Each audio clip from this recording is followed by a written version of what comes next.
Am I audible? Yes, sir, you are.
It is with pleasure that I, Dr. Jaya Singh, welcome you to our highly anticipated e-conference titled Spectrum of Physics, Particle to Universe.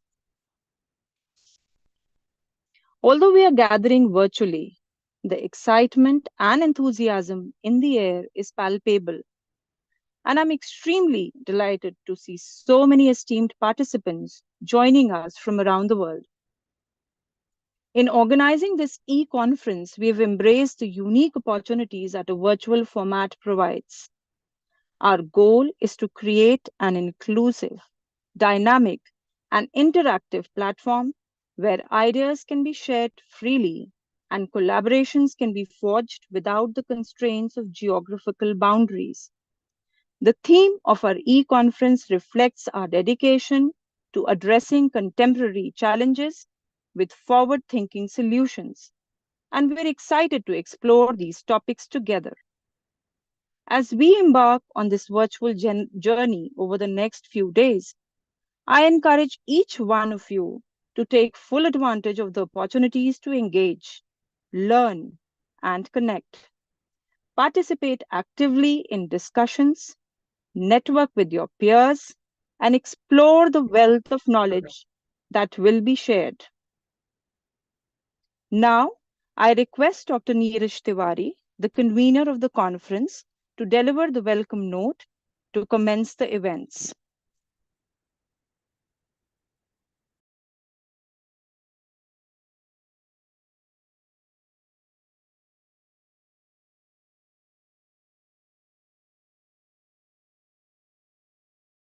So you are not audible.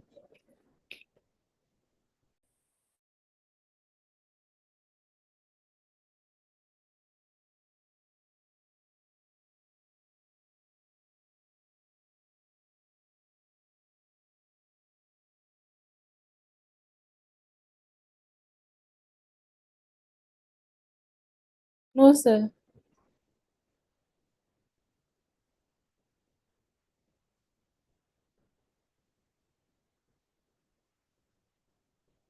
Yeah, it's fine now. Thank you, Yes, sir. Dr. Jaya. On behalf of the Department of Physics, Lajpat Rai College, Saibabad, and the Indian Youth Nuclear Society, I warmly welcome the Managing Committee, Patron Dr. UK Jetli, Principal Sir Dr. Uday Pratap Singh, distinguished guests Dr. Pradeep Chand Pant, eminent speakers, young presenters, participants, and students.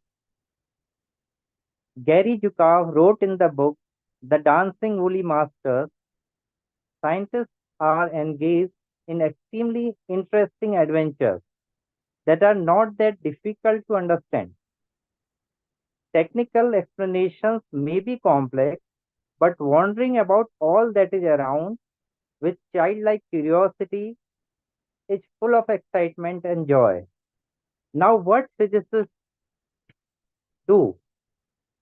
They wonder what the universe is really made of, how it works, what we are Excuse me, doing sir. in it.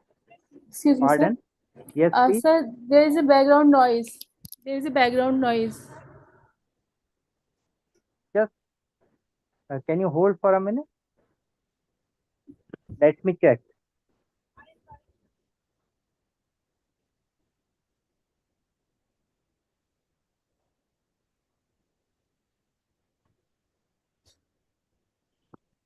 Is it better now? No, sir, there is a background noise. But it is not from my side, I think. Sir, we can hear you clearly. Sapna, I think there's something wrong on your side. Okay, okay, okay. So I will continue from what physicists do. They wonder what the universe is really made of, how it works, what we are doing in it, and where it is going, if it is going any place at all. Let us come close and wonder about the Earth, our own planet, what we are doing, and where we are heading now. Humanity in general and people doing science in particular have looked towards science as panacea. Science too has responded by providing solutions and relief in all the spheres of life, be it medicine, agriculture, materials, transportation, communication, and energy. However, the grave ecological crisis we are in today, intertwined with anthropocentrism and mindless consumerism, sometimes raises the question: is science really a panacea? Whether our choices and decisions were and are actually based on scientific truth? Do we need a paradigm shift to overcome the challenges?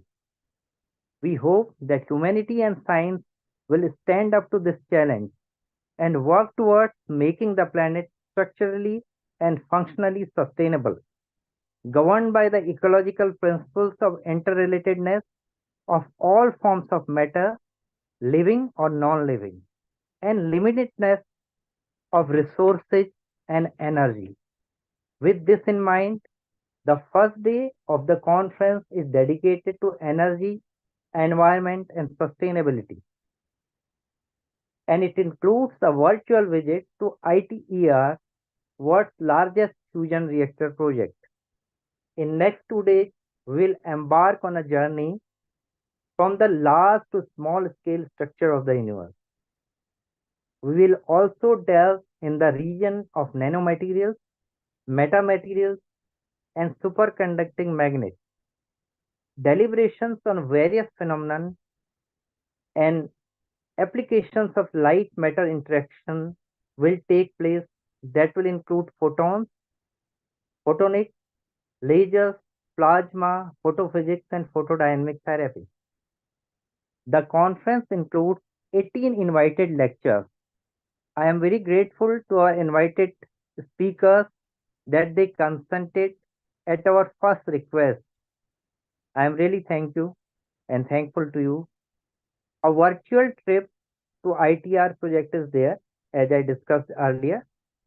We have selected 30 oral and flash presentations from 50 presentations that came to us. At the last, I thank you for your patient hearing and hoping that it will be an illuminating and interactive journey with the cooperation and active participation of you all. Thank you. Thank you so much.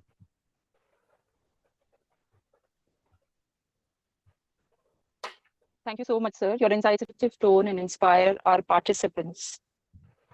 We are highly honored to have amongst us Dr. Pratap Singh, the principal of our college. Dr. Uday Pratap Singh has done his PhD in Defense Studies. He has served as a professor in an affiliated college of Dr. B.R. Ambedkar University, Agra. He has also served as a professor in Raja Mahendra Pratap University, Aligarh. He was appointed as a principal by UP Higher Education Commission and joined our college in 2021. He has authored a book on information technology and its impact on modern warfare. He's authored several research papers in both national and international journals. He's an expert and educational advisor in Union Public Service Commission with effect from March 2023. He's been a part of several major and minor research projects and has done extensive research work in his field. Sir, your visionary leadership and unwavering commitment to academic excellence has been instrumental in fostering an environment of innovation and learning at our institution. It is with great honor that I invite the principal of our college to inaugurate this highly anticipated conference. Sir, please officially inaugurate the conference.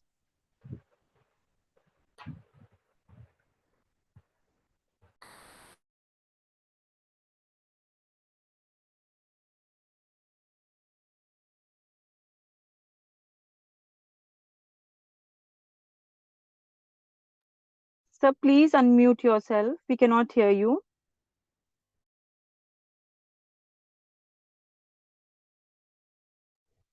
Okay. Am I audible to you? Yes, sir. Right. Very good afternoon. Department of Physics of Lajpat Rai College, Saibabad, in association with Indian Youth Nuclear Society, has given us a vital opportunity to celebrate today's event. I think it is an e-conference, international e-conference. And I welcome you all on behalf of my management committee, President Professor Sanjay Dutt Kaushik ji, Dr. Yogendra Sharma ji, General Secretary, Management Committee, and all honorable committee members, and all my esteemed Professor of Arts, Science and Commerce, and whole education fraternity of Ghaziabad. It's a matter of pride that esteemed guest, Shri Scientist Pradeep Chandra Pantji with us, and chairperson of our co-associate Indian Youth Nuclear Society, Dr. Nipen Singh. Today I find that we are on board to have a very vital discussion, deliberation, and particularly get recharged on a very vital spectrum of physics. In fact, electronic spectrum, rather we can say that nuclear energy is so important, especially in defense and development. Though I'm a student of defense, so I also accord a priority that if we are safe, we will sustain. So definitely there is a much reason to have a glimpse in the past when E is equal to mc square came. And नाभिकीय विखंडन एक ऐसी शुरुआत हुई जिसने उस नाभिकीय ऊर्जा का एक सदुपयोग सिखाया, और energy is a basic requirement. So particularly the traditional resources as we are using on the vast way, and fossil fuel, petroleum, diesel, and all other products, coal and other things, I think whole of the world is energy hungry. So energy security is a very important issue. When we want to have sustainable development and a safe future for our further generations, इतना प्रयोग न करें हम traditional संसाधनों का कि भविष्य में हमारी पीढ़ियां हमें दोषी ठहराएं। तो विकास की अद्भुत संभावनाएं हैं कि अगर हमने यूरेनियम 235 का यूज किया, प्लूटोनियम 237 239 इनके ग्रेड्स को यूज किया, थोरियम का यूज किया, तो इनके इस्तेमाल करने से जो सकारात्मक चीजें हो रही हैं, यानी कि हम इनका एक कंट्रोल्ड नियंत्रण कर रहे हैं कि इनका विखंडन जो हो वह किस क्रम में इस्तेमाल किया जाए, और कई स्टेजेस में वैज्ञानिक इस पर कार्य कर रहे हैं। मुझे भी सौभाग्य मिला कि मैंने नरोरा प्लांट देखा, और वहां पर बहुत करीब से वैज्ञानिकों ने बहुत सारी बातें की, मीमांसा हुई। और अगर विश्व के परिदृश्य को हम देखते हैं कि चेरनोबिल में क्या हुआ, फुकुशिमा में क्या हुआ, और अगर हम इसका अनियंत्रित उपयोग करेंगे, क्योंकि नियंत्रित तो अभी अनियंत्रित और नियंत्रित की बात तो तब की जाए जब इनका बड़े तौर पर इस्तेमाल कर रहे हो। केवल 13% only we are using of nuclear energy. So definitely there is a bigger possibility कि एनर्जी का जो स्रोत है, जो ऊर्जा का स्रोत है नाभिकीय ऊर्जा का, वह कितना सस्टेनेबल होगा, हमारे पर्यावरण के लिए कैसा होगा, और अगर इसका प्रयोग हमने सही तरीके से नहीं किया, इसके अपशिष्ट का निष्पादन हमने सही तरीके से नहीं किया, तो ये जो न्यूक्लियर एनर्जी का सोर्स है शायद एक बड़ा खतरा बन सकता है। तो आई थिंक एक बहुत बड़ी चिंता है, एक बहुत बड़ा आश्चर्य भी है कि मनुष्य ने जब नाभिकीय ऊर्जा के संसाधनों का प्रयोग और उसका आविष्कार भी प्रारंभ किया तो विकास और विनाश दोनों की संभावनाएं दिखी, वो चाहे न्यूक्लियर फ्यूजन में थी चाहे न्यूक्लियर फिजन में थी। और उसको आपने देखा भी है कि हिरोशिमा और नागासाकी में किस प्रकार से नाभिकीय बम का प्रयोग किया गया। पूरे विश्व को ये पता चला कि नाभिकीय ऊर्जा एक ऐसी चीज है, अगर हम इसका नियंत्रित प्रयोग करेंगे तो शायद मानवता के लिए, मनुष्यता के लिए और जीवन और जगत के चिंतन के लिए एक व्यापक संभावनाएं हैं। यानी कि हम एक समाज के लिए बहुत बड़ा कार्य कर रहे हैं। तो आज की जो कॉन्फ्रेंस है, इसके जो प्रमुख वक्ता हैं डॉक्टर प्रदीप चंद्र पंत साहब, जो फॉर्मर एडवाइजर हैं ministry of renewable energy, government of India. महोदय, मैं आपका स्वागत करता हूं। और न्यूक्लियर एनर्जी पर डॉक्टर नितेंद्र सिंह जी हमारे बीच में हैं। तो दोनों प्रबुद्ध वक्तागण और सबसे महत्वपूर्ण श्रोतागण, आज मैं आप सभी का स्वागत करता हूं कि नाभिकीय ऊर्जा पर और विशेषकर आज के नियंता जिन्होंने कॉन्फ्रेंस का आयोजन किया, department of physics, doctor Neeraj Tiwari, doctor सपना सिंह, डॉक्टर भूपेंद्र, डॉक्टर दीपक और जितनी फ्रेटर्निटी थी, doctor Jaya Singh, they have done a marvelous task of academic excellence which has brought glory to LR College on the national and international scenario. And I have much to expect from three days deliberations, that many of our key eminent speakers, when they enlighten us with their knowledge, the paradigm shift of thinking will take place. And I think many research papers also, they will become part of it.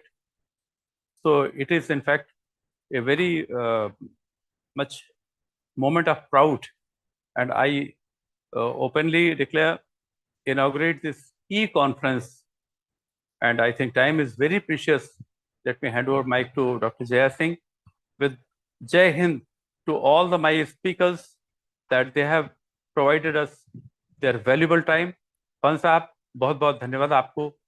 Singh साहब, बहुत सारे शुक्रिया आपको, बहुत सारा धन्यवाद कि आपने लाजपत राय कॉलेज का चयन कर इस एकेडमिक फ्रेटर्निटी में इंटरनेशनल ई कॉन्फ्रेंस के माध्यम से, with the vanishing boundaries with diminishing frontiers, you have opened a new chapter in the field of nuclear energy, environmental security, use of safe energy, clean energy. And I hope this conference will bring a new dimensions, a new thinking, and it will become a part of some ISBN book, ISSN publication, and we will have a very structured, and I think it is a level 1. और मेरी सभी श्रोताओं से, विशेषकर अध्ययन कर रहे BSc के विद्यार्थियों से, MSc के विद्यार्थियों से ये उम्मीद होगी कि आप सभी प्रबुद्ध जितने वक्तागण हैं उनको बहुत ध्यान से सुने, कि उनके वर्षों की तपस्या, उनके दिए हुए अमृतवाणी और उनके दिए हुए संदेश, क्योंकि आने वाली जो शताब्दी है, 21वीं शताब्दी, वो ज्ञान की शताब्दी है, और नाभिकीय ऊर्जा एक बहुत बड़ा परिवर्तन है, एक बहुत बड़ी सोच है, इसकी एप्लीकेशन की जरूरत है। जब हम देख रहे हैं कि हम लोग 21st सेंचुरी में नॉलेज एरा की बात करें, तो न्यूक्लियर, विदाउट न्यूक्लियर एनर्जी की बात किए हुए कोई भी चीज कंप्लीट नहीं हुई। थैंक यू वेरी मच, धन्यवाद। सभी को सादर नमन कि आप ई कॉन्फ्रेंस के पार्ट बने। Thank you very much. जय Hind. Thank you so much, sir, for your kind and encouraging words. And thank you for the information that you've shared with us. Dear friends, we have amongst us Dr. UK Jaitley, the Vice President in the Management Committee of Lajpat Rai College, Sahibabad. Dr. Jaitley has done his BSc from Agra University and MSc and PhD from Meerut University. Further, he's pursued his postdoctorate from Jamia Millia Islamia. Dr. Jaitley has a vast experience of more than 55 years, starting as a lecturer and reaching to the top level of dean at various prestigious institutions in and around Delhi. He's published around 20 books from reputed publishers. He's guided 15 MPhil and PhD scholars and published 75 research articles. We would be honored, sir, if you could kindly address our upcoming conference, sir.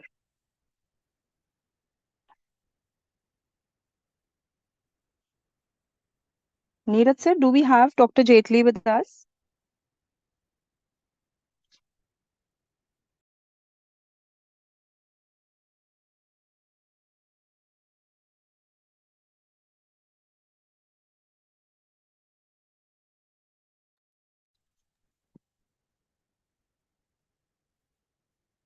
Neeraj, sir? I'm trying to connect with Dr. Jaitley. I think he has some connectivity issues. Give me 1 minute. Let me check again. Right, sir. And before I check whether Dr. Jaitley is connected or not, I would also like to thank some of our distinguished speakers for the next day. Dr. Himchand Kanpal, he has joined us, Dr. Saibal Ray, and Dr. Him Joshi. We are very thankful, sir, that you have joined us for the inauguration.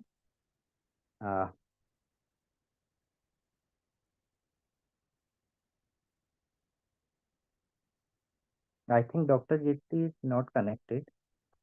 He has some connectivity issues, so we can proceed with the program, and he may join us later. Right, sir. So we can begin with the sessions then, sir. Yes, sure. Right. So before we delve into our esteemed speaker's presentation, I would request every one of you to ensure that your microphones are muted and your camera is off. And please, during the session, I request all of you to be very, very attentive so that you can raise questions when we have the question and answer session. That will be followed after every session that we have, and also after every oral and flash presentations that we'll have in the evening. So today we are privileged to have Dr. P.C. Pant, who would be sharing his insights on renewable energy development of India and future perspectives. Before he begins, let me briefly introduce him to all of you. Dr. P.C. Pant is a former advisor, Scientist Chief, Ministry of New and Renewable Energy, Government of India. He holds a PhD in Physics, Solar Energy, CCS University, Meerut, where he conducted groundbreaking research. Dr. P.C. Pant, a physicist, has a distinguished 40-year career in renewable energy. His early work with the Non-Conventional Energy Development Agency, Uttar Pradesh, involved integrated rural energy plans for the state. Transitioning to the Department of Non-Conventional Energy Sources, he served in various capacities for 32 years, including monitoring projects and securing international cooperation initiatives.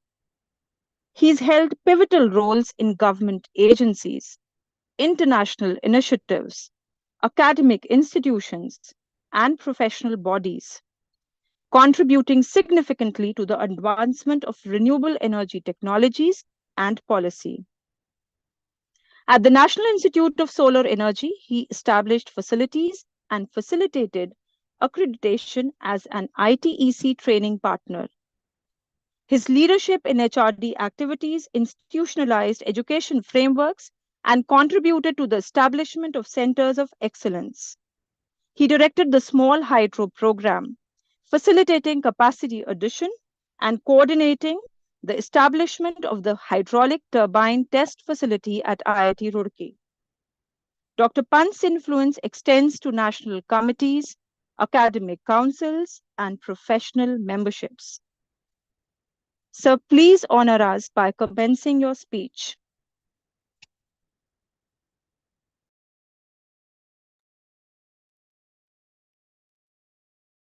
Am I audible? Yes, sir. Thanks, Dr. Jaya, for nice introduction. And Honorable Principal, Professor U.P. Singh, Dr. Nitin Singh, Dr. Shapna, Dr. Neeraj Tiwari. It's a really, of course, Dr. U.K. Jaitley also, he had just joined. It's really an honor and privilege to be part of this very prestigious conference, the Spectrum of Physics, Particles of Universe, being organized in collaboration with Indian Youth Nuclear Society. And I'm very thankful to Dr. Neeraj Tiwari to have given me an opportunity to at least have a glimpse of one of my esteemed research colleague of ITER, Dr. Hemchand Joshi. Also though I have not yet seen his face, but my respected Professor Hemchand Kandwal from NPL. So thanks, Dr. Tiwari, and all the organizers. What I'm going to speak is just to take you back to October 1973. In October 1973, when the Arab-Israel war was going on, and Organization of Arab Oil Exporting Countries have put an embargo on oil export to US and Europe, and the prices of oil were increased by 400%. The economy of almost all the countries got settled. And that was the first oil shock, which practically prompted all the countries to think about energy independence. In India also, we started at the same time. In 1973 itself, in the Department of Science and Technology, a division was created to deal with the so-called non-conventional energy sources. If we look at 200 years back, just go back to 200 years back, our entire developmental process were dependent on the so-called non-conventional energy sources, to which we say now the renewable energy sources, that is the solar, wind, and biomass. If you look at Vasco da Gama, who came in 1498, he invented the sea route, actually, discovered the sea route from Europe to India. He used the wind as an energy source. He did not use the diesel, what we have been talking about today. But sometimes in 1800, when the Rudolf Diesel invented the internal combustion engine, and of course, the power of steam was also vastly utilized in the industrialized nations, all the energy systems or the economy, which was totally dependent on renewable sources of energy, was shifted to fossil fuels, coal, oil, and gas. They became the primary source of energy. And the developmental process were, or the economies were totally dependent upon the fossil fuel. While all these things were happening, we started exploiting the over-exploitation of these fossil fuel base. And then when the first oil shock came in 1973, everybody started thinking of energy independence. And then the renewable energy came into prominence, and everybody started working on development of renewable sources of energy. In India also, we started at the same time. Till in 1981, the Commission for Additional Sources of Energy was formed, and then followed by formation of Department of Non-Conventional Energy Sources, which was ultimately upgraded to a Ministry of New and Renewable Energy. So that's how the development had taken place. The initial phases, if we look at 80s, 70s or 80s, they were mainly on research and development and on various renewable energy sources and devices. The first and foremost thing which was done was to have the resource assessment in the form of bringing out a compendium on solar resources in India by great scientist, meteorologist, Professor Annamani. This was also followed by Wind Atlas of India, and also various devices were developed. Central Electronics Limited was set up, a public sector undertaking under the Department of Science and Technology, is DSIR, Department of Scientific and Industrial Research in Saibaba, in 1974. So you look at the vision actually of that time, what all has happened. So 70s and 80s were practically on research and development and demonstration projects.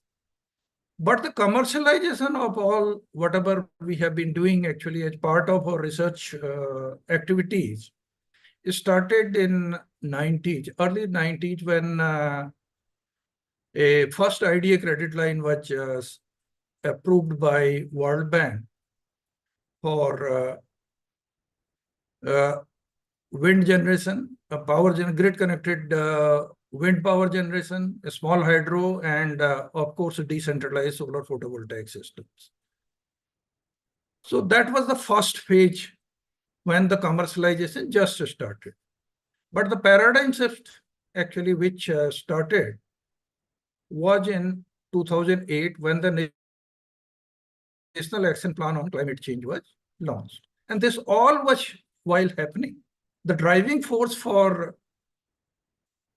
promotion of renewable energy or development of the renewable energy within the country was basically the energy independence. But parallelly, there were the negotiations on climate negotiations. They also started. And what happened in the third COP, the Conference of Parties in Kyoto, when specific targets were given to developed countries to reduce their carbon emission by 5% of 1990 level. These were monitorable target to all the developed countries. There were different mechanisms which were set up. But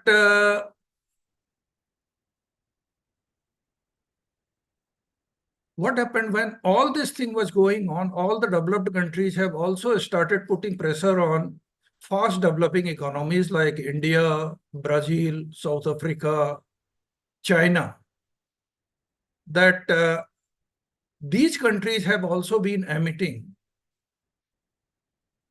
means the carbon emission, contributing to the carbon emission or the climate change. When all these things were happening, India took the leadership, and in 2008, the National Action Plan on Climate Change was launched. And if you look at the National Action Plan on Climate Change, which was launched in 2008, the first two missions were specifically addressing the energy aspect. The first was the National Solar Mission, and second was the National Mission on Energy Efficiency. So earlier in 1970s, when the first oil shock took place, we all have been talking about conservation. And there were some countries where the petrol rationing, oil, that also was put in force, including in USA. So at that time, the intention was to consume less or put a rationing sort of thing. But in 2008, the efficiency became the watchword. And what the efficiency mean was not to reduce your comfort level, but to maintain your comfort level, but consume less. That's what the efficiency is. And that's why different star levels in all the gadgets were put. So that was one aspect. The another aspect was to have a monitorable target of having 20 gigawatt of grid connected solar capacity by 2022. So that was in 2008. So what we all have been doing till 2008, when we have been talking about the strength of renewable energy, which practically means if we look at solar, wind, or biomass, or the a new technology sort of thing, maybe the geothermal sort of thing. These were basically the decentralized source of energy, which has low intensity, but are dispersed in nature. So you can use it as and when you require that, and where you require. You can have, like in my roof itself, there is a solar power plant. So I am, in a sense, for my critical load, I am independent of the electricity supply. So that type of development was taking place during 80s and 90s. But after this 2008 Copenhagen COP, when we specifically said that we will have 8 missions, and the 2 missions would specifically address to energy aspect, and we will have 20 gigawatt of grid connected solar installed capacity by 2022. Everybody was doubting about the capacity of the country to achieve that number. And that's why that 20,000 was also distributed into 3 parts. The first part was first 3 years to have 1,000 megawatt capacity. And then in another 3 years, then it will be another 3,000 would be added. And whatever experience we would be getting, then we would be able to get 20 gigawatt of capacity by 2022. And the focus was not only on having the capacity addition, but also to have the efficiency aspect to support research and development in different university, educational institutions, and research institutions. IITs, Indian Association of Cultivation of Science, Indian Institute of Science, all those, and of course, there are various universities. And parallelly, the efforts were also made to have human resource development by way of creating a framework, because if we would have that 20 gigawatt of capacity, we would require huge manpower. So training and development, that also became the part of that. And a comprehensive human resource development policy was launched by Government of India. In fact, I steered that, and we had certain positions for renewable energy chairs in different universities. We started a National Renewable Energy Fellowship Program. We started a National Solar Science Program where we are providing, we means Government of India is providing a fellowship of 1 lakh rupee per month, and a research grant of 15 lakh rupee per annum for a period of 3 years. So these all efforts were parallelly going on. We started with a very small, if we look at the solar photovoltaic developments, how it happened in CEL developed the indigenous technology to have 1-inch monocrystalline solar cell. Now we have the capacity of having 6-inch solar cells.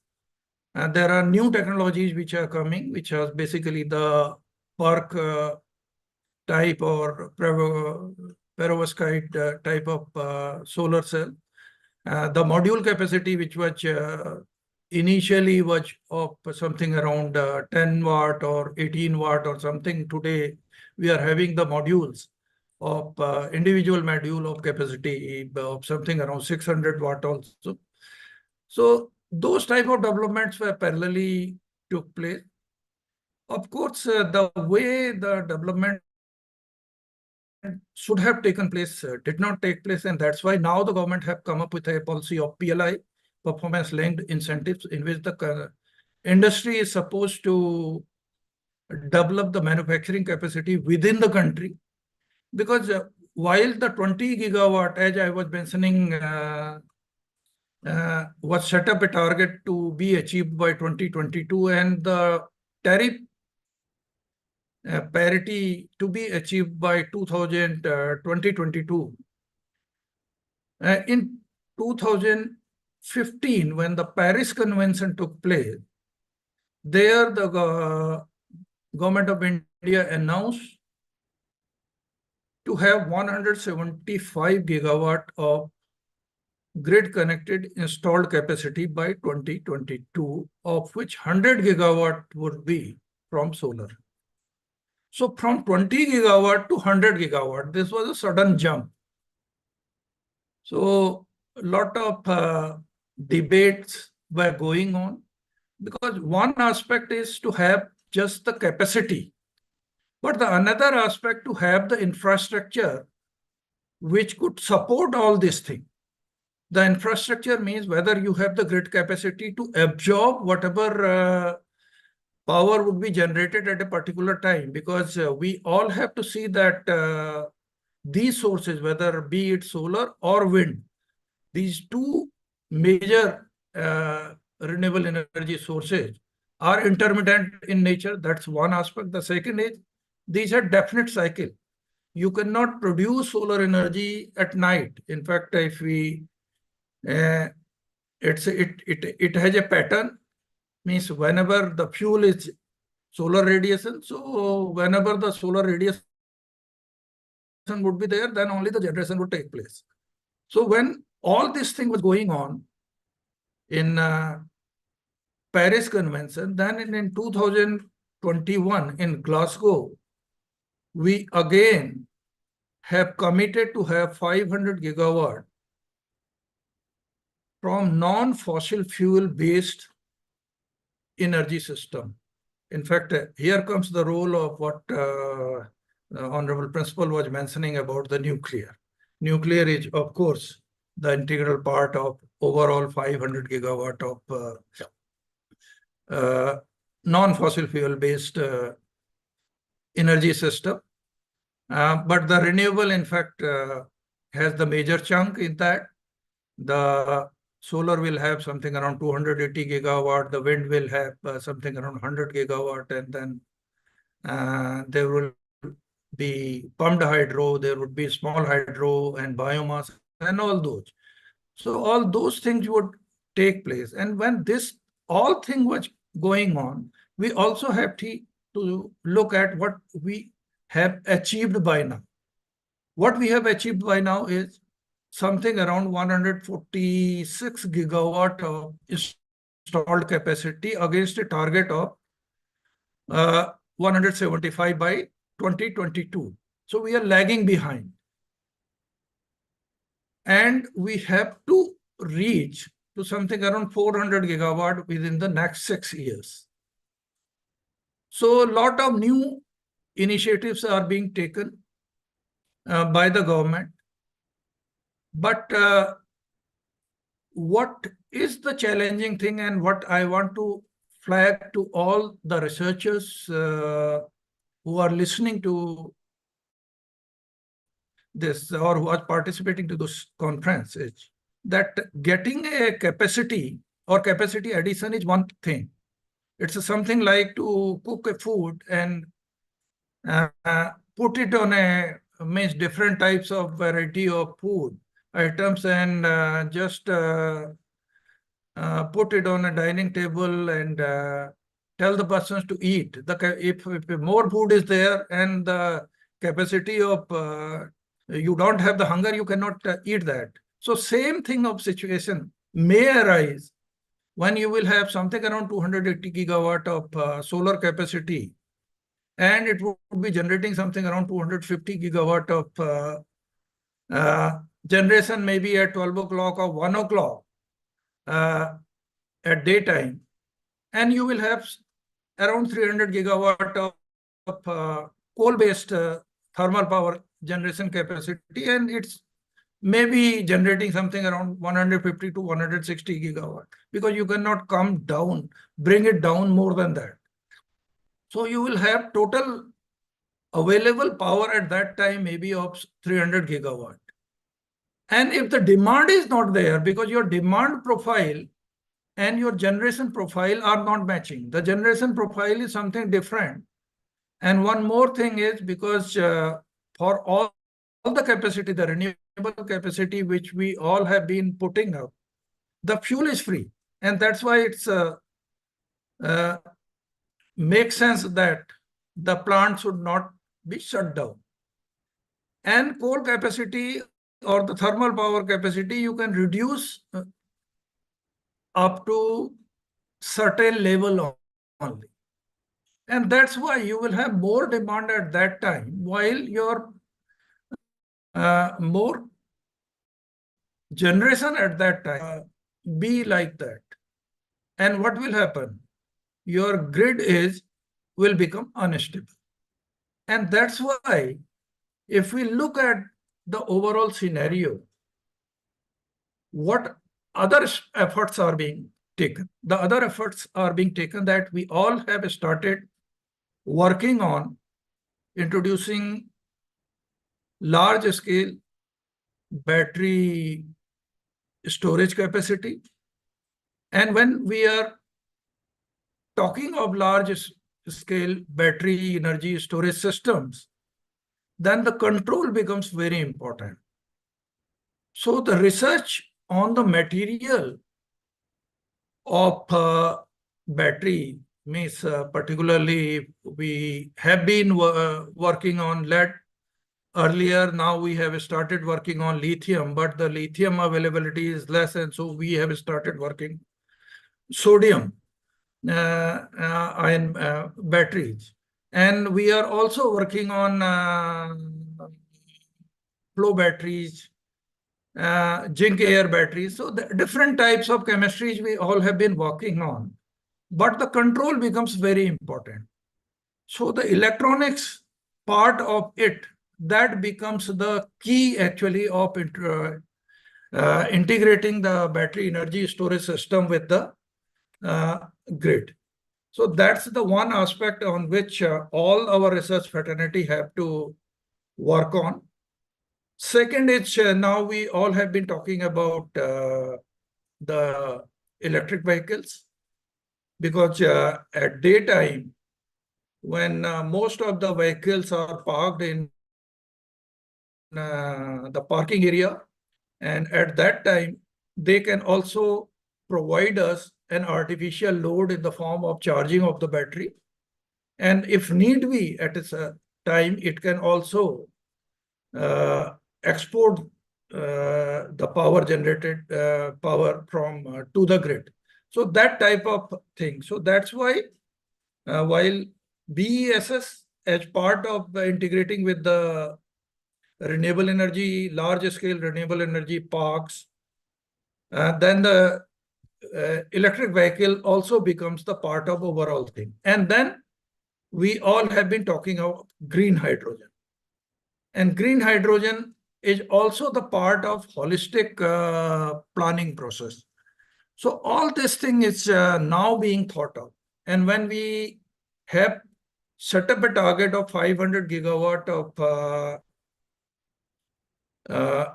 non-fossil fuel based electricity generation system by 2030, we are also talking of something around 5 million metric ton green hydrogen production capacity by 2030. And we are also talking about to have production capacity of 10,000 electrolyzers within the country.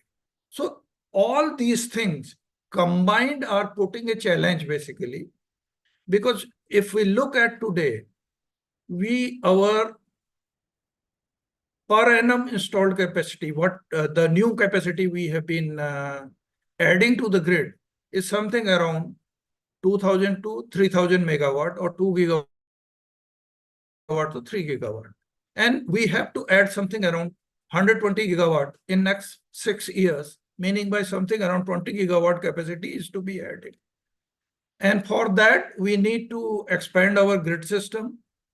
And we also have to see that grid doesn't become congested. And that's why the artificial load in the form of pumped hydro or compressed air, energy storage system, flywheel, or the ultra capacitors, all these are basically the part of the research, development, and commercialization within the next 6 years. And here comes the challenge as well as the opportunities for the young generation, the students who are practically looking to make a career in the area of energy. So they have to see the holistic picture, not to confine on one particular area of this thing. Because when we talk of renewable energy, it's a multidisciplinary subject. It's not a subject of one particular domain, what we say like the physics or the electronics or that type of thing. It's a multidisciplinary thing. So we have to open our eyes and work for the development and overcome the challenges which are foreseeable, but I already have put in front of you. And parallelly, another aspect is that we have to become carbon neutral by 2070. And when we talk of being carbon neutral by 2070, that doesn't mean that we will not have carbon emission. Whatever carbon emission will take place, we should have the capacity to have equal amount of non-carbon emitting energy system by that time. So that is the net zero concept. There are a number of institutions which have become net zero now. National Institute of Solar Energy is one of them. The Terry Green is the another. There are some buildings in Gurgaon which have already achieved the net zero. We have energy efficient building systems. So a lot of efforts are being put in by the government and the private sector. And that is an opportunity which the young students who are part of this conference, they have to look at and start thinking, making a career on this. So with these words, I am just stopping here. Any question, I'll be happy to respond to that. Thank you. Thank you so much, sir, for this remarkable discourse. Your ability to convey complex information in an accessible way is truly creditable. We're actually privileged to have you, sir, as a speaker. The way you've been a part of such major projects related to renewable energy development and the way you've made us aware of the future prospects of renewable energy is commendable, sir. Thank you so much. So now we would have the question answer session of today's conference.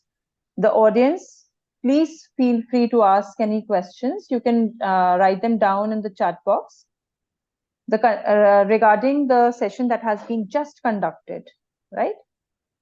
And just type them and we'll do our best to address them.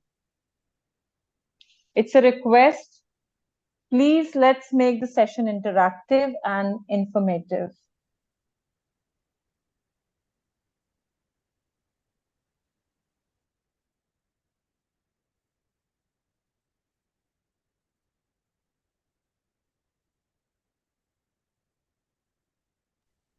Maybe I may have a question. Yes, please. Thank you, Dr. Pant. It was really interesting and insightful to hear from you the whole scenario of renewables. Every time we discuss about renewable energy, especially about solar, there's one aspect we mostly miss. And I think maybe you can highlight that part as well, which is the life cycle of solar plants and the recycle policy we have, because as I understand, most of the solar plants which we are installing are basically we are procuring most of the material from the foreign countries. So what are the recycle policy? We don't want to end up again like we boomed up for IT and then we end up becoming the electronic waste dump yard. So what will be your narration in that sense? Thank you. Uh, yeah, it's a very good and pertinent question, actually. And this we also have been discussing in the ministry at the time when this 20 to 100 took place, basically, in 2014. But good thing is, of course, now, particularly in IIT Bombay, they already have started working on that. And there is, I was really surprised actually when I came across one entrepreneur from Panipat who have already started doing it. So I'm not sure what exactly is he doing. But on that aspect, actually, because see, in India, we have a different type of mechanism. Here, the waste is not a waste. We have the capacity to generate wealth from the waste in whatever way it is. And that was sometimes, if you remember, because you are from perhaps nuclear physics or nuclear side, you might have seen sometimes somewhere here in Timarpur, there was an incineration plant which miserably failed, not because the technology was not good, but because all the waste which was being put there, all the organic part was being separated by Safai walas. They have been taking it and using it for different purposes. So same thing is happening here. There are now the entrepreneurs which have already come up. They have started extracting whatever material they could extract from it. But that's basically at a very micro level, I would say. To have it in a macro level, and when we have been talking of something around 280 gigawatt capacity with a plant life cycle, as you have been mentioning, of something around 25 years. Then at that time, at what level that recycling capacity needs to be upgraded or put in, that's really a challenge. And that's not a challenge, not only in the case of solar photovoltaics, but also in the case of storage, what we have been talking about, lithium-ion batteries, or maybe if we go to the flow batteries where large quantity of sulfur sulfuric acid would be used. So that will become a part of waste, and how can that all be recycled? That's really a challenge. But of course, people have started working on that. And I think by the time the critical thing will come, because it's basically what we have been talking of today, when we have something around 81 gigawatt capacity, which the waste of which will start something around 240 or 2040. So we have that 20 years cycle or time period available with us. Naturally, we will succeed in addressing that aspect. We are sure. Yeah. And that the another challenge, what you have been telling, that we all have been importing. And that's why I specifically mentioned about the PLI scheme. From maybe ingot level to wafer to module and all that. So as a holistic policy, basically, all these things are being addressed. Yeah, thank you. Thank you so much, sir. We have another question from Paras Gupta. And he's writing, my question is that wind is renewable source of energy. What can be done to increase production of wind, as it is very costly to install the grid for the same less power is generated from it? No, perhaps The question, of course, yes, whosoever have asked, it's a question is okay.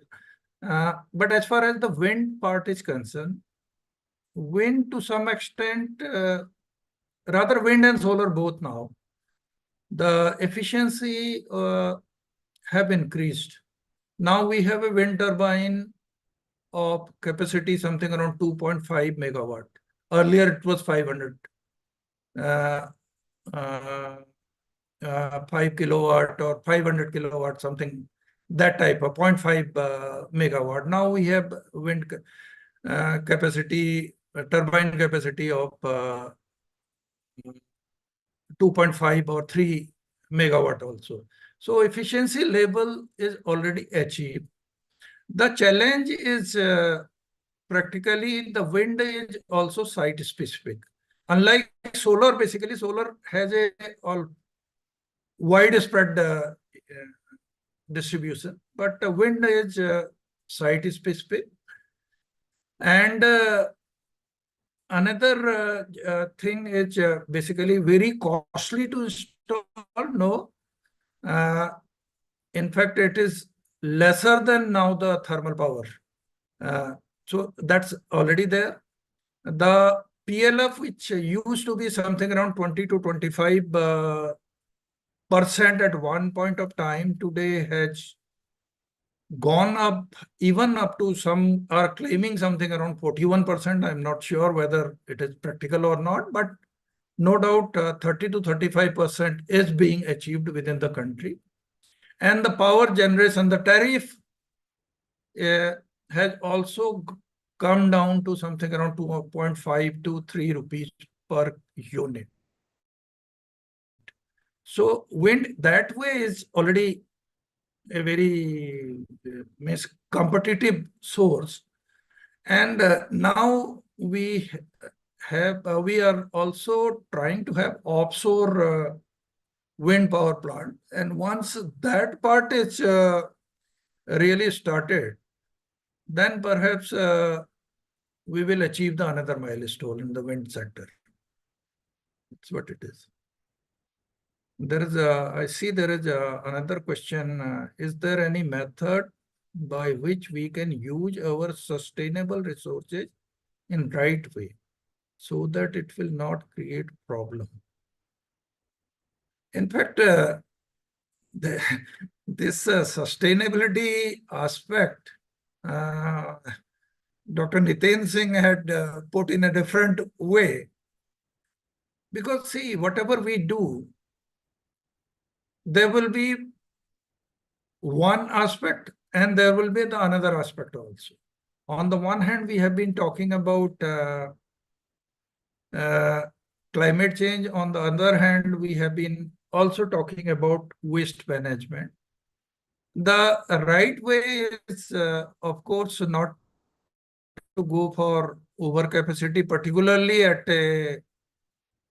domestic level or at decentralized level, and also to have a proper framework created within the country, for which, of course, efforts are already going. I think I have addressed Yasi Soni's question, and also Paras Gupta. I hope Yashi, Paras, you're satisfied. I think they are, sir. Anyone else? I think we have another question. Yes, sir. So it's from Paras Gupta. He's writing, yes, sir. So thank you, sir, for all the efforts that you've taken to share the information with us and the patience and interest with which you've answered the queries by the audience. Heartfelt thanks, sir. Thank you so much. There is another question also, but yes, if you sir. say We I have can another respond to question. that, or otherwise. Sure. Yeah, how does the sir. fluctuation in global renewable energy markets affect India's renewable energy sector? In fact, this fluctuation, perhaps what he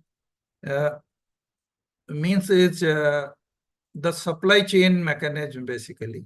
And in fact, this supply chain mechanism, as happened in 1973 oil shock, sometimes that creates problem.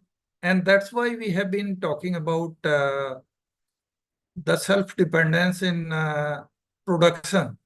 And that's why the PLI scheme in the energy storage, in hydrogen, or in all these things, that is now being addressed. And we are sure that by 2027, to some extent, we will be able to achieve the capacity to have our own production units to meet our own demand. So that fluctuation of global renewable energy market perhaps will be addressed within next 3-4 years. That's my way of looking at it. Because initially, actually, the another aspect was also being looked at when actually the efficiency was not good, particularly in the solar field. And sometimes we have been consuming more energy in production than actual output of that. At that time, it was also thought that why not to have it from the countries where overcapacity is there, and that's why to reduce our carbon intensity. But now, at least with the new technology, the wafer size wafer thickness have reduced sizably. It's now good to have our own manufacturing capacity, particularly in the supply chain. Perhaps we will overcome this challenge by within 3-4 years. That's what it's my understanding at the moment.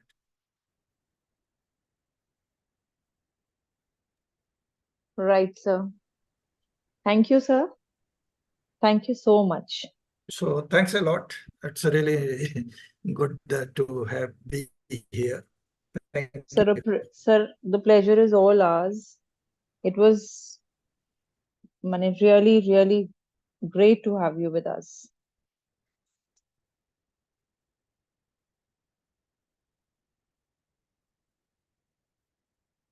Now we can move to the next speaker of the session.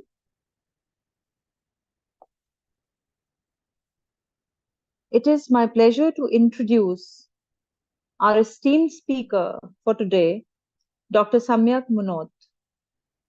Dr. Munot holds a PhD in nuclear engineering from Homi Bhabha National Institute Knowledge Management Group, Mumbai. He's a nuclear engineer having over 6 years of research experience in the field of nuclear reactor safety, severe accident, climate change, and energy security. Beyond his professional commitments, Dr. Munot remains actively engaged in the nuclear community. He is a board member of the Indian Youth Nuclear Society, IYNS Association, where he also serves as vice president. His commitment to education and outreach is evident through the organization of numerous school events, workshops, talk shows, and boot camps featuring eminent scientists. He is the author of the books Clean Energy Transition and Unreasoned Fear of Radiations. Dr. Munot's multifaceted interests extend to educational and outreach activities in STEAM education, as well as raising awareness towards climate change and advocating for carbon-free energy security in India. Today, he would be speaking on climate change, clean energy transition, and imperatives of nuclear power. Dr. Munot, the floor is all yours.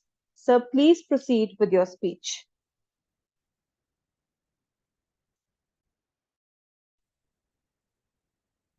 Hi everyone. I hope I'm audible and blessed. The premise of this event and the major data has been already been talked about the eminent speakers before me. I would just now what we'll do is the qualitative analysis of what is required is being carried out in a manner or been explained to the by the esteemed speakers and the guests here. What I'll do is I'll just give you the quantification and the possible pathway what can be used for the sustainable development.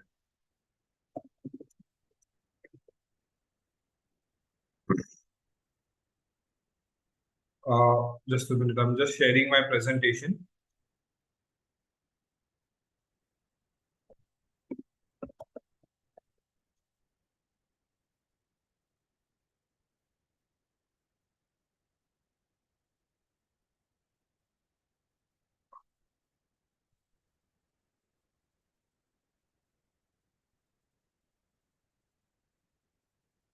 Uh,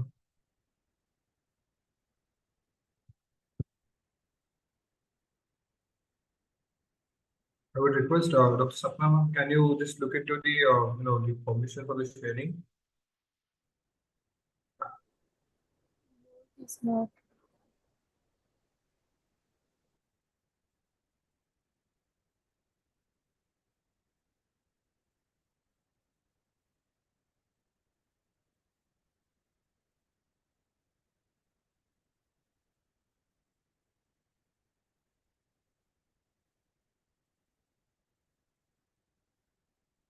Yeah.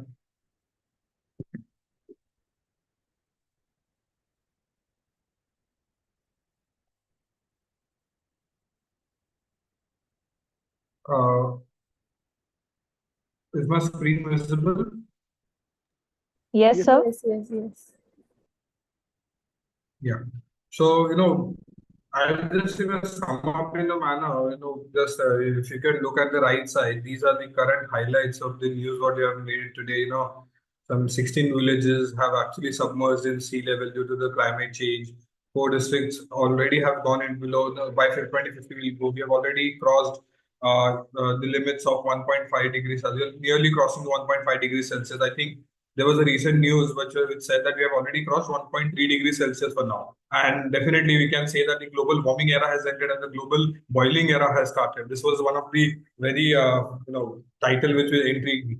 So let us dip into the some basics and what can be done. So if we look at the per capita energy, so the emissions of India is the third largest CO2 emitter after basically after China and United States.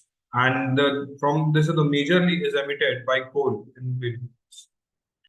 If you look at the pre-industrial level emissions from the pre-industrial level and today, we have already nearly doubled the amount of CO2 that has been released into the atmosphere in terms of ppm and in gigatons, the same manner. There was the recent Nobel Prize in 2021 was given to the Japanese scientist Sukuro Manabe, who had predicted that, by the thumb rule, saying that if the carbon dioxide level has doubled, then the temperature will increase by 2.36 times. So, which is close to, if you double the carbon dioxide emissions, the increase in the temperature would be 2 degrees Celsius. And I'll just, so if keeping that in mind, we are currently emitting close to 60 gigatons of CO2 per year as a whole, this thing. So if we take the time limit for, which is specifically for 1.5 degrees Celsius, that means we have only 400 to 500 gigatons CO2 budget left. And if it is winter, if we calculate it back to the years, so we have hardly 8 to 10 years left. But if we take a 2-degree optimistic target by by the century and say that, then we have somewhere about 1150 to 1350 gigatons of CO2 left. So this translates to nearly just just close to 20 years. But then, how much do we emit from the energy sector today? If we look at the table, here, we'll be able to see that India emits 850 grams of CO2 for per unit of electricity generated. And whereas United States gives us 470, China 680, United Kingdom 350. France gives only 90 grams of CO2 per unit of electricity. This is because the percentage of nuclear in their energy mix is 68%. Then why so? If you look at the lifetime emissions of the CO2 per kilowatt of electricity generated, nuclear has only 12 grams, while coal has 820, biomass co-firing is 740, and so on and so forth. So if we look at the IEA targets and MIT targets that, if you want to have a 2-degree or a deep decarbonization scenario, we should emit only 11 grams of CO2 per unit of electricity generated. So only nuclear, offshore winds, and wind onshore are only the qualifying energy systems if it has to be that 11 grams of CO2. And the total emission, considering that we have already, if we consider total emissions of greenhouse gases, it has added a combined heat of 3 watt per meter square from pre-industrial level to today's 2020 levels. So as shown before, we have only a limited target, and we have to choose the pathway today so that by the end of the century, we know how much of the temperature rise we have been getting up to. And it is, it is not just the scientific manner, but the economists was also suggested that if we don't do anything, then we will definitely have the losses of 7.14 lakh crores if no action against the climate change is taken. That will be in terms of physical phenomena like floods, regulation, droughts, and other natural calamities, tsunamis, and so forth. Yeah, but if we take a sensible action today, we'll have a business opportunity of 2.9 lakh crore. In fact, but some multinational companies and Standard Chartered Bank have predicted this to as high as 22 lakh crore business. So these are the various predictions from various departments and different studies also. But then yet another challenge with what India has is to be a nation that we need to be developed. And if we want to be developed today, so we'll have to increase our per capita energy consumption, our energy demand. I think India has been aiming for a $35 trillion economy from today's $3.3 trillion economy by 2047. That is our Amrit Kaal. That means the 10 times in the increase in their per capita or the of GDP will definitely lead to the increase in 10 times the energy consumption. So you can look at here that the total primary energy consumption per year and the GDP per year goes really hand in hand. So that is as the GDP increasing, as energy is also increasing. So this leads to another part that how much development needs to be made. India's urbanization has been forecasted to be 50% by Amrit Kaal. Then higher energy demand in the manufacturing sector has been predicted. We have every household creation, smart cities, and other ambitions will definitely require energy in an immense amount. Our people, 80% of the Indians are yet to travel by flights. All these will require energy in an immense format. So the term is how much energy can we say that will be okay. So if we look at our neighboring countries like China, United Kingdom, they consume 4 times of the energy that India has. If you look at United States, it consumes 11 times. If you look at Norway or Canada, they are 15 times. Iceland is 20 times. So what should be our figure when we say that how much energy is required? Keeping that also point of a bit aside, how much potential our renewable potential do we have? Because we are ambitioning for a very high growth rate. Then what is the potential we have? As per the Professor Sukhatme, IIT Bombay, Professor Sukhatme, in his paper, he said that he considered 3 possibilities: 5%, 10%, 15% of barren land, and predicted. Some predictions are by MNRE, some are by NITI Aayog, which all sums up to be 2000 terawatt hour per annum. If we go for wind, then we have hardly 1000 terawatt hour per annum. Hydro, another 800 terawatt hour per annum. Bio, by MNRE's predictions, are 60. So total, it is somewhere close to 4000 terawatt hour per annum generation. And today we consume roughly 10,000 terawatt hour per annum. If we say that we have to make our today's energy consumption green, then 6,000 we have only 4,000 of clean energy. Rest 6,000 still needs to come from another sources. And for the clean sources, we only have another option of nuclear. If we look for deep decarbonization, like we have to meet the development criteria, and we have to look for the ambitious goal of $35 trillion economy, we will require at least 40,000 terawatt hour, and which is close to 50,000 gigawatt electric with an energy source which is high, with high plant load factor. So how does this can happen? So if we look at the United States policy, what it is doing currently to achieve sustainability is, it is replacing its coal sites with small nuclear power plants, like small modular reactors. And that too, it has been said that these SMRs will be placed in public domain with a tagline that no impact in public domain. Like it is as good as safe, where it will be in public will have no issues with that. Another added challenge with India is that by 2050, approximately 200 gigawatt electric of coal-fired power plants will retire if their design extensions are not given. So, along with the current power, the diminishing of coal is also to be compensated with some. Now, if you look at the energy demand in a particular manner, we can say that the captive power consumption has increased twice in 8 years, from 40 gigawatt electric in 2012 to 80 gigawatt in 2020. If we see that major these captive power plants are of the size of 1 megawatt or few hundred megawatts, not as big as 1,000 megawatt or bigger sizes. And it is from the McKinsey report. It has been expected that steel will grow 8 times, cement industry will go 3 times. So that means overall we will require almost close to 6 to 8 times of the energy, which is captive energy. That is somewhere close to 500 gigawatt by 2070 in terms of smaller reactors and the other parts. If you look at this now, if you look at the particular case of particularly steel, today we produce somewhere close to 100 million ton per year. So if we take over 600 to 800 million ton per year, we will require and this has to be provided by green hydrogen, because currently we have also seen that there is a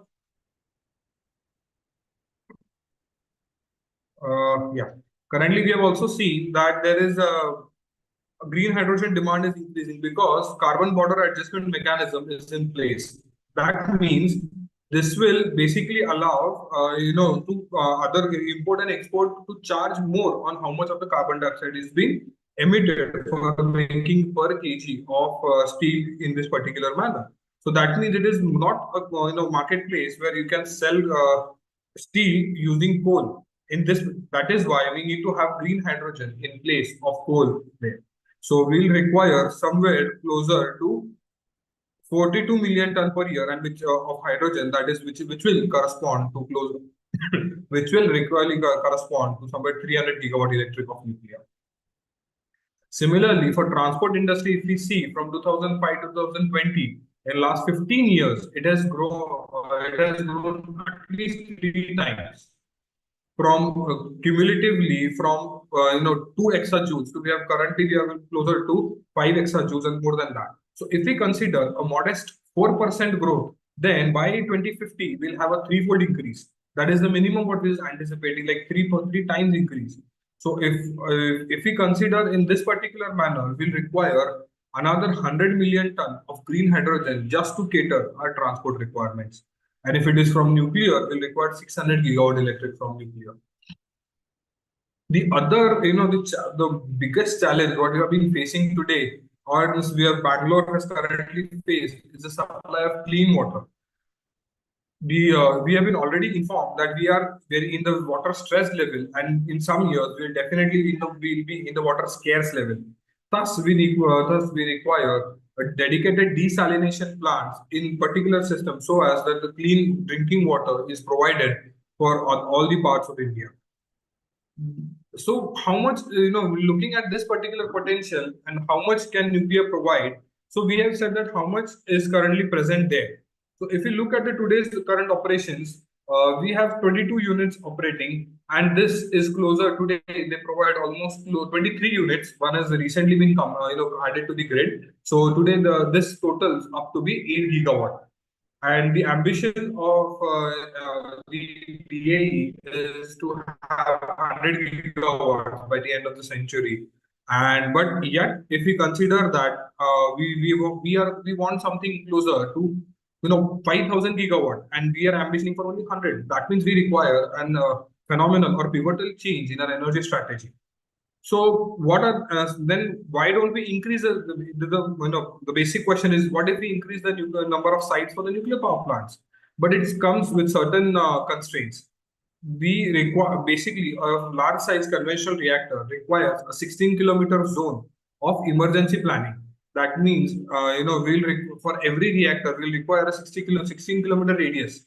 But India has a dual challenge. It is a growing population in an restricted geographic scenario. So we have less land, more people, and thus providing that much amount of land for particular nuclear reactors is become difficult. Also, majorly the major safety systems are to be built on the site, which is increasing the cost, and thus the nuclear becomes much more expensive than other parts. So for this, particularly the solution which comes up is the small modular reactors. These reactors are basically very safe and economic, which can be put with the public inside the public domain, and yet they have inherent safety that no harm to the public can occur. These are basically walk-away safe reactor. Anything happens, just walk away, and it will be safe, and it will return to the safe position on its own. We already are working on that particular technology. And this has an economic advantages also, that this machine can be factory built majorly, so that it can be for rapid deployment and immediate for multiple constructions that parallel can be done. And since the size is less, the amount of investment is required is less, and the investors return on investment will be much faster and much more economical. If we look at the industries, then how it particularly caters to the industry demand, I'll tackle that particular part. If we convert heat or steam into electricity at a basic conversion rate of efficiency of 30%. So that means if we look into the amount of terms, the steam is one third price of electricity, and one third abundant also, I can say. This is the abundance in a particular manner.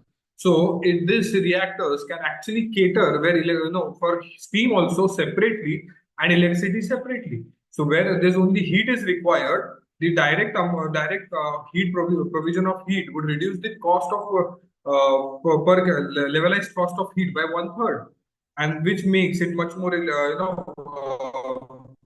best option for providing.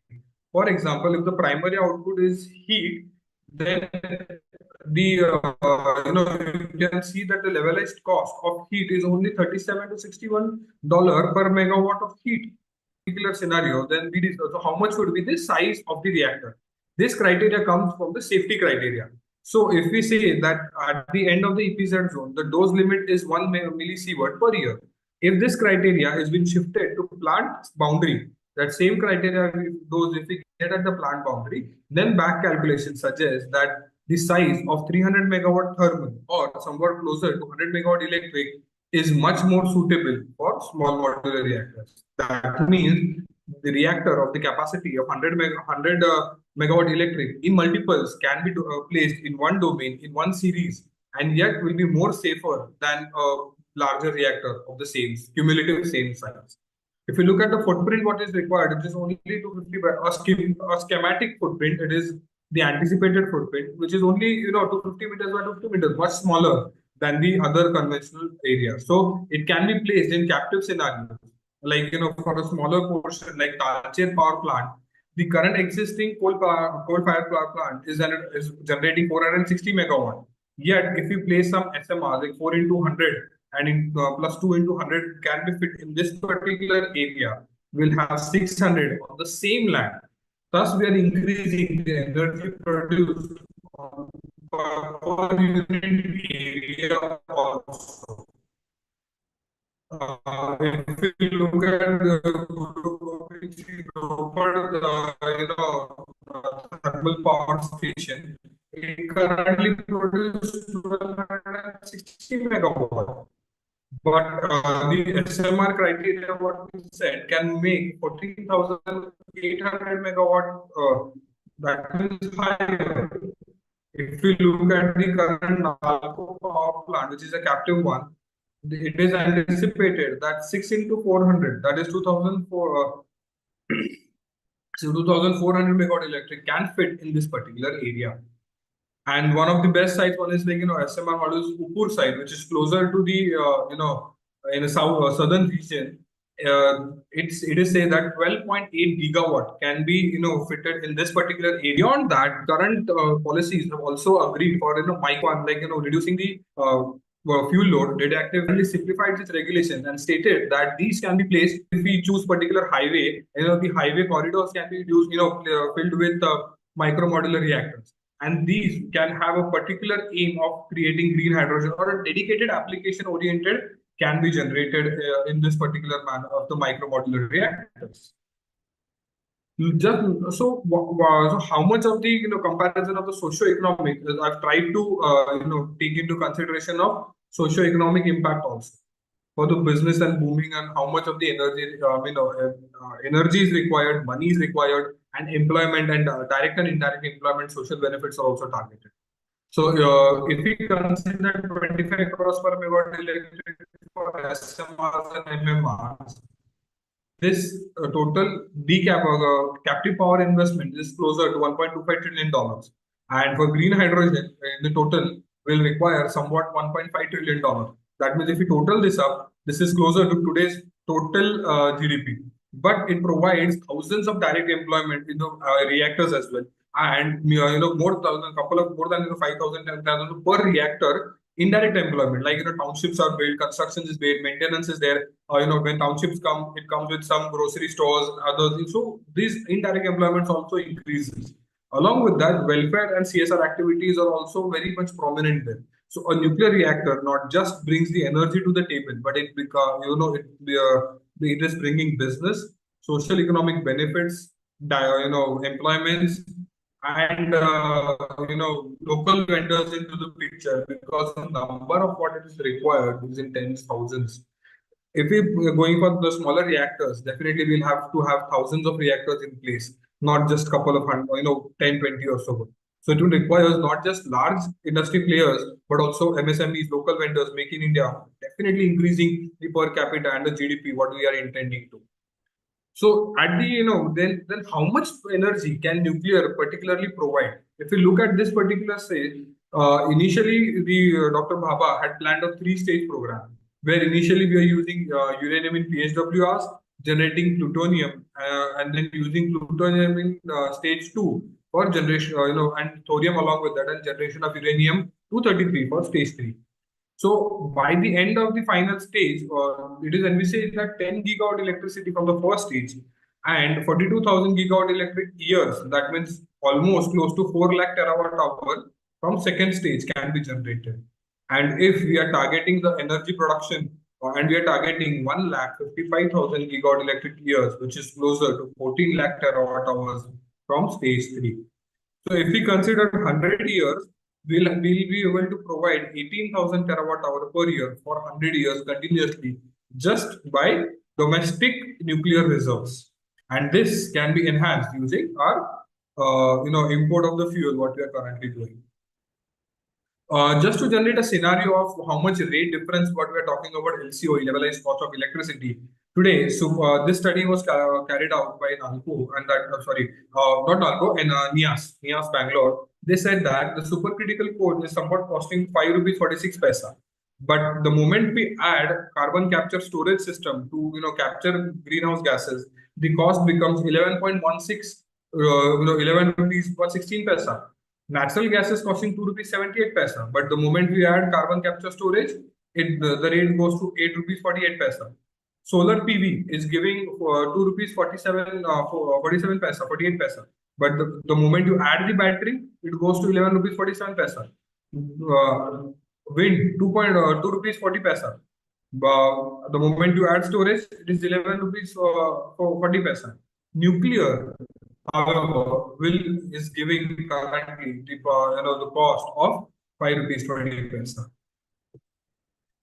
The other as the challenge I was discussing, that India has also published a gazette that will to tackle the carbon border adjustment mechanisms also. We are also looking to tax the carbon emissions in a similar manner what European Union has adjusted. So there is one of the strategies was suggested by the UK policy was to charge almost 40 to 100 pounds per ton of CO2. That means, which traditionally translates to somewhat closer to 4 to 10 rupees per unit of electricity generated from coal, and that will lead and later to add to increase the charges from 100 pound to 300 pound, that is 10 rupees to 30 rupees. So if we add this as a charge or the compensation fine on the particular per unit of electricity, this will add more than 30 rupees of per unit of electricity will be generated if we if this kind of policy is being enacted. So overall, what I'll say is nuclear energy is the major part of the solution. I'm not saying that other parts or the other renewable energies are not the solution. Energy is the nuclear energy will play a pivotal role in the mix. The other energy sources are equivalent important, but nuclear has to play the pivotal role if the growth rate or if the development is anticipated in a manner what we are thinking along with the sustainability what we have been thinking of. Thank you.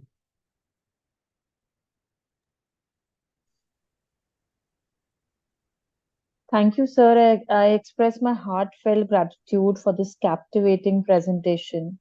You've supported your information with incredible statistics, making the comprehension of the topic of the presentation even better. Thank you, sir, for taking the time and making the effort to prepare such an informative session.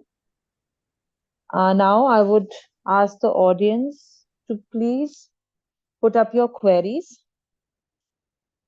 Everyone, please feel free to participate.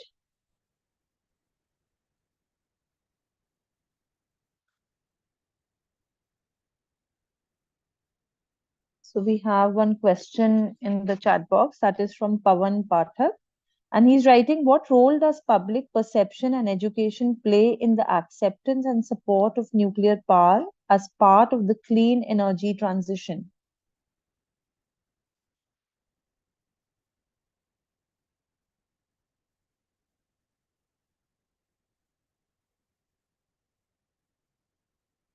Sir, you're muted. We cannot hear you.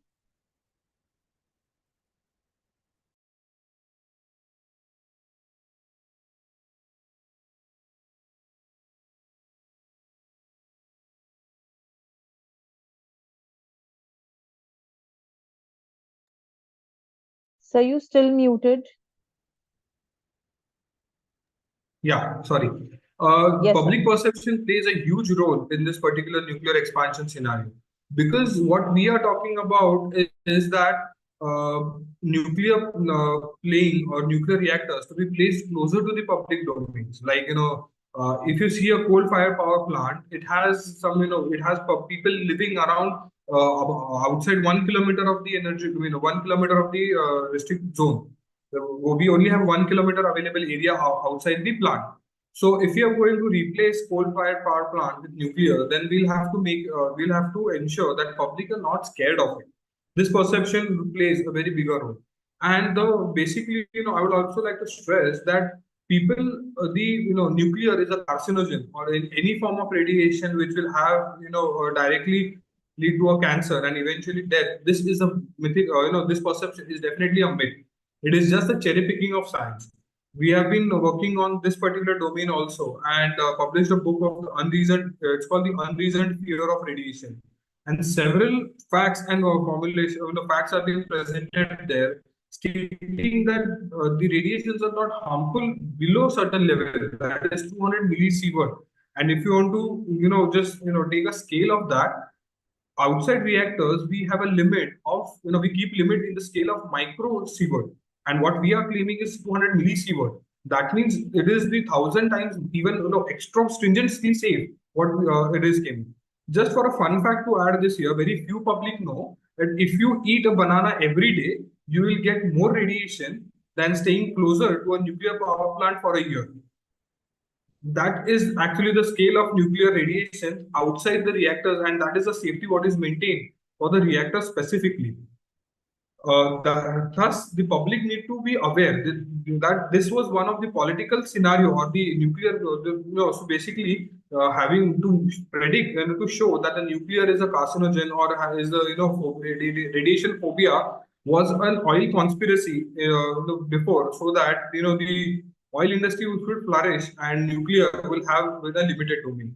Yes, the public has seen Hiroshima and Nagasaki, but they tend to just isolate those two events.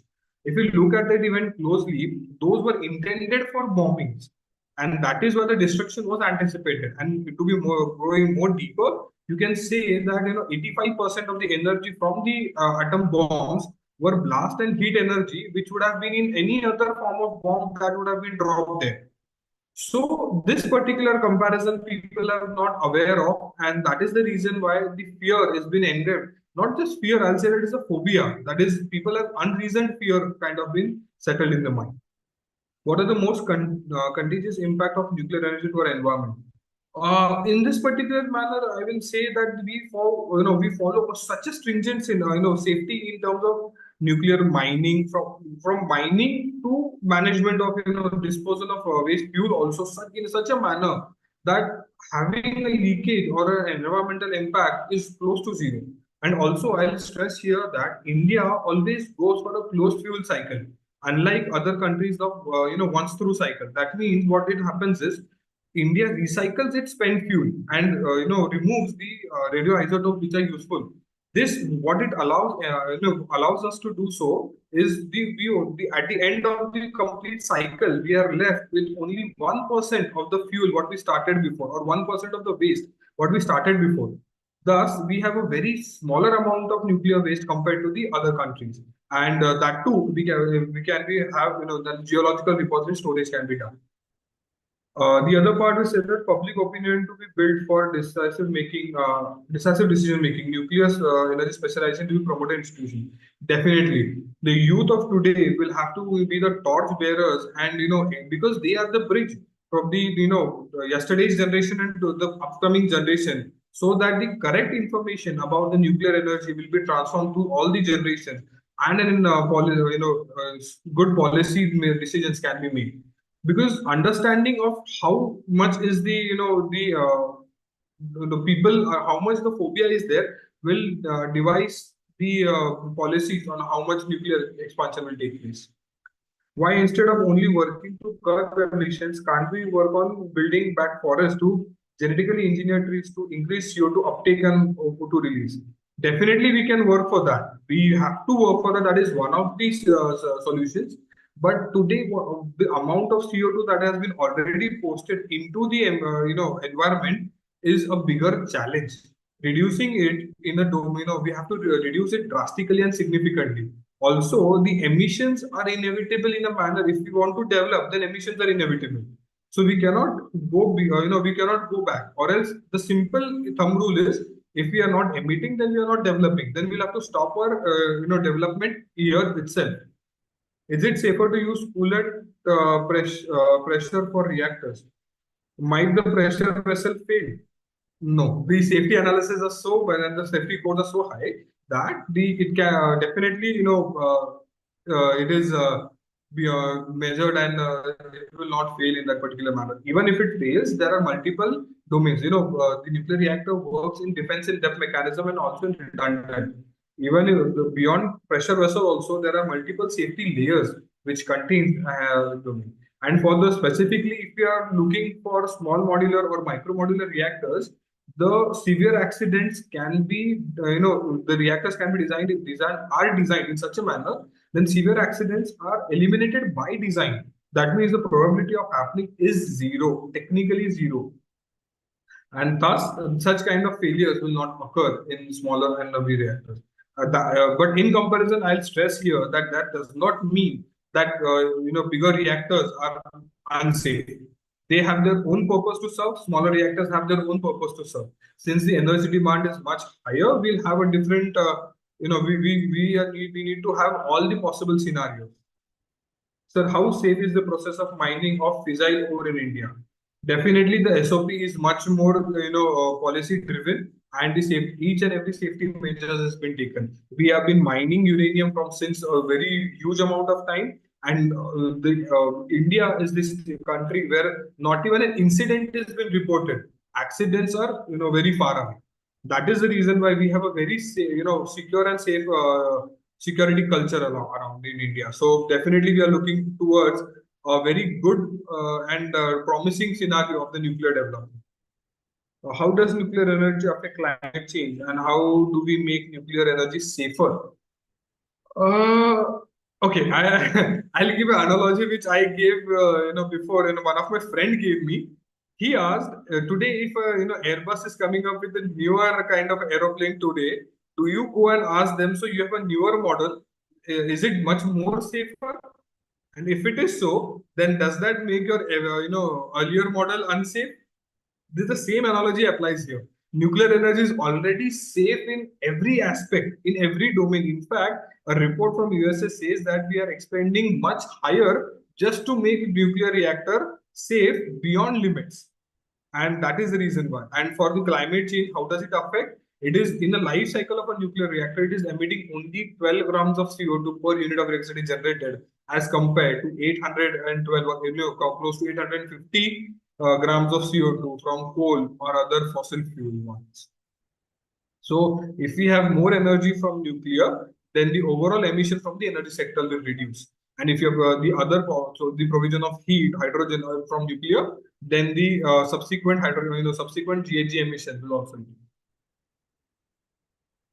I think Mithilesh Kumar has raised his hand. Yes, sir. Dr. Mithilesh Kumar. Sir, I request you to please put forward your question. Yeah, hi. Thank you. Very interesting talk. I had a very small question. So does your current proposal, which is based on small modular reactors, does it depend on success of India's three-stage nuclear power program? And if yes, what is your level of confidence in India transitioning from the second to the third stage? This is in accordance with the three-stage program. We are not leaving anywhere the three-stage program, because what we are, SMRs, the small modular reactors we are proposing today, are based on pressurized water reactors and PHWRs, which are stage 1 reactors, which are generating plutonium for stage 2 reactors. Recently, we have already addressed, so that means, as we have seen in my slide, that stage 1 was anticipated to produce 10 gigawatt, and then only we will be able to, then only the amount, there will be a certain amount of plutonium produced, which will cater to the second stage. So we need to, we anyways need to increase the PHWRs and PWR sector so that the 10 gigawatt anticipated number can be achieved. As for the second stage scenarios, we already have been, promisingly addressing the fast breeder prototype reactors. Those are already smaller in size. Currently, the prototype reactor is of 40 megawatt. So that is, if we look in terms of energies and smaller reactors, that prototype is in itself is a reactor and is of a smaller size, which is by definition a smaller reactor. And if you look at our development if you look at the history of nuclear, we started with 220 PHW 220.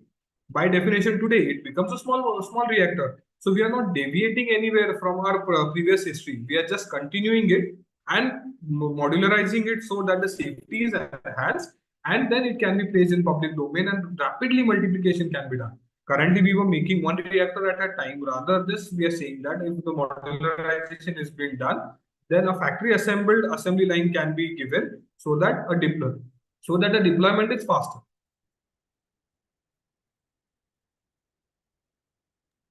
I think I've addressed, Sir, I think I was able to solve your query.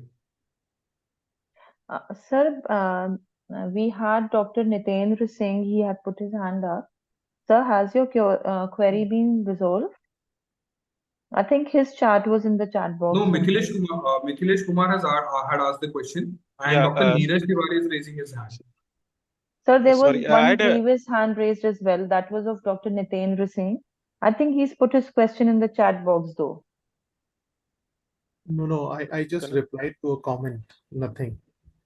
Please go. Okay, sir. Yeah, Can thank you. I ask a subsequent small question? Yeah. Sure, sir. Yeah, so I was asking from the point of view of availability of fissile material, right? Which you are thinking of uranium-233 right now. So that's why I asked, what is your level of confidence from second stage to third stage, and what is the timeline? That's all I wanted to know. Okay, timeline. Sorry. If you look at the uranium-233, that is stage 3 part. That will be getting from PFBRs. So we have been already looking towards the fuel loading at stage 2 has already been done. Recently, just I think last month that fuel loading has taken place. So we are already entered the stage 2 program here. So and this is in a very war footing level, and that means it is going very fast. To give you the timeline from my personal perspective, I think in a decade or so we'll be definitely we'll be going for licensed stage 2 reactors, and definitely then there's only a matter of time for multiplication and multiple deployment.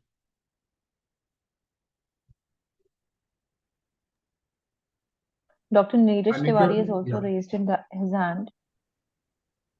So please ask your question. Dr. Neeraj Tiwari. Thank you. Actually, one concern I raised was addressed like that of public opinion, because at the government level, unless the public opinion is there, it will be difficult for the politicians to take strong decisions. So this is one thing. The other thing is that investment, like we will be looking forward more towards fusion reactors, I think, in the future, and it is an investment in future. Looking from the current scenario, especially in case of India. So you must have done a great deal of work and analysis, and we have just attended the session your book was released. So you can throw some light on this, because ultimately a strong decision and financial aspect has to be addressed to. Yes. So the ultimately it is correct that awareness has to be there. Even DAE or the government handles are already trying to spread awareness and to debust this myth against radiations. And that is the reason why in fact we are the ones who are developing AHWR, advanced heavy water reactors. The very premise of that particular reactor was that it can be placed in public domain. All the safety system will be a passive system, so that anything, whatever happens, it will go into the safe position directly itself. So that is the aim which we had a very even before putting this domain, that reactors can. We had an ambition long back that the reactors can be put in the public domain, and this awareness has been spreading. Today, surprisingly, while taking up the classes for some workshops in the school students, I was surprised that a sixth standard student actually surprised with the question that why don't we use uranium bricks for producing energy? This was his particular a sixth standard question asked me. I was in Delhi for I think some school in Delhi. This is kind of the awareness what we are trying to achieve. But then definitely it is not, but it states the policy is making a policy is the government bodies in their purview, agreed. But spreading awareness can be done along with the government from the privates also, because now demand is coming, the need is coming. For example, if you take today, I just give one example of steel industry. What has happened? The steel industry says that we cannot sell our steel in the export market because we have been charged extra for the CO2 emissions. Now they are advocating for nuclear energy, because that is a long-term scenario. Renewables have their intermittency problems. Some return on energy investments, some economics suggest that they are not coming up to that economics also. So now they are trying to debug that fact that why nuclear is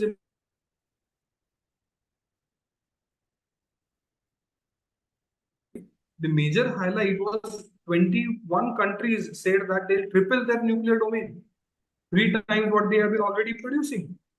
That is what kind of the system what has been building upon. And that particular is already people are spreading this over the social media. Youngsters are really talking about. Today's youngsters ask questions, why this and why not? And that is why the myths and the phobia is busted.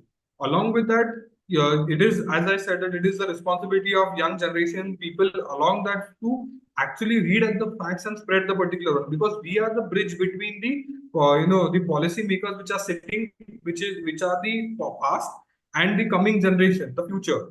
We are the link between those two. That is the reason why we have to take it upon us to spread this awareness, and particularly make sure that a right kind of knowledge has been passed to both the generations, so that the robust policy can come up.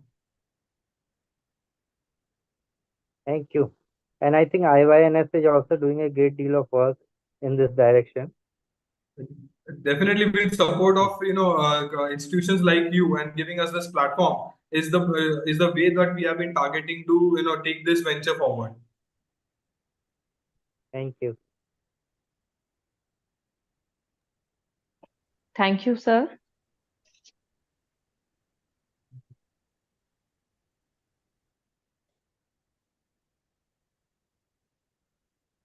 I think we have Dr. Jaitley with us now. Neeraj sir, do we have sir with us now?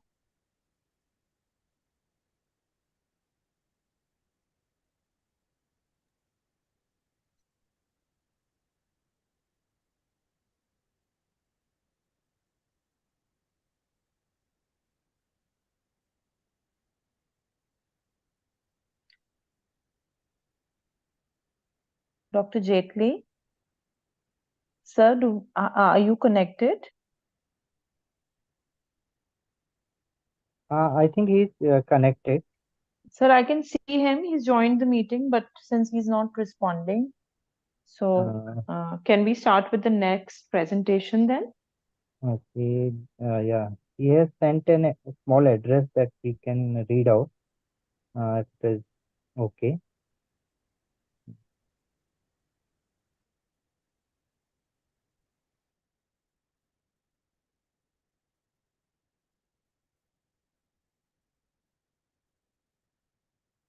I'm trying to connect with him. Okay, sir. Just a minute. I will take only 1 minute. Right, sir.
I request all of you to please fill the feedback form. Its link is in the chat box.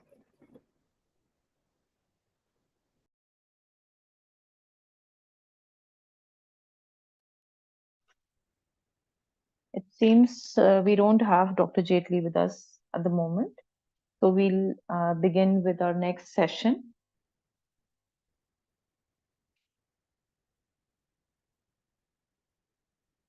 Without further delay, I'm delighted to introduce our next distinguished speaker for today, Dr. Nitendra Singh.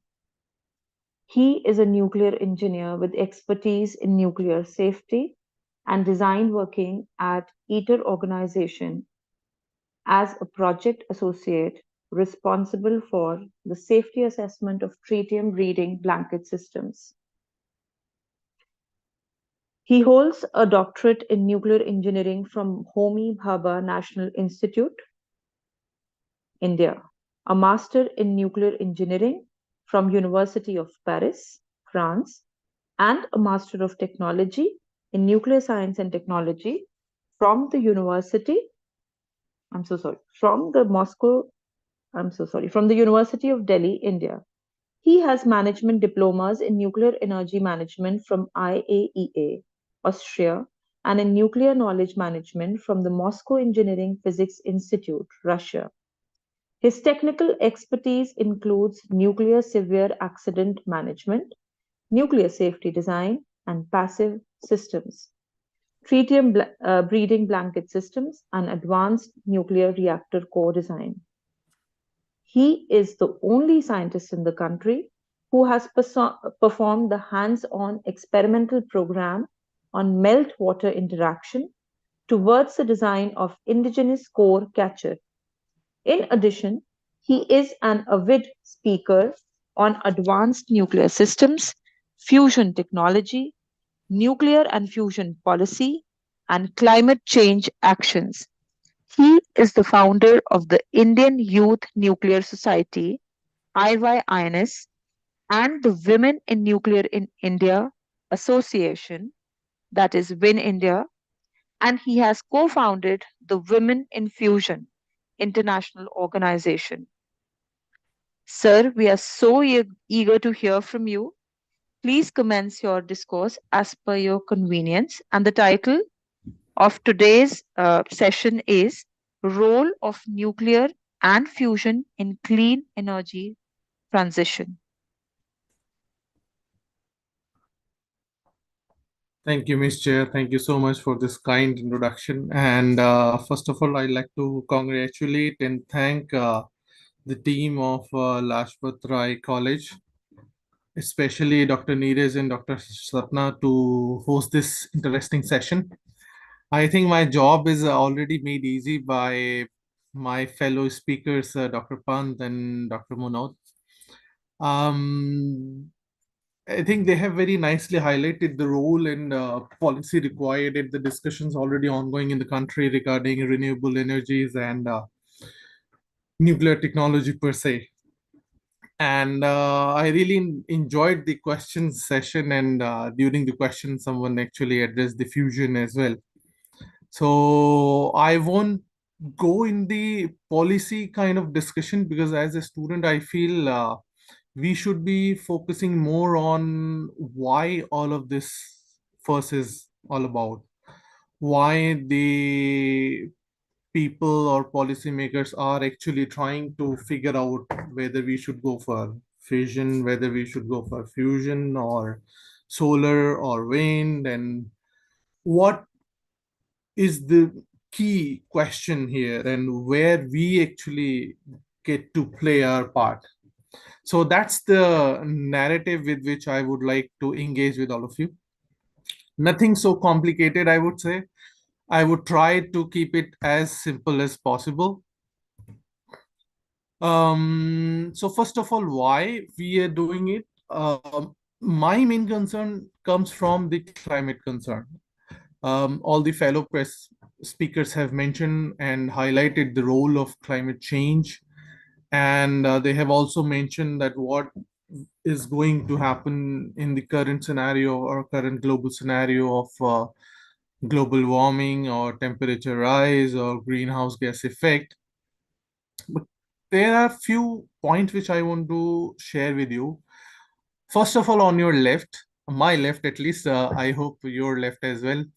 Last month we saw, which was published by NASA, that April 2024 was the highest month, or I mean the highest temperature recorded month in recent history.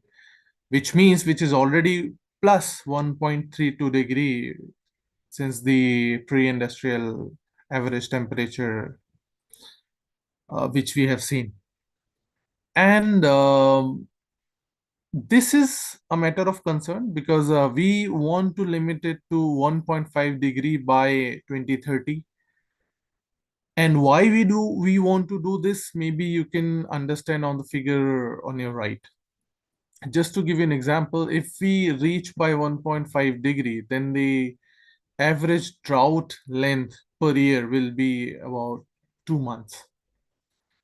That means you can understand what will be the severe effects directly on the human mankind or biodiversity. You can imagine how drought can directly affect the surface scenario and a long-term discourse of the local regions. And if I remember the question that someone want to plant a jungle or a forest with this, if you have this sort of duration in your around the year, then how you can actually make sure that your forest will be able to survive. Now, this is based on 1.5 degree scenario. If we continue to grow the way we are doing today, our actions are not being really pertinent to what is required, then eventually we will also reach to 2 degree rise, and the scenario will be worsened. And the scenario mentioned on the last is 3 degree rise. And I want to highlight, if you go to 4 degree rise, you will already be reaching kind of scenario of Mars like situation on the surface. Now, this is the concern. This is why everyone is trying to figure out what is the best solution. Someone was asking why we can't use our resources sustainably or sustainable resource rightly. But the problem is there is no right equation or right solution for now. The equation is pretty much complex because we have different scenarios contributing, different scenarios um, differing this solution as well. So this is the concern. And my fellow speakers have also highlighted how climate change can actually affect directly our health, our ability to grow food, housing, safety, work scenario, all in all leading to our existence. So this is a crisis of our existential crisis, so to say. And if you try to do a little layman calculation, you will find out that most of these carbon emissions are coming from couple of sectors. And energy sector is one of them. Almost 20% of greenhouse gas emission is basically taking place from the energy sector. And when I say energy sector, that doesn't only limit to the electricity production. That means all sort of energy we are talking about, whether it's a heat for industry, whether it's a energy being used for industrial application as well as healthcare or energy for agriculture or any other field, or energy for electricity production as well. So all of this contribute to this major sector. So now you imagine we're talking about a fifth of carbon emission. So that means since I belong to the energy sector, I would prefer to at least pay my part and do something about this field. And I feel that we would have really strong actions towards decarbonizing this sector. And one of the facts which is more practical and logical comes from this understanding that anything you do for the action, everything requires certain amount of energy. Whether you walk, whether you travel, whether you cook, whether you're healthcare or anything, or for example, even when we are talking through this online media, this also requires an energy. So our day-to-day move energy. So it's a big contribution in terms of your day-to-day movement and day-to-day life, as well as it's also the biggest, one of the biggest contributor to greenhouse gas. We need to balance it.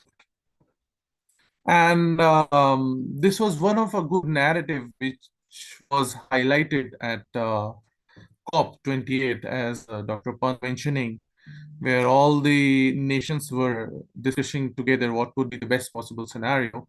And I really like the mandate they have, that hope inspires action. But for me, hope doesn't look a dreamy term. For me, hope should be logical. Hope should be questionable, quantifiable, and it should be basically based on the fact and a problem-solving nature. And to understand that, we need to understand the basics in which we are living in. And there are two scenarios I want to discuss here. Scenario on your left, which is you need to understand that our planet is basically a closed system. Everyone is saying, you know, there is a carbon emission, there is a greenhouse emission, but then what? If it is there, then what? Why it is so important to discuss? Why it is so important that we should talk about it? So we need to understand that we are actually the part of this closed system called our planet Earth, and that is being closed using the atmosphere. Now, there are certain layers of atmosphere, but overall, it's a blanket of gases we have over our planet. Now, this actually helps to balance the energy or heat or temperature, and also it takes care of harmful or non-harmful, all sort of radiations which need to be passed on, which need to be reflected, as well as it also takes care of balancing the inner pressure in terms of pressure difference and temperature difference in different parts of the world. Now that's very important to understand, and I'll tell you why. Coming to the picture 2 on your right, if you see, we are the part of, as a planet, we are the part of a small solar system, which is 8 planets. I'm not counting Pluto. And the center of this solar system basically is considered to be the sun, which is the source of all our energy. And I guess you already know that there is a sunlight coming to the earth, which is carrying the amount of energy, which actually creates all the energy forms we have, or all the life or biodiversity we have on our planet. Now, we are actually transforming this energy into all different forms, whether it's a direct conversion using the photovoltaic, which is directly converting the solar energy into electricity per se, or you can use this direct sunlight for heating something, which is the direct heat energy conversion, or our plant system or biodiversity using it for different fuel, in the fuel for us, and the food production using the photosynthesis and other processes. Even the wind power is basically governed by this, because as I mentioned, we are in a closed systems. So it creates a temperature difference, which creates a pressure difference, which drives the wind cycles across the planet. And that's how we get different types of wind on our planet. So all in all those energy forms which we see are basically being converted with this light energy we are receiving from the sun. Now, this is really important to understand, these two aspects, that we are living in a closed system and our primary source of energy is the sunlight. You might already know this, but one of the basic equation of energy, as we know, is the mass energy conversion. And this I want to highlight because in the universe, this is what is actually happening. if you believe in Big Bang Theory, we all became alive or being produced as a product of stardust, or from energy we converted into matter and or mass, and that's how it has been happening. And in the sun, this is the same process which is taking place. All in all stars or in whatever galaxies you see in the universe, all of this is taking place precisely in this manner. That energy is being converted into mass somewhere, and in somewhere the mass is being converted into energy. So this is really important to understand. Okay. Similar thing is basically happening on our planet, and this is how we are doing. I think we have already discussed before that the basic form of energy we are having on our planet are basically utilization of fossils, and we are also using conventional nuclear fission. Currently, globally, the nuclear fission scenario contributes to almost 20% of electricity production, with almost 430 nuclear reactor operational. While this share is only about 2% in our country, with 23 reactors operating, and the conventional method of energy production is still the fossils. And if you see the equation on top, what is happening, from where this carbon dioxide is coming, the greenhouse gas we are referring to, which is being shown by Dr. Munot using the beautiful graphs. So you see this equation highlights that basically hydrocarbons are, this is what we see, a lot of carbon dioxide generating, which is more of a molecular phenomena. But if you go down to the nuclear or atomic level, you'll realize that there is a conventional fission process where if you bombard a neutron to a uranium-235, which is an radioactive atom, you get two small nuclei and some energy and some more neutrons. So this is the standard difference. You don't see any molecule called CO2 in this, and that's why nuclear actually don't generate any carbon dioxide during the energy conversion. What CO2, as mentioned by Dr. Munod, is coming as a part of nuclear industry is mainly because of the steel production or the concrete production, which is being used for power plant conversion or construction. So this is one aspect you need to understand. Having said that, this defines that the greenhouse emission per kilowatt hour energy produced by different power plants, then the renewable energies are least. You can see solar, nuclear, wind, they are really low.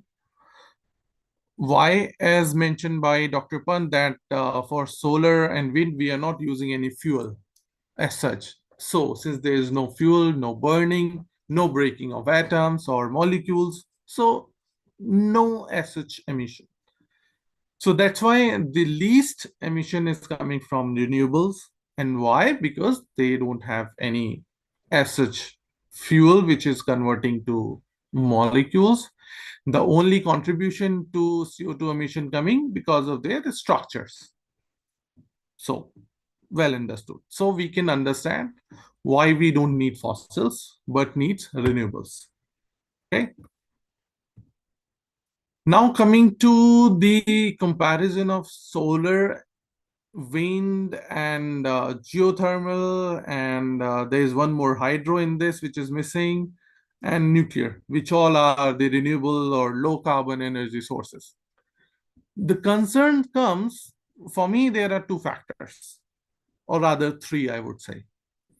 One, of course, the land area and their energy density, which is very low, because of which we require to have more energy intake or area intake required to give the same amount of energy production, which is very feeble in terms of other renewables compared to nuclear. Nuclear is really dense.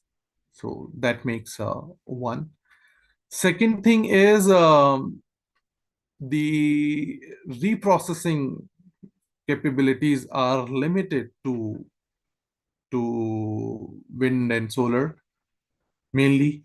And this raises another question based on the life cycle cost and the reprocessing not available, and also very complicated because it is not really easy to recycle solar and wind components. The third one is the intermittency. The solar and wind are not available throughout the time, so they are not readily connected to the grid as mentioned by Dr. Pant. So we need to have some sort of intermediate storage, which is again a trouble because we don't have the reprocessing capabilities of that kind for storage as well. Now, geothermal and hydro are not available everywhere. So they are good source, but where the sources are there, but they become really complicated for mainland scenario. For example, if you want to put it in Delhi or in Rajasthan. So that depends on where you want to on that. So ultimately what happens, you are left with the solution. Now this is a logical thing. And one thing I want to highlight here, that as a student or as an early career, being in earlier career path of yourself, you should not believe any narrative. You should question the logic and why whosoever is saying so. So if I am saying nuclear is solution, you should question why it is so. And I have shared my logic. Maybe you can come up with your as well. So what I understood from my logic, that nuclear power can actually drive the decarbonization beyond electricity. Why? Because nuclear not only produce the electricity, it also helps you to have hybrid plants. For example, you can use the residual heat to do the desalination of and create drinkable water for addressing the water crisis. You can also have medical isotopes, which are really important for your medical treatment, especially in cancer treatments, in your diagnostics. So that is another aspect which gives all other industrial application. And the reprocessing or recycling of nuclear waste is really a standard process. You retrieve almost everything out of this waste except for the structural material, for which the technology is still under development. We will be able to retrieve that as well soon. Secondly, it is one of the best low carbon base load power supply. What does that mean? That as we have heard that we have a certain amount of minimum energy requirement for our country. Now that means that we need to have that much energy coming constantly 24/7 without any delay. Now that sort of supply 24/7 we can have from the nuclear power. And of course, it can actually collaborate with other renewable energies as well to give you the stabilized grid connectivity. And most importantly, India has proven its own competencies and capabilities in terms of technical knowledge and know-how in our country. And based on the young workforce we have, or youth we have in the country, we have capabilities to expand. So that's why I say nuclear is the solution. Now, to understand what are those nuclear processes with which we are actually talking about. I mentioned about the energy coming from sun. In the sun, basically fusion is taking place, while on the planet we are actually exploring fission. So just to give you a brief idea, fission, which is on your left on the top image, is to split the larger atom into smaller ones. And during this process, there is a mass changing into energy, which gives rise to energy. Simple.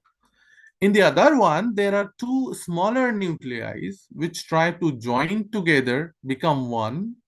And again, during this process, there is a mass converting into energy, and you get energy. Simple. What you have seen on this lower image, you have seen the fusion you have seen naturally in your sun. And fission, you might have already seen some of these power plants while traveling or on internet or in some movies or wherever. And on the image, you see the different processes like what are the fuel involved and how this process actually looks like. For fusion, conventionally, we use deuterium and tritium to combine, which are the two isotopes of hydrogen, which gives rise to helium and energy and neutron. While for fission, simple, we use uranium-235. It gives rise to two barium krypton, energy, and neutrons. So simple. This is the basic difference between fission and fusion. Now, why it is happening? As I mentioned, everything you should question why it is actually happening. Now you see the image on your left, if you see, it is the main culprit or main region or main driver of these two processes. Now, this is basically the energy curve, or we say the nuclear binding energy curve. But forget this term, I'll give you the simple understanding. In an atom, there are three particles: neutron, proton, and electron. We are not going deeper, consider only atom. So ideally, proton is positively charged. So to balance the charge, you have neutron. While in terms of masses, neutron and proton are similar in size, while electron is really tiny. So it has main contribution coming from the charge. As you go from hydrogen to any element upward until uranium or even beyond, the number of proton keep on increasing. That defines your atoms or which element it is. So accordingly, number of electrons also increases and balances out the structure. However, within the nucleus, where their neutrons and protons are, to balance their nuclear forces, especially after iron onwards, the amount of neutrons required is a bit more compared to amount of proton. Now that lead to some sort of instability. Assume in this manner, if you have a double bed which has capacity of 2 people sleeping. Now, if your friends come, you decided, okay, we can share one more. It's okay, we can sleep 3. It's okay, it's comfortable, manageable. Then you found there's one more friend who's coming for study and he decided to stay. Now, on the capacity of 2, you are 4. Now, this is a situation that it is okay because you have friendship as a force to stay together, but it is not okay in terms of bad capacity. So that's precisely the situation when number of proton and neutron becomes indifferent. And that's what happens in this curve. If you go from 40 to 240 onwards, then this situation is tricky. Now, somehow you want to get rid of this one friend, but because it's your friend, you can't do that unless there's some force coming. So in terms of fission, what happens? This neutron which is coming, it's like your mama. She comes, hey, what do you guys are doing? Leave one guy. Then it comes, make the situation unstable, this extra neutron. And then it divides the two group and attain the stability. The entire game in the life is about stability. You are studying to get stable in your life. Likewise, every atom is going for that, trying to attain stability. So for fission, they divide. Same thing happens in fusion, but in other way around. Now you have hydrogen, for example. One neutron, simple, oh, sorry, one proton, simple, no issue. Then you have one neutron, one proton, then you have one proton, two neutron. So this becomes unstable again, as I mentioned. So, but being smaller already, they cannot break further. But what they do, it's like you have two single beds. So already there were two people sleeping here, and there were one person sleeping on the other bed. So this was really unstable because of capacity is one, but two people sleeping. But you combine them two, it becomes a double bed. Now three people can sleep comfortably. Okay. So this is kind of a situation. Now imagine 2 to 3, 3 to 5. So eventually what happens when you add deuterium and tritium, they fuse together and then they give you helium plus one neutron. So this is kind of fusion. So this is basically the overall understanding of why fission and fusion are taking place there and why they are important for energy production. You understand, because we are playing at the level of atoms only. We are not going at the level of molecules. And all those greenhouse gases, methane or carbon dioxide, they all are molecular phenomena. So since we are at the atomic level itself, this doesn't come into account. So yeah. Now, what does typical fission reactor or fusion reactor looks like? So in a conventional fission reactor, you see there is a core in the center where your fuel, basically uranium 235 or 233 or plutonium, there are mainly three fuels. You can have one type or a combination or a different combination you can put together, and then there is a reaction taking place inside a vessel. It could be a reactor pressure vessel, it could be of a different kind, different strategy, and then you take out all this heat which are being running. This heat converts the water into steam, and then conventional steam to power generation takes place. For fusion reactor, which is still not being there but are being designed or are being conceptualized so far, it is a different scenario, and this is one type of the strategy which is mentioned here, where you will have some sort of vacuum vessel in which you will create a plasma, where you will have a fusion taking place, and this create energy, and then again you use this fusion energy to heat up the water and convert into steam, and then use steam for the conventional power. So the main difference coming here is in terms of fission reactor, your fuel is solid, which is breaking, while in terms of fusion, it's basically gases and converted into plasmas and then fusing together. So it's a different strategy, but we'll discuss fusion in detail during another next presentation, which I'll go. But this is the more or less course difference between the two scenarios, and you understand where we are. In terms of fission reactor, we are already operating. We have more than 70 years of operating experience now, and we know in and out of fission reactor. However, fusion reactors are still in conceptual phase. We are still designing and working out how best we can have it. And you can understand by saying that breaking is always easy while making one. So fission becomes easy because you're just trying to break something, while fusion you're trying to create something. So it has its own complication, which we'll discuss in the following lectures as well. So, but this is the whole global scenario in terms of fission and fusion. Now, what role it actually plays in the clean energy transition?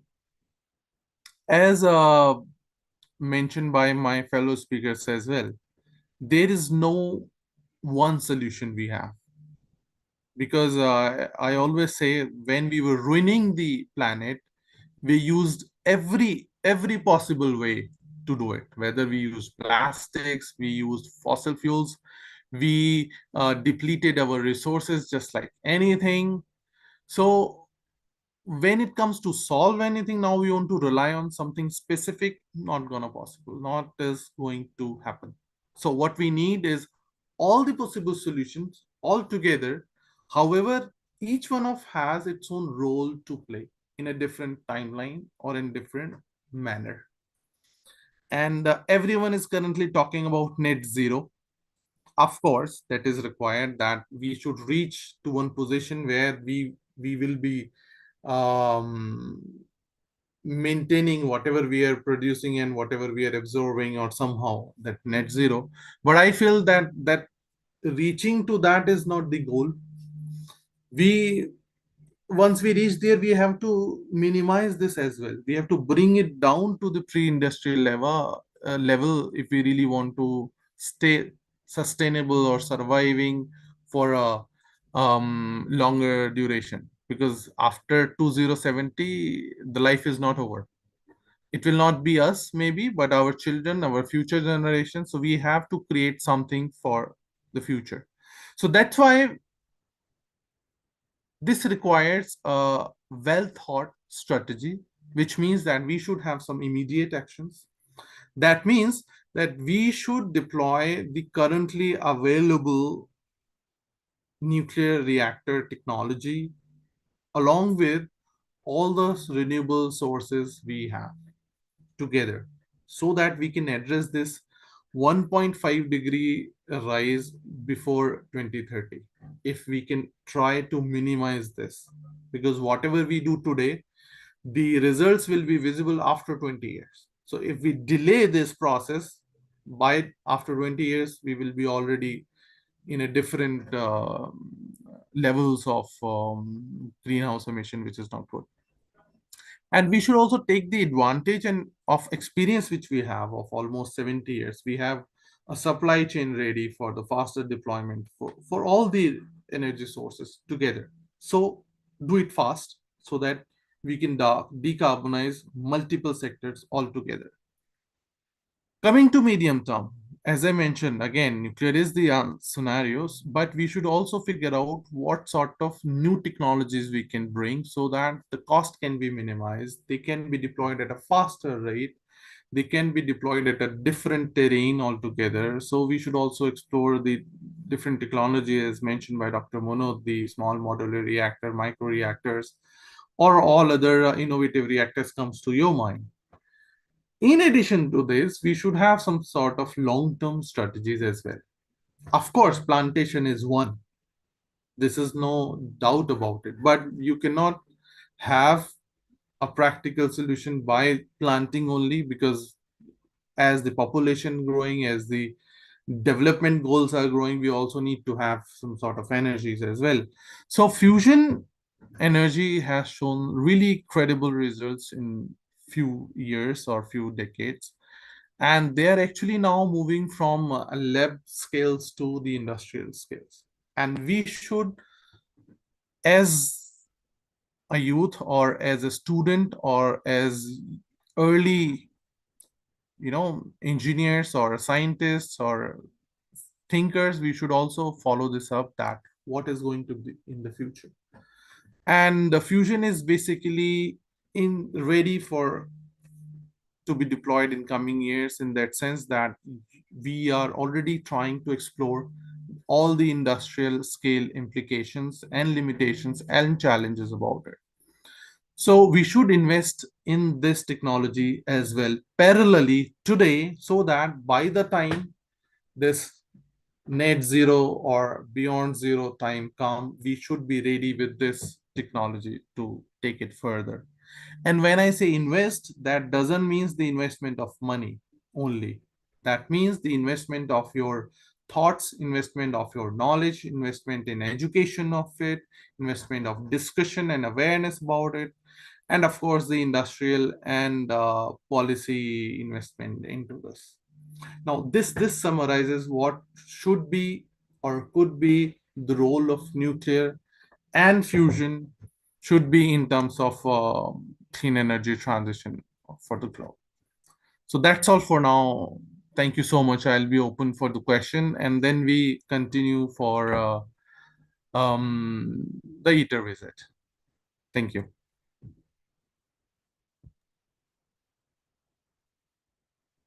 Audience, please put your questions in the chat box. We're waiting for your questions.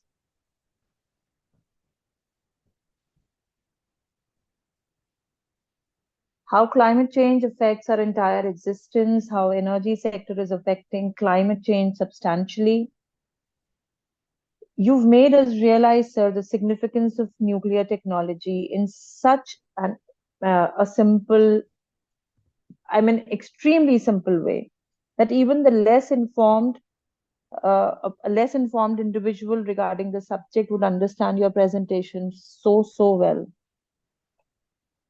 Thank you. Please, may we have the questions? I'll be happy to take questions during the visit as well if you have, or if you want to have questions after that, I'll be happy to take afterwards as well. Now I'll switch to the ITER visit and I'll tell you what it is all about. But let me just show you some things which is like what ITER is all about. Maybe that will give you some sort of understanding. Just a moment.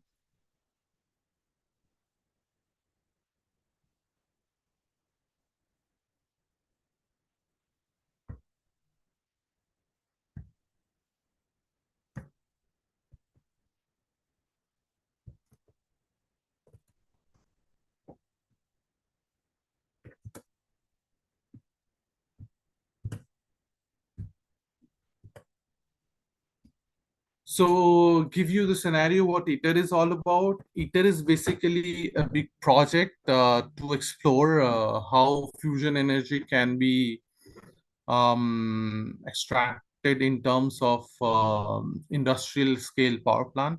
So ITER is basically a big, massive research reactor, which is being under construction at south of France, and it is a partner project of 35 nations working together, being 7 equal partners of China, European Union, India, Japan, Korea, Russia, and the US. And I always say we have already received a fusion of humanity. Well, we are actually representing more than half of GDP of the world and more than 70 or 80% of the global population through this project. So this is ITER. This I have already mentioned that from where the energy is coming, you have seen from the sun, our entire fusion taking place at CERN, and CERN is basically one of the primary and natural example of solar energy. And as I mentioned, basically, if you want to pursue fusion, one of the easiest technique in terms of all other fusion processes is magnetic confinement fusion, and where we are actually trying to fuse deuterium and tritium, which will give rise to helium and neutron. But before I go further into technology, you need to understand why fusion is taking place in the sun. As I mentioned, you should question everything why. Because in sun or in space plasmas, you already have a really high temperature, millions of degrees of Celsius is already there.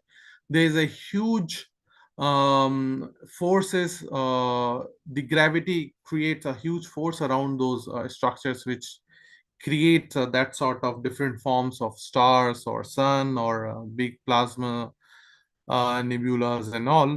So it is easy for fusion to be there and to have happen. And I want to bring to your notice that why it seems difficult to do it here. Now you need to understand this simple basic physics. If you try to bring two atoms together, as I mentioned, there is a positive neutron nucleus there, and then you have negative electrons there. Even if you remove, say, neutron or electron, you have proton system or a positive nucleus. And if you try to bring them together, this electrostatic force will not let them come together. If you try, no, because of this electrostatic repulsion, it will go back. You need some sort of energy so that they can come closer enough that they can actually come in the vicinity of nuclear forces, where they can actually get fused because of the nuclear forces and form one atom.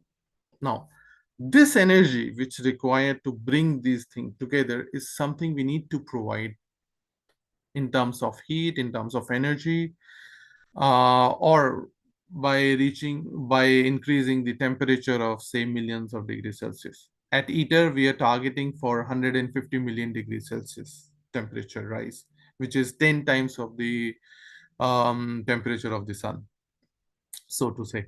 So, but now you understand, you need high temperature system and you need some sort of force to create fusion on Earth.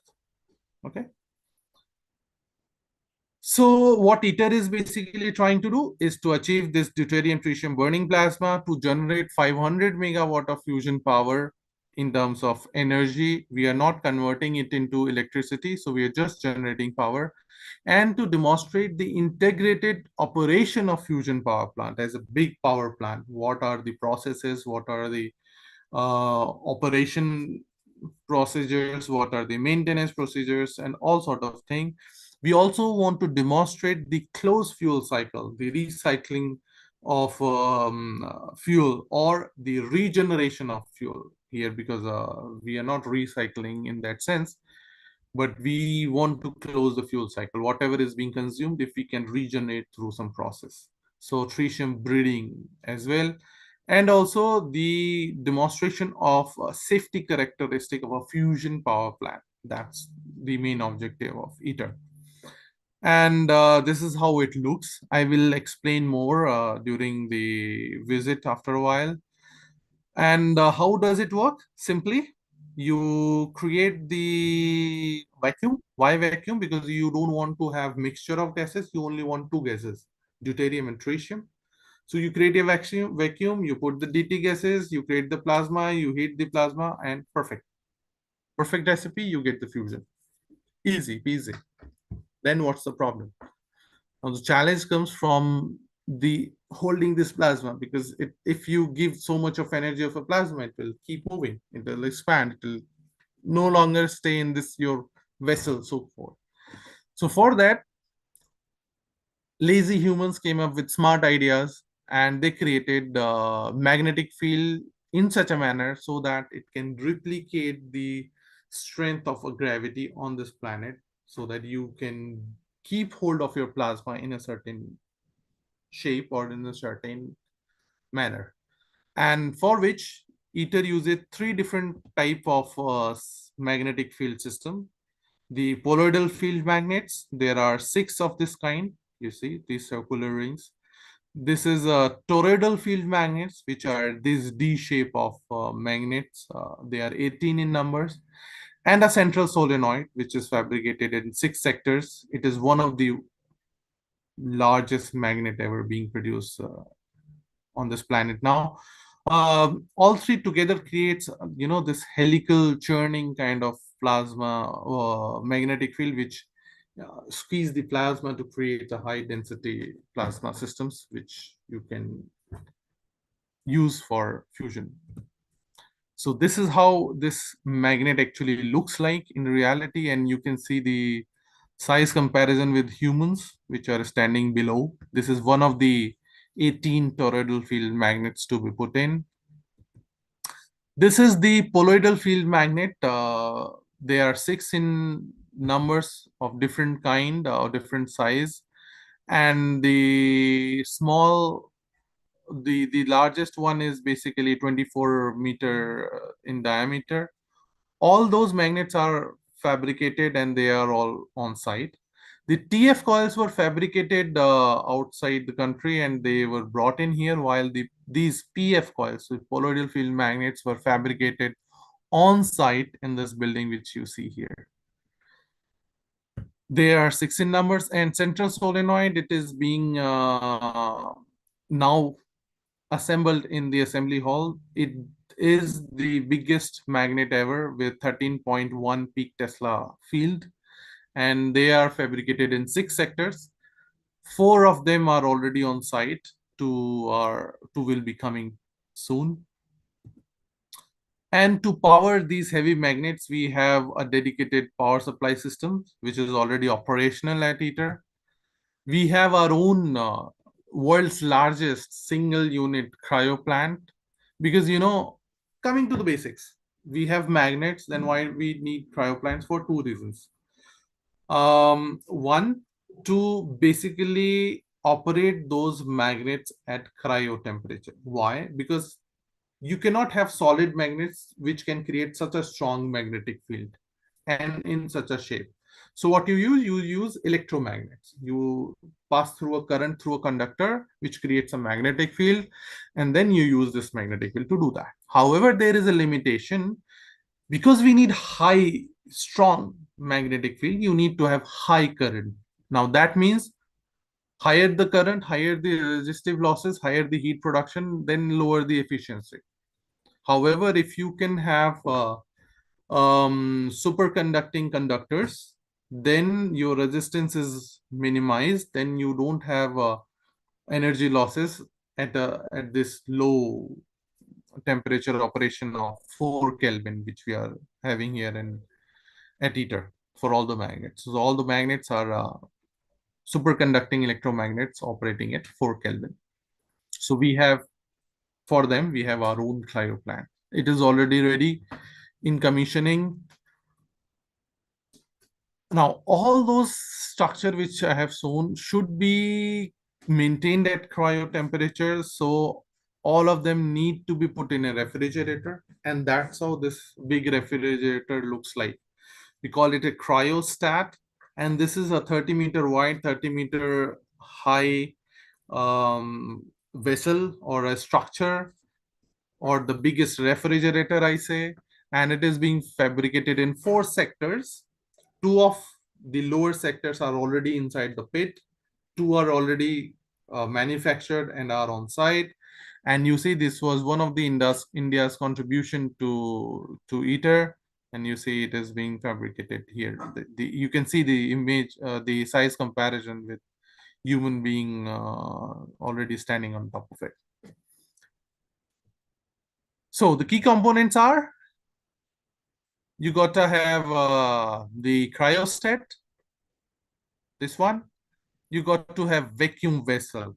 This is important part. Now this vacuum vessel is basically a toroid, like a donut shape of vessel which we created. And this vacuum vessel is being fabricated in 9 sectors. It is not easy to make such a big vessel.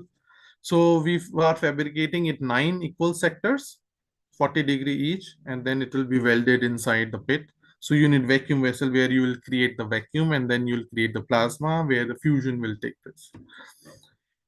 Followed by the toroidal field magnets and the poloidal field magnets, along with the central solenoid and the blankets and diverter system inside, which is basically to take care of your all heat load and to also extract your energy systems, behind which there is a cooling channel installed so that you can recuperate all the heat or energy being produced.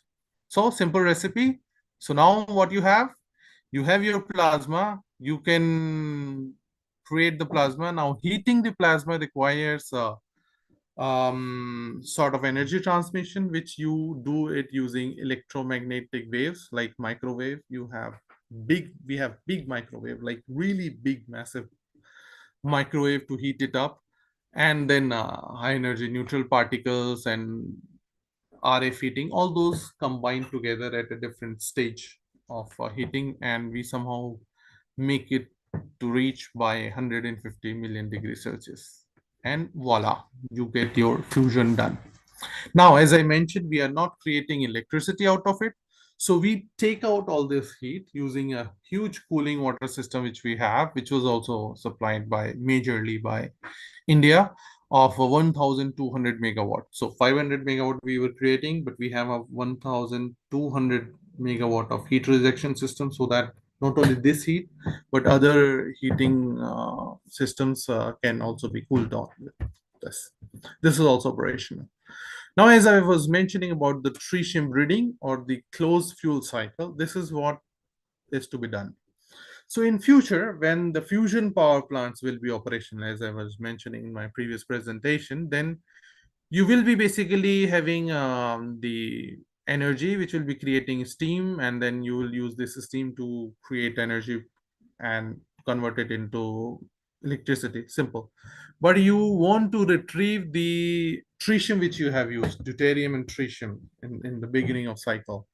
So for that, we are testing 4 different type of technologies at ITER, 4 different concepts where they will be having tritium breeding module, tritium breeding blanket systems, or we say, and these modules will be actually absorbing all those neutrons and then converting into tritium with application of beryllium and lithium. So lithium gets converted into tritium. Now you may question, you are asking not to use a lithium for storage, but here you are using lithium for conversion of tritium. But the number plays a key role. When we talk about lithium utilization in energy storage or in batteries, it's a different concept because it is talking about molecular thing, while here we are talking about atomic structure. So the number of atoms are being really important here. And then here we talk about more of lithium 6, while there it goes of more of lithium 7. It's okay, we can go in detail in later. So this is how you do it. You use those neutrons which are being created during the fusion. You use that neutron and recreate tritium so that you have a closed fuel cycle. In the end, you have only helium as a waste, and helium can be used in different applications other than the activated waste, which is being active, the structural material being activated by this neutron. So yeah. And for this, there are specialized route and specialized carriers being developed at ITER because these components are really massive. Some components are actually equivalent to or more than heavy than Boeing 747 plane. So they require special route, special convoy like this to be transported to be on site. And this is few pictures from the cryostat being built on site or installed on site. So yeah, this I want to highlight to you. There are some challenges which we have faced, or we came as a surprise of a first of a kind component, because this is for the first time in the world we are doing such a thing at such a scale. And we came up with some of the non-conformities and stress corrosion in the thermal shields with which we are repairing currently, and that has delayed the process a bit. And we are also preparing an updated timeline for you to have this fusion ready of this kind. And ITER has also International Fusion Education Initiative, and IYNS was one of the founding member of it, and where we interact and we try to share the knowledge among different stakeholders, university students, research and skill development, and we are working together for that. And at ITER, we also give value to knowledge gap and gender balance, and we promote more women to be the part of fusion and science, and more youth to be the part of fusion. With this, I'll continue for the visit. I just don't want to delay you further.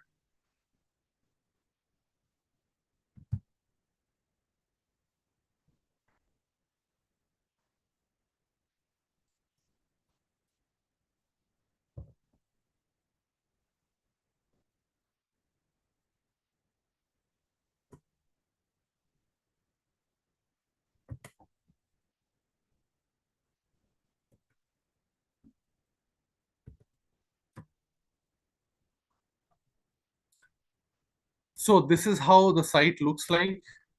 Please interrupt me if you are not able to follow anything or something is missing or something like this. So this is basically the bird eye view. I will change the view from this side. because I like it better, and I'll tell you why I like it better.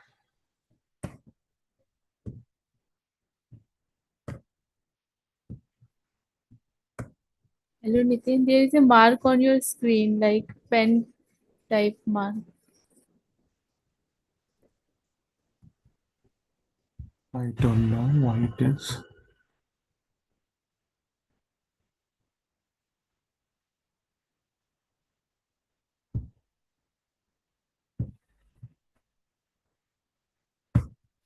I mean, this blue thing, I also see this now.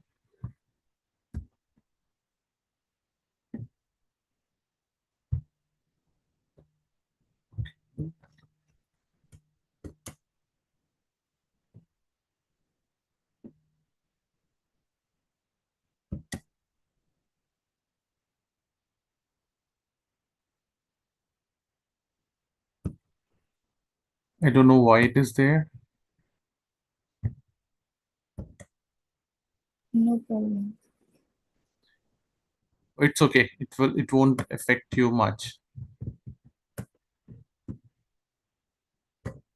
Okay, to give you brief about it. So this is how it looks like, the site. This is the main area where your reactor is. This building where your fusion reactor. This is the assembly hall. This is basically the cooling towers which we are talking about. These black structures. You sure you are able to see my cursor? Just let me know if something is not visible. Yes, we are able to see it. Perfect. And these two buildings, which you see, this one and this one, these two are dedicated buildings for magnet power. So this is, and this on your left, if you see, yeah, sorry. Here, this is a big switchyard we have. We receive our electricity directly from the grid, and we switch it to a different low power or DC conversion into this building. And this is where they power the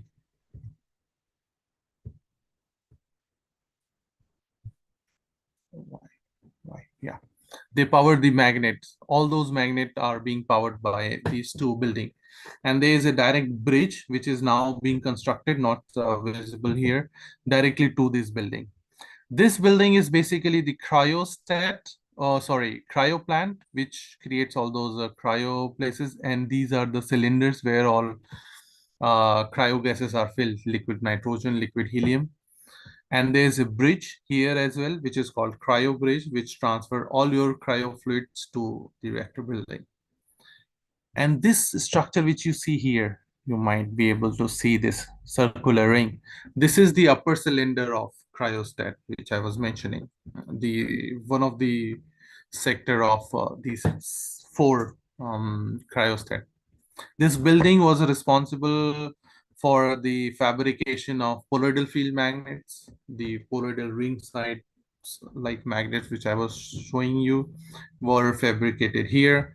I'll show you everything inside. And if you see here, no, this is our headquarters. This is where most of the offices and engineers and everyone are there. This is even my office is exactly at this corner. And this small black building is basically the control room where all those control operation will be taking place. So now this is how your overall site looks like. Now let's go inside one of the building, which is the colloidal field magnet building, where the colloidal fields were fabricated. So this is this long building, the red building which you see. And from inside, this is how it looks like. You see, this is how all your components and entire building is. This is on the right side. And if you see on the left, you see all the big structures, and these are the different magnets which you see on your top left where my cursor is. And if you go further, you can see how these magnets are actually being fabricated. So you see these are these conductors which are being laminated all together layer by layer here in a circular form. You see, this is all fabricated here. And then this is the magnet testing cryo ring, where once these magnets are ready, you put them in this ring and create a 70 Kelvin operating conditions where you test those magnets before sending it out. So you see all they are different stages of magnet fabrication. So they all are being done here. You see, this is how it is being done component by component.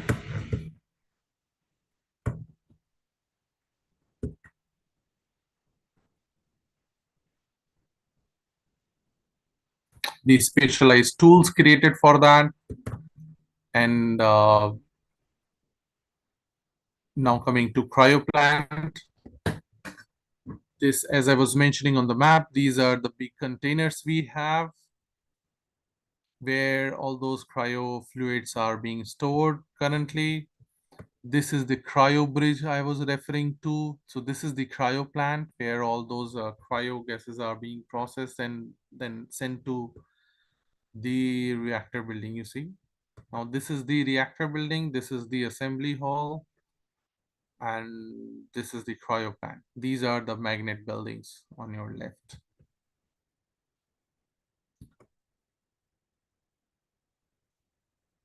And this is how cryo plant actually looks like inside. All those are cryo pumps, which creates a liquidification of your gases, and they keep transferring and keep working to supply your cryo fluids to the reactor building.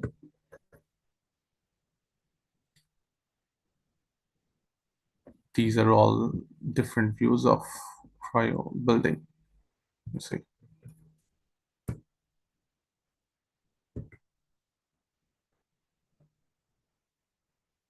Again, you see, this is, and India was one of the major contributor to cryo plant as well. And in many places you see Make in India is being put.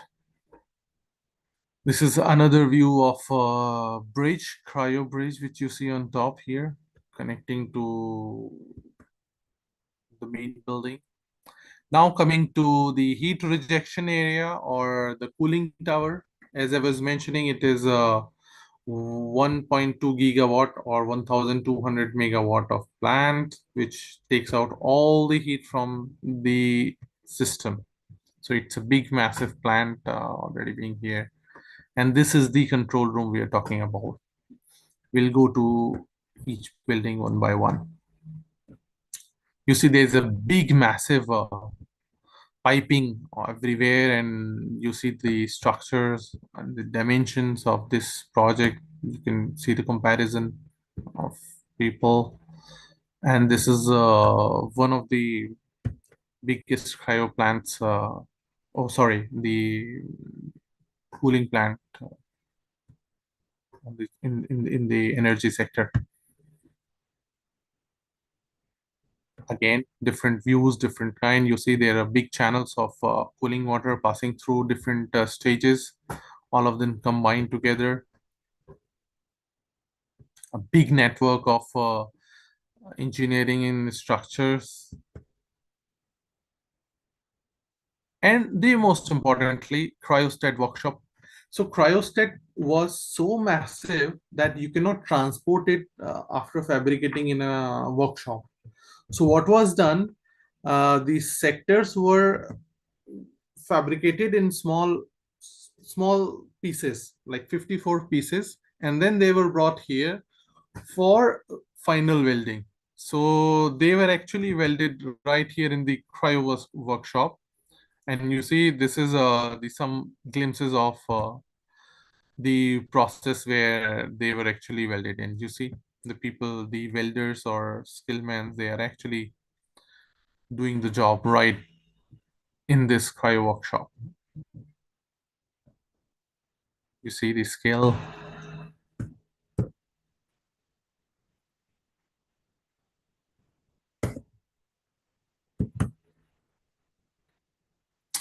Now coming to the really important part, one of my favorite, second favorite, because the first one is reactor pit. This is the assembly hall, and where you basically, so as I mentioned, there is an assembly hall, then there is a reactor building. So inside the reactor building, you have a pit like really pit. We call it crown pit. And you can resemble, if you have seen Roman Colosseum, a Colosseum in Rome, if you see the full Colosseum, it actually looks like this concrete structure, inside which you actually put cryostat and all other components inside. So this is the assembly hall where you prepare all the components and then send it to the pit for the assembly. And this is how it looks like when you enter to the building. So this is how the entire assembly hall is, and it is one of the biggest assembly halls in the world. There's this left hand side on this is a big black door from where the components enter in the assembly hall after the cleaning. And this is actually maintained at a little higher pressure, and all the humidity temperature is maintained throughout the year. This remain and low dust conditions and everything, so that you don't harm or damage any surface of the components. This is a 60-meter high assembly hall, and all your components comes here for the assembly. If you see, these are two specialized tools. We call them SSAT, sector subassembly tool. They are two specialized tools created for sector subassembly, and I'll show you how it works. If you can see here, this is the vacuum vessel sector. You see the D. Now this big D is one of the sector, 1 out of 9. There are 9 of this kind, on which you have thermal shield, which takes care of the excess thermal energy from the vacuum vessel, and the toroidal field magnet. You see these toroidal field magnets, the another D type of magnets. So one vacuum vessel sector, then 2 toroidal field magnet and the thermal shield, all this together, 4 components make one module. And 9 such modules are basically prepared here. Prepared means they are being instrumented for a measurement, for thermocouples, for stress, strain sensors, and everything, every sensor you want to put in, everything is being prepared here. Once they are ready, they are combined together and lifted from top of this using the crane in this direction, and then traverse into this. They are lifted, traverse here, and this behind this wall, this is the reactor area, and then they are lowered down into the reactor pit. So that's the process, and you from bottom to top, you start putting your pieces up by up, and you come up by final assembly. I'll show you more details. So this is the another view of sector subassembly tool. This is tool 1, this is tool 2. So we can prepare 2 modules altogether. And this is the central solenoid, which is being under assembly. So this is one module of this, and this is one module also. There are 6 like this, which will create the central solenoid. And this reactor is, this is the reactor wall behind which you cannot see now, but there is a reactor pit. And this is how the entire assembly hall looks like. This is this big entry door, and this is where you are on a platform where you can see, and there is this small door here to enter into reactor pit.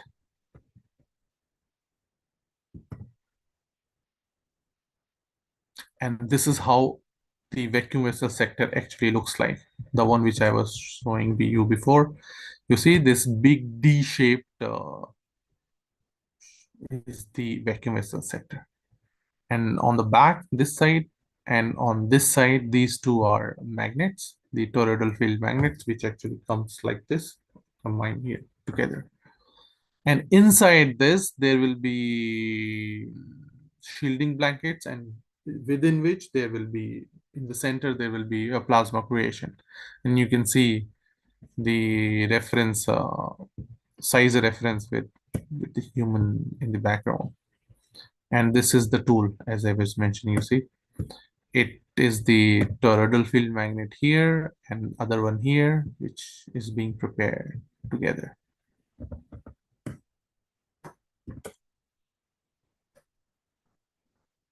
Now you are inside the vacuum vessel sector.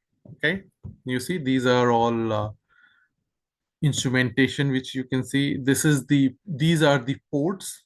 So there are 54 ports. So these are equatorial ports in this vacuum vessel. These are the upper ports, you see here, and likewise there are bottom or lower ports here. So these three ports have different applications. For example, as I mentioned, ITER is a research facility, so you want to measure all the data, whether in terms of temperature, pressure, what is being done. There will be different systems going in. For example, the heating systems, the plasma disruption system, stopping system, the tritium breeding blanket system. So they are all different systems going in and out every time. So there are dedicated ports or openings for that. So these are the ports which you can see inside, and this is how it looks if you are inside. You see, you are actually inside this.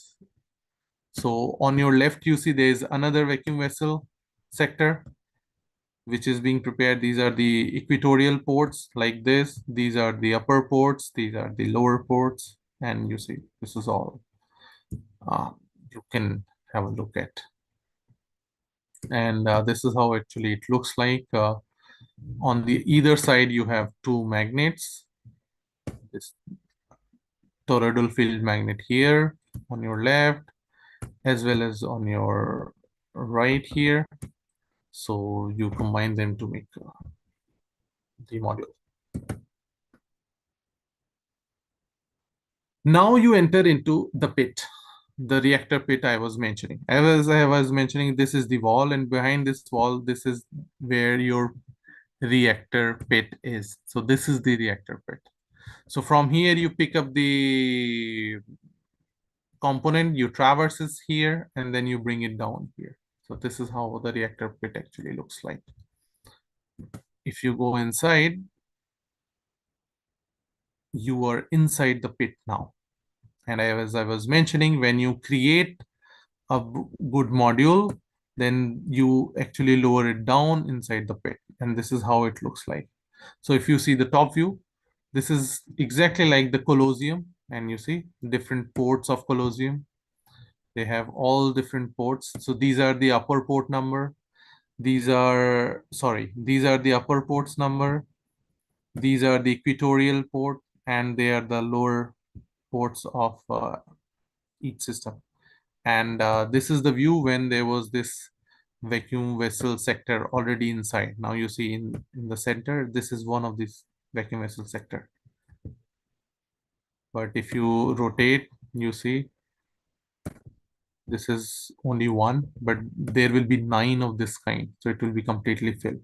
And this black thing which you see here, this ring, this is basically poloidal field magnet number 5. I mentioned there are 6. And below this platform, there is number 6, the smaller one, then this bigger one, then there will be bigger one, bigger one. So it's like small, big, big, big, small, small. So likewise, it will form the entire 6 network of poroidal field magnet. So this is how the pit looks like. You see, this is how you see it from the top. And this is how it looks like from the top. You're here. And this is where the assembly hall is from the back side. Okay.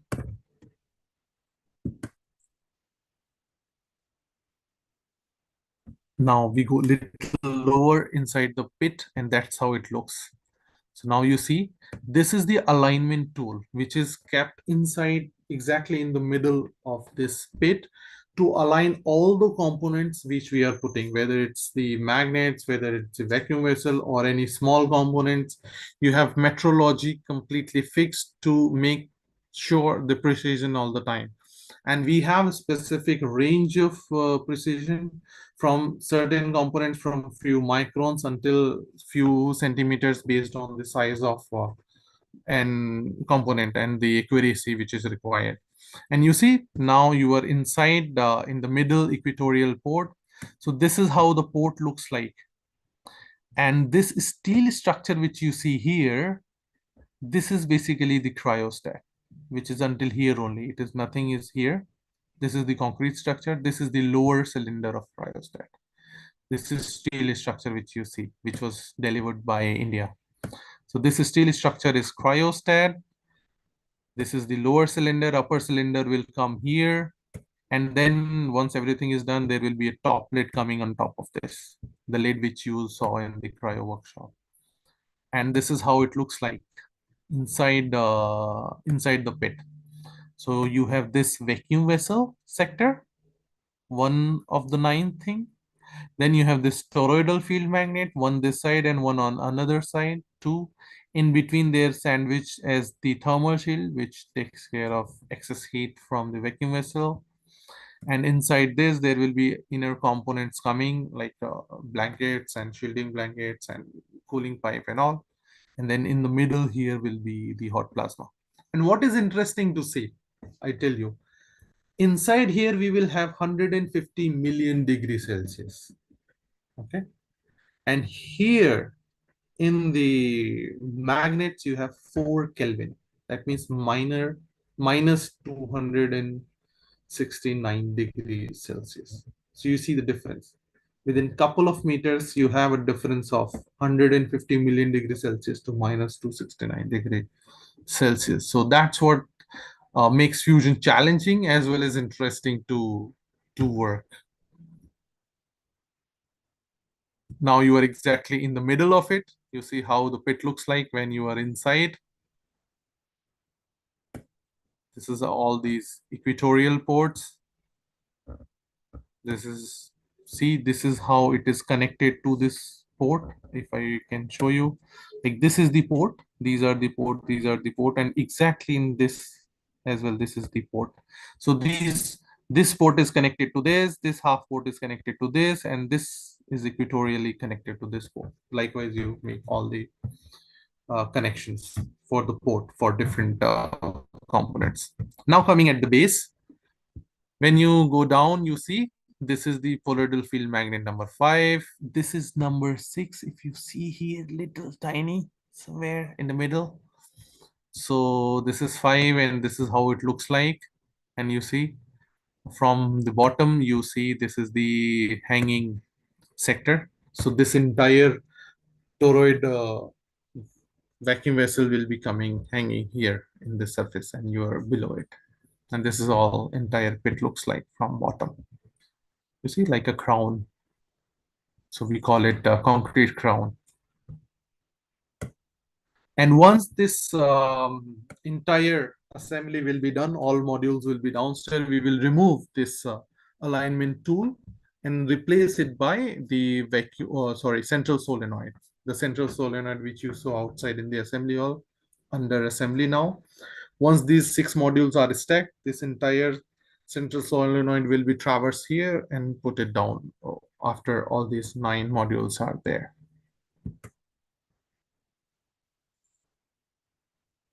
Now we are exactly at the lower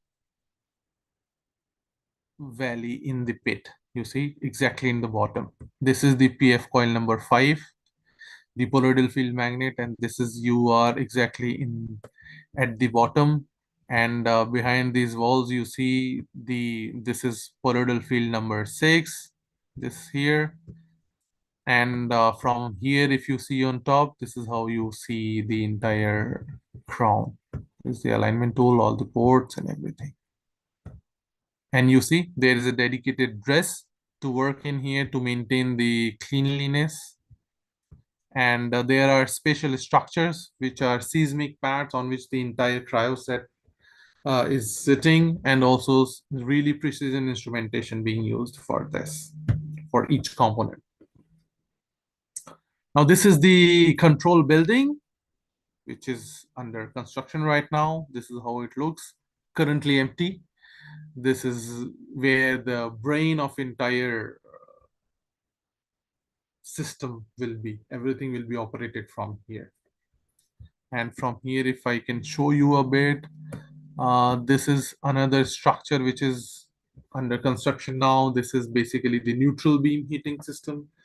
It is actually bigger than the tokamak itself, because this will be the highest heating system which will be adding energy to the plasma system. And these three holes which you see will be passing all this energy to the tokamak. And this pit which is here, which will be created, this is for the hot cell to take care of all the radioactive material to process and take care of here. So this will be hot cell site. And this is our headquarters, which you see here. And this is basically the region of Provence I wanted to see. It's such a beautiful location. You see the vicinity of mountains and stuff, and all our parkings are covered with solar panels. So we use whatever we can, and this is the entire site at your disperse. And this is how it looks like as a top view. This is the building. And one more interesting story I want to actually mention. If I can, you see this transparent or mirror-like structure here. There is a story behind this. It is not just like that design. The region Provence, where this facility is under construction, people are really, really nature loving. They love their nature. They don't want to get it disturbed. And the land where it is being constructed, this land basically belongs to the King of Monaco, the country Monaco. Earlier, he was living here. It was his land. Now he's the King of Monaco. And he donated it for the nuclear research long back. And for ITER as well, he decided to give it to ITER organization, provided that we will make sure that we don't destroy the ecosystem and ecology in the vicinity. So whatever trees we actually cut to create this platform, because this was a whole jungle, we actually replaced them and we transported them to different places. And the people of Provence, they complained that in such a beautiful region, we don't want to have this ugly building. So the famous architecture of this region came up with an idea. He's the one who designed the headquarters and our entrance building and all, and also one museum in Marseille, and a very beautiful bridge in Seoul in South Korea. He's very famous architecture. He came up with an idea that he created these mirror-like steel structures. And you won't believe, but they are so reflective that when you are far apart, this entire building, entire structure actually get camouflaged and get lost into this beautiful landscape of Provence. It is not visible from here, but this is how this is being designed. And you can have a look on ITER website of different photos of especially during sunset and sunrise time. So that's all, a few glimpses of ITER. I tried as much as I can, but I'll be happy to invite all of you to visit in person at ITER. It's really an amazing place to be. So thank you. I am happy to answer all your questions.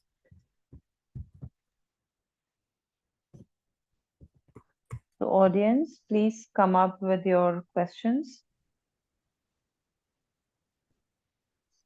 Please mention your questions. Okay, so we have Dr. Mithilesh Kumar, who would be our eminent speaker for tomorrow. He has raised his hand. Sir, please, you can ask the question. Hi, thanks, Nitin. Very Hi, Nidhi. exciting. Yeah, hi. So, yeah, very interesting talk before this virtual visit and also this virtual visit. I mean, whenever I look at these pictures, it gives me goosebumps, especially because you have such giant components, tens of meters long with millimeter level precision. It's really Precisely. very inspiring. So I had two questions. So Yes, please. first is, do you have all the superconducting magnets on site? Yes. And second question, okay.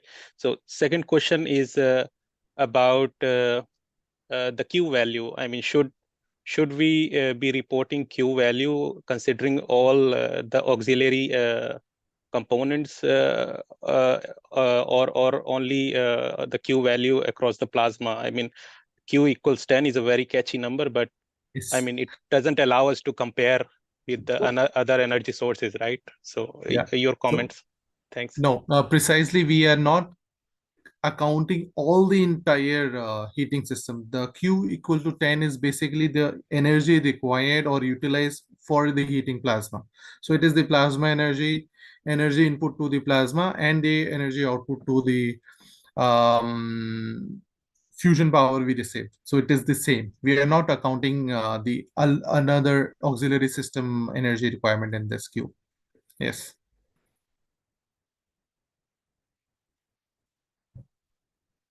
So we have one question in the chat box, and it's from So, Pawan Pathak.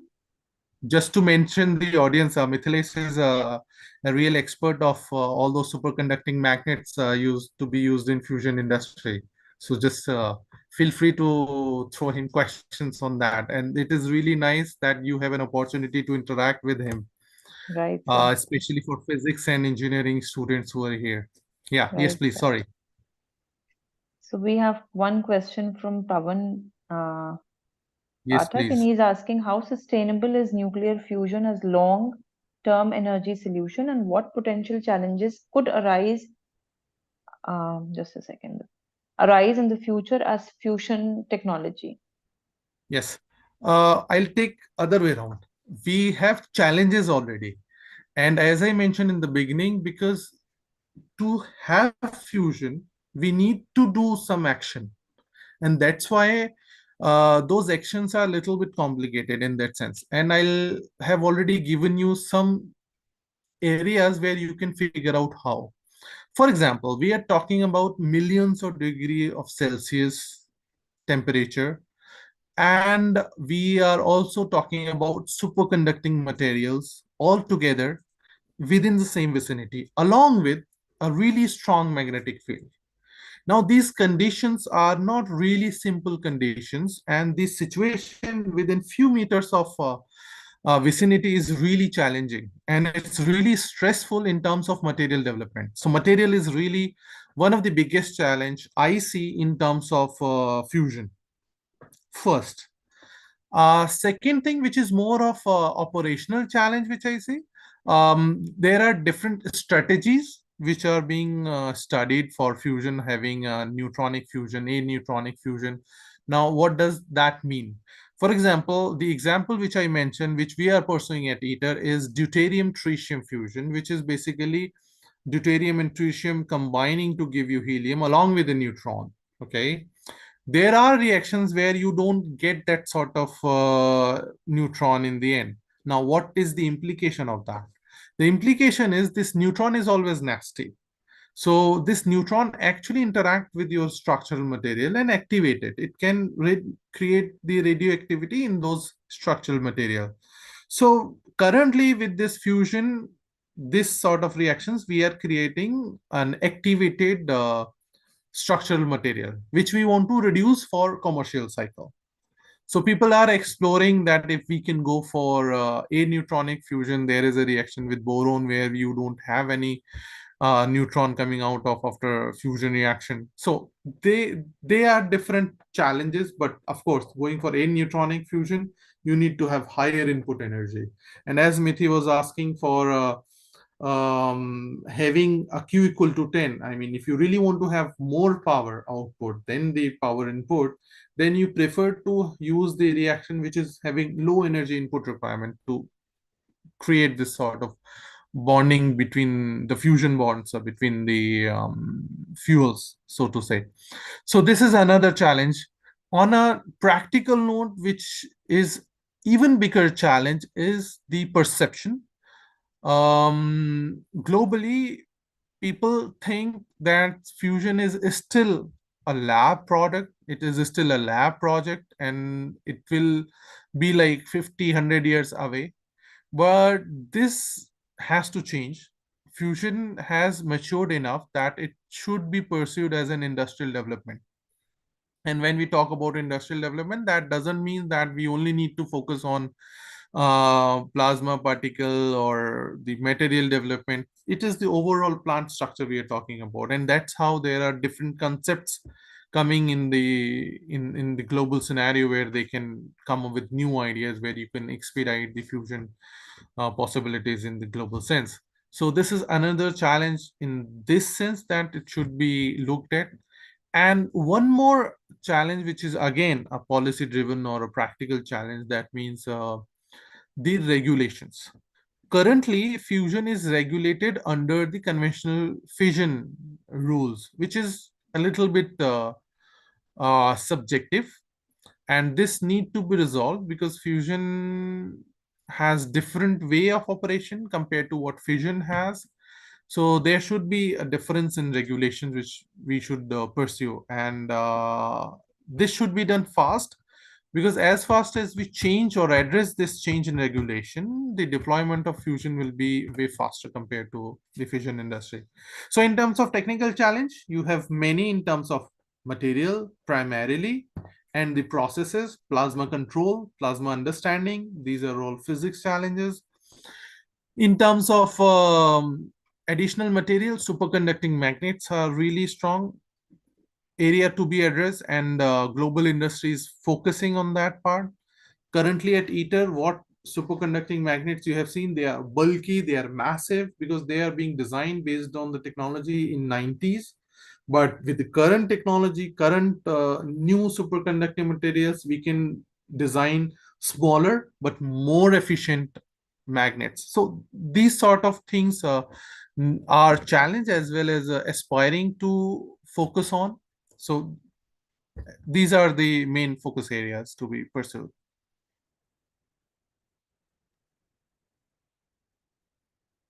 Sir, we have a question from Ravindra Kumar Pandey, and he's Sure. asking what precautions are taken to take care of the nuclear waste. Yes, in terms of fusion, we don't have any solid nuclear waste as such. The only waste we have is the activated structural material waste in fusion. So we are already working out how to minimize this waste using different material system, different reprocessing facility or reprocessing processes to be developed. For example, the steel structure which you see in the fusion reactor, this get activated because of the neutron interaction. Now, if we can have a facility where we can remelt it and reuse this material, and we can remove the radioactivity somehow, this are actually being developed together with um, fusion industry development. So these precautions are actually being taken care of. However, in terms of waste as a nuclear waste, since fusion don't have any solid fuel, so the solid spent fuel which is there in fission is not associated with fusion as such. So this reduces the reprocessing cycle of fusion and fission. So that is very less in terms of fusion compared to fission.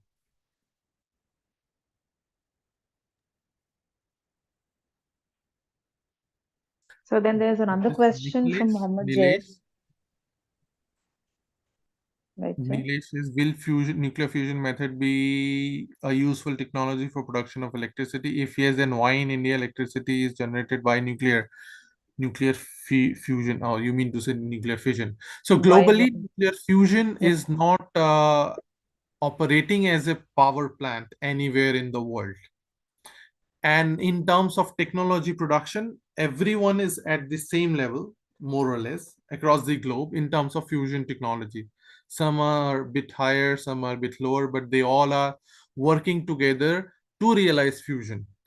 And India is also equally participating and at ITER and that sort of fusion research. However, I want to address this and highlight the fusion activities in India are slow.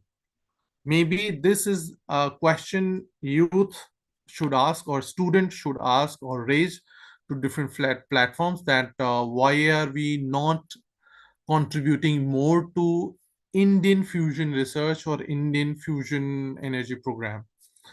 But globally, everyone is exploring fusion equally, like together.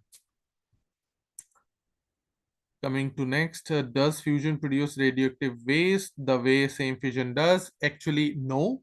However, there is a radioactivated waste, which is structural waste, which is being produced during the fusion, which is same in both the cases. But the difference comes in terms of the energy neutron, because in fission you have 2.3 MeV of neutron coming, while in fusion you have 14.1 MeV. So the energy of neutron is higher. So that gives you a little extra activated structural weight, but no radioactive waste as such as in terms of fuel of fission, what we don't have in fusion.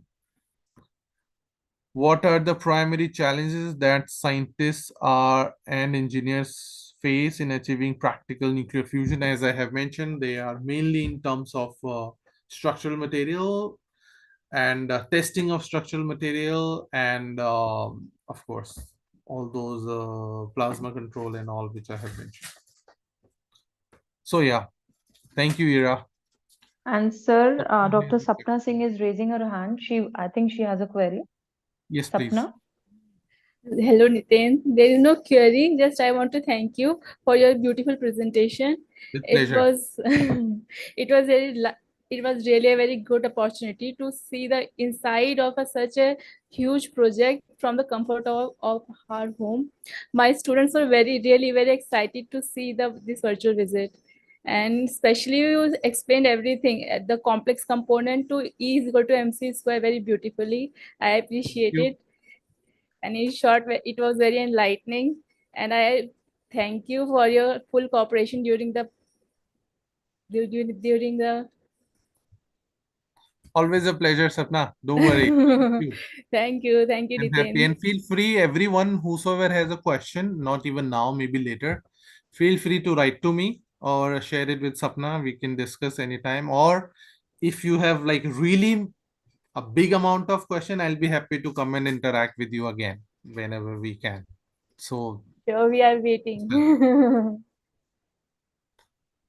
And thank sir, you. I would really like to appreciate how you're trying to particularly include women and the youth in energy transition projects involving nuclear technology. So this is something that has attracted my attention the most. Thank Thank you, you so because much. as I say, in terms of Indian context, India is one of the youngest country. So if we are not including youth, we are losing a big workforce behind it, big number of brains. And if we are not including women globally, then we are losing 50% of the global brain. So I don't think we are stupid enough to understand this part. And Very that's why rightly. I actually ask everyone to address this concern and try to do whatever their bit could be. So yeah, thank you so much, and hopefully we can bring a better world for the future generations together. With people like you, yes, sir, surely. My pleasure. Surely. Thanks again. Thank you, sir. Thank you so much.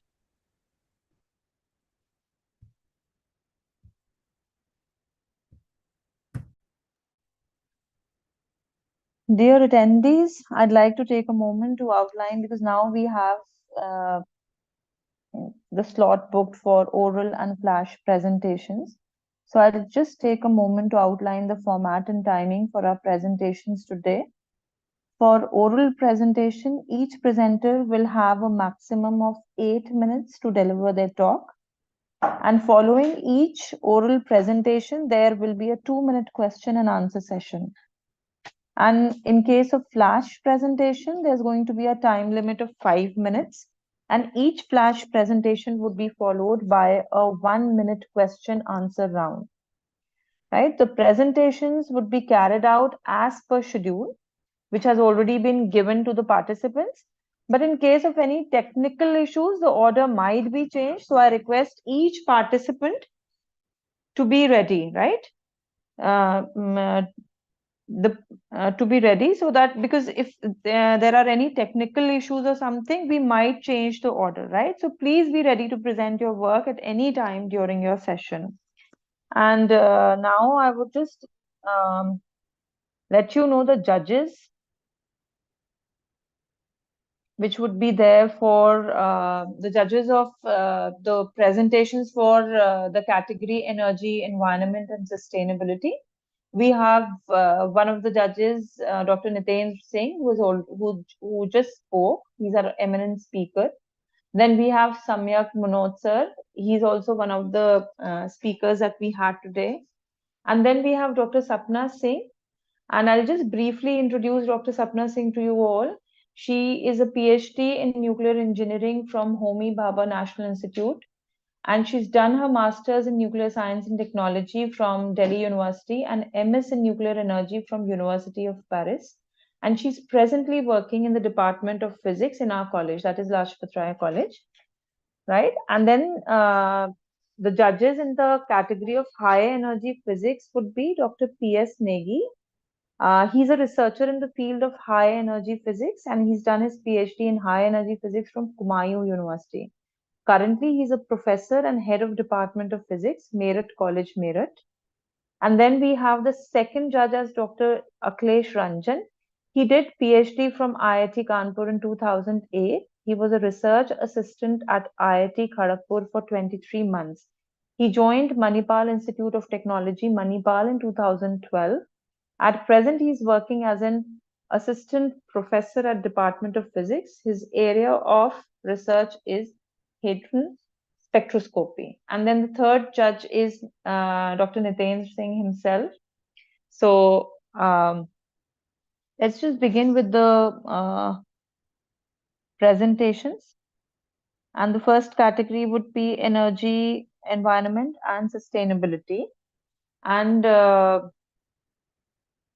I would just request the participants to please fill the feedback form, because until and unless you fill the feedback form, you will not be getting your certificates.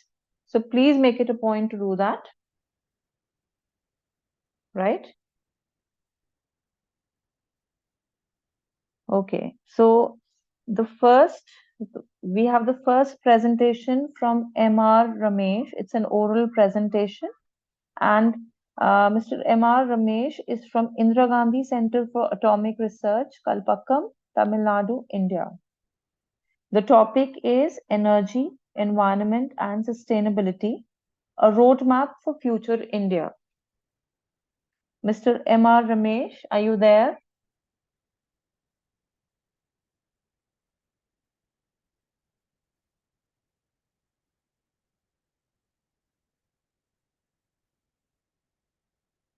Okay, so Sapna, have you muted the participants? Because I can see in the chat box it's written unmute. Yes, madam. Yes, I'm madam. unmuted. Yes, madam. Okay. Okay. Okay. You can begin with your presentation now. Please stick to the time limit. Okay, madam.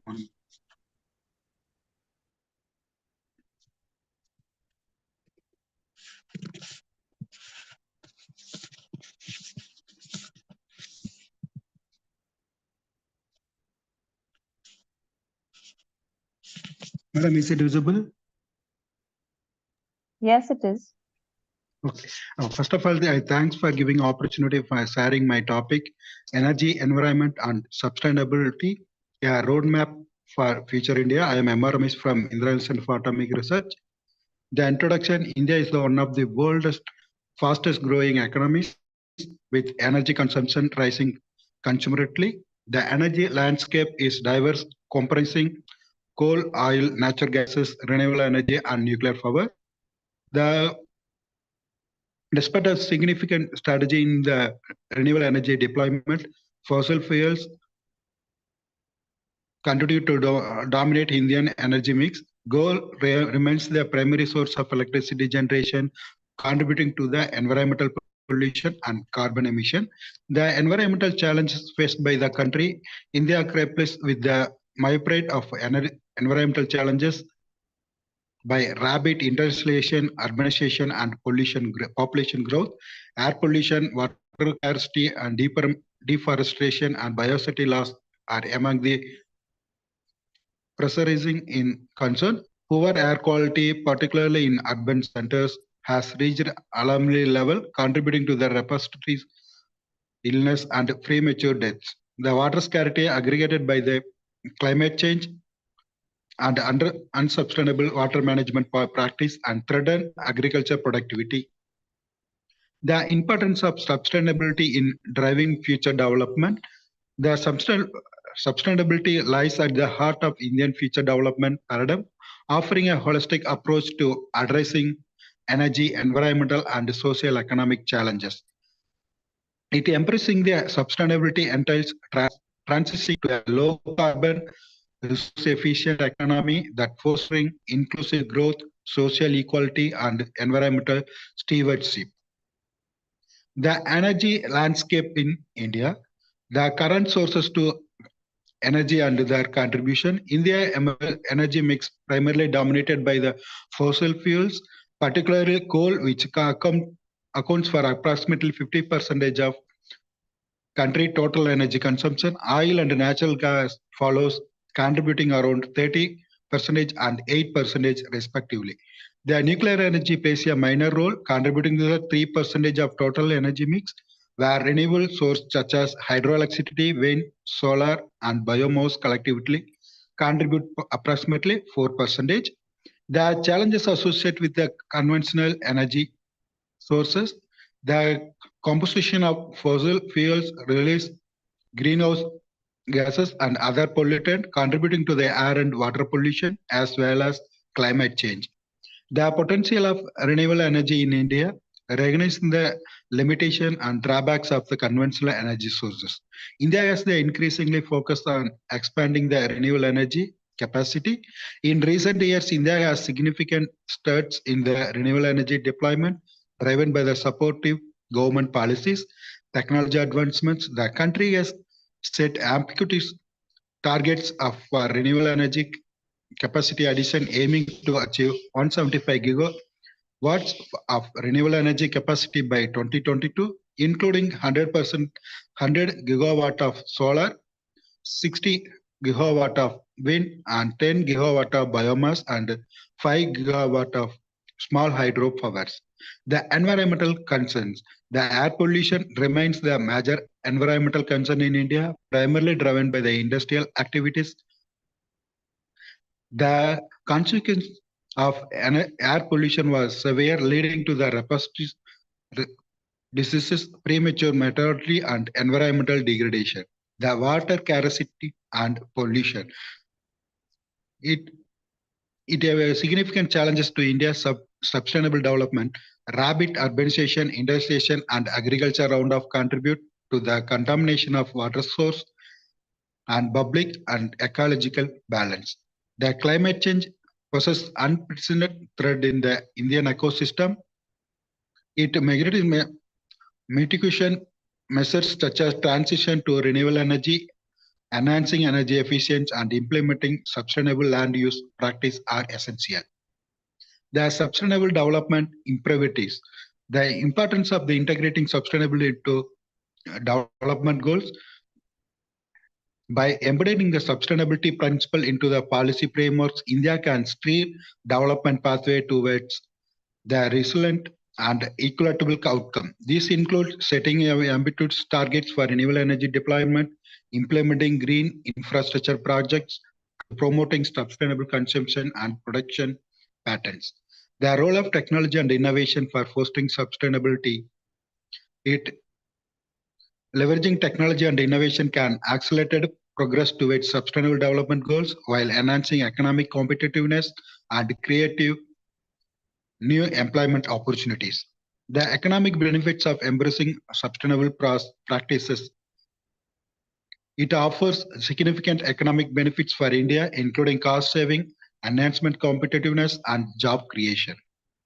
The policy framework for energy transition. The overview of existing policy and regulation. India has made a significant stride in the energy policy with initiatives such as National Action Plan on Climate Change and National Solar Mission aimed at the promoting renewable energy sources. Additionally, policies like Electricity Act 2003 and Renewable Purchase Obligation RPO mandate have the light foundation for renewable energy integration into power sector. The need for policy reforms to promote renewable energy adaptation to accelerate energy transition. There is a pressing need for policy reform across various fronts.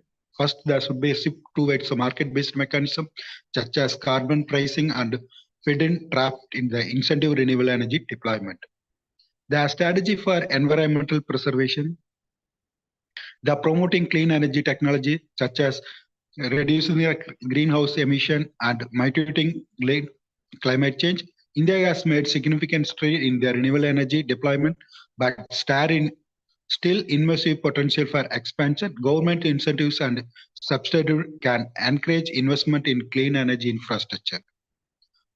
The encouraging energy efficiency and conservation measures, improving energy efficiency across sectors is critical for reducing carbon emission and minimizing the environmental impact.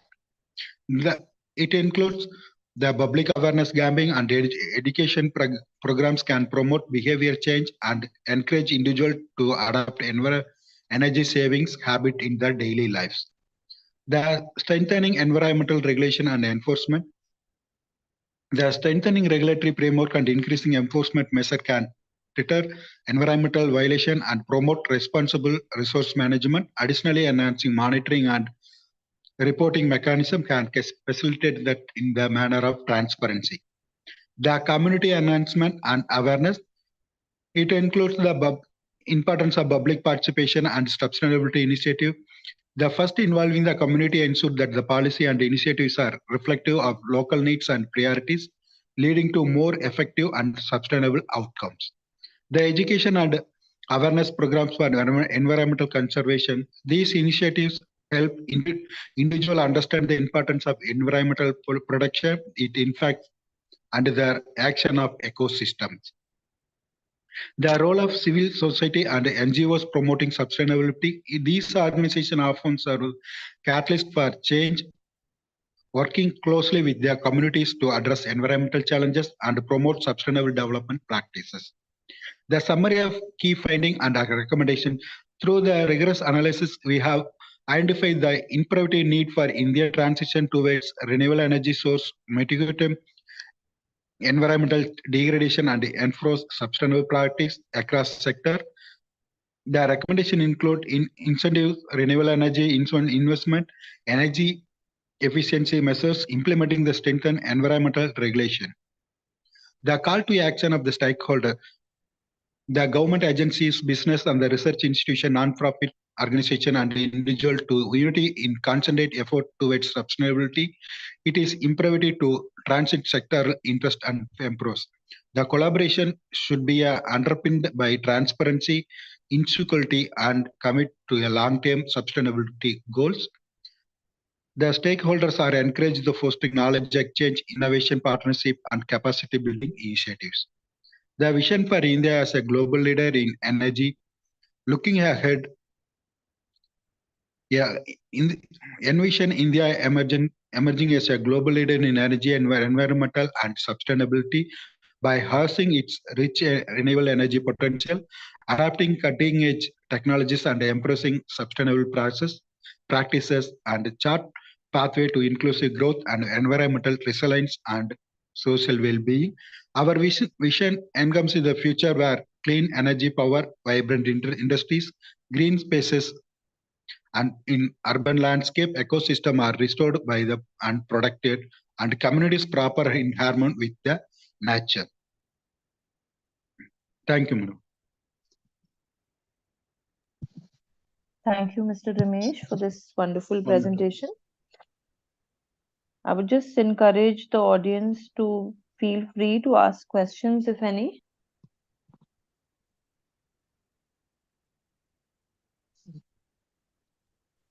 In the meantime, I would just like to mention that we have Dr. Ravindra Pandey amongst us, and he would be our key speaker on 22nd of May. He's a professor and distinguished scientist, Roswell Park Comprehensive Center, Cancer Center, Buffalo, New York, United States of America. Sir, it's a pleasure to have you today with us.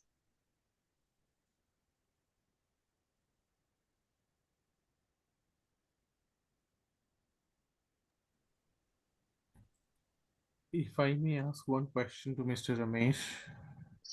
Yes, sir. I just have one question when you were mentioning about your recommendations and individuals' effort may count. Yes, sir. I completely understand because any positive effect multiplied by 8 billions is a significant number.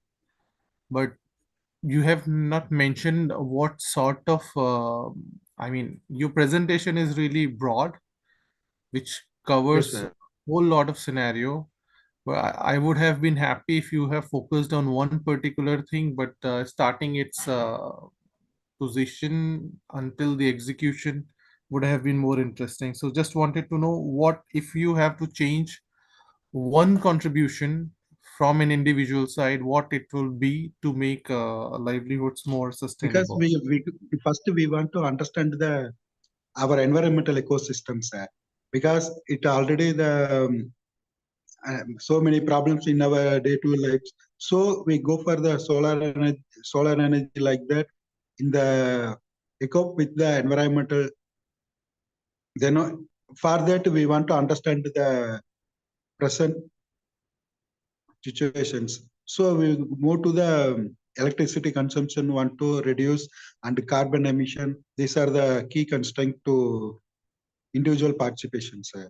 So first we want to create the awareness among ourselves. Then only we want to do in the to achieve the sustainable goals to achieve everywhere in the world.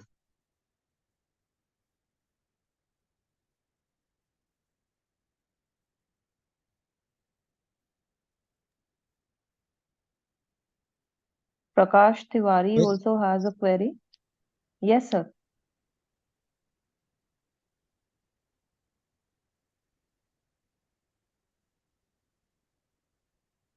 Prakash, you can always put your question in the chat box where we can read it out to you, read it out to the presenter. You muted Prakash, then you can always write your question in the chat box. Have you already written it? Please type your question in the chat box.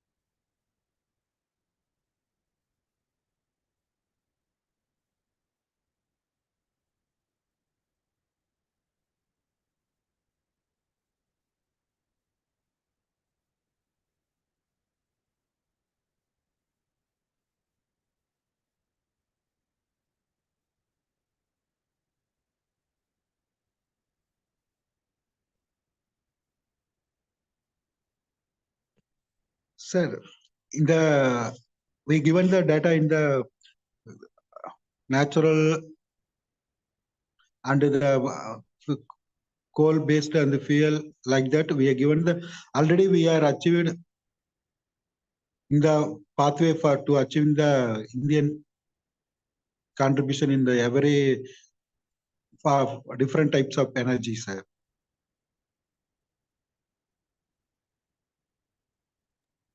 because that we are mainly focused on now the nuclear energy like that, because it gives the initial cost only the big, but the sustainable for that energy is the to compare to the other resources like coal and solar and wind energy. These are things I think.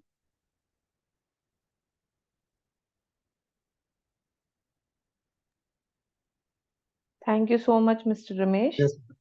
Now we'll Thank just you, move madam. on to our next. Thank you. Now we'll move on to our Thank you. next oral presentation, and that is from Gitanjali Pathak, Seema Pandey, Bimal Pandey, and they are from the Department of Physics, DSP campus, Kumaon University, Nainital, Uttarakhand. And the topic for their presentation is Study of Cloud to Ground Lightning Occurrences and its characteristics deduced with the lightning detection centers. So can we have the presentation, please?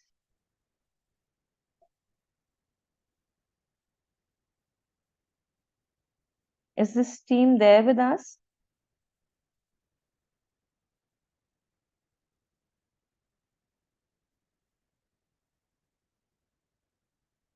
Okay. Till the time these people respond, we can move on to our next category, and that is high energy physics. And we have an oral presentation from Vivek Sharma, who is from HNB Gadwal University, Srinagar, Gadwal. And the topic for his presentation is coherent elastic neutrino nuclear scattering at reactors. So Vivek Sharma, are you there?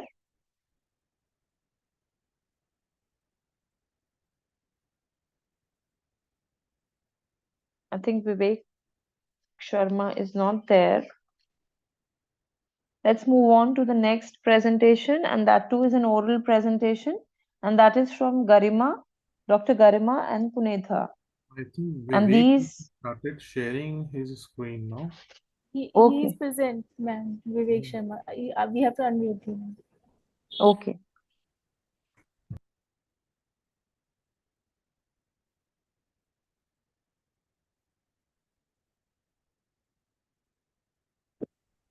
Hello. Yes, So, Vivek, we can Hello, hear Vivek. you. so Yes. you can see the screen. Okay, just let me share it again.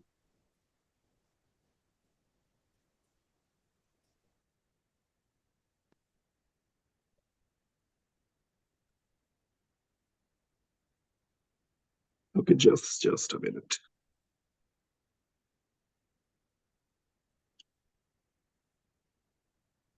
Sapna, Gitanjali is also there. Please unmute her Anjali as is well. well. Okay, Okay, so ma'am. Yeah. Sure, ma'am. so are you able to see the screen? No, sir. I already shared that, and it seems like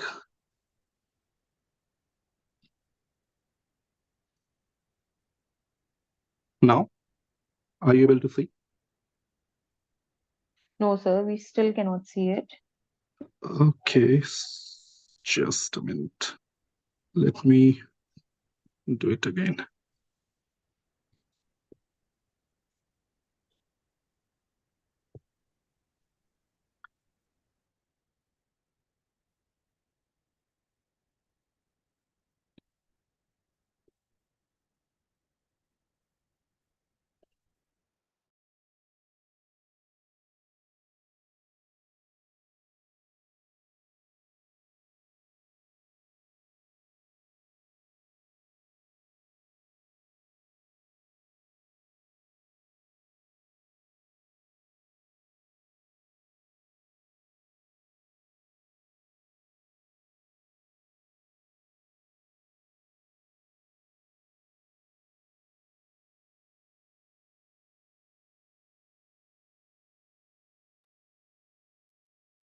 Here, Gitanjali is making a request. She's asking to present.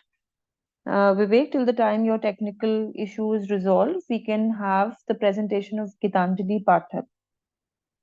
Right? She can unmute her now. She's already unmuted, I think. Gitanjali is already unmuted. Gitanjali, can you hear me? Yes, ma'am. Please begin with your presentation till the time Vivek will just resolve his technical problem. Yeah.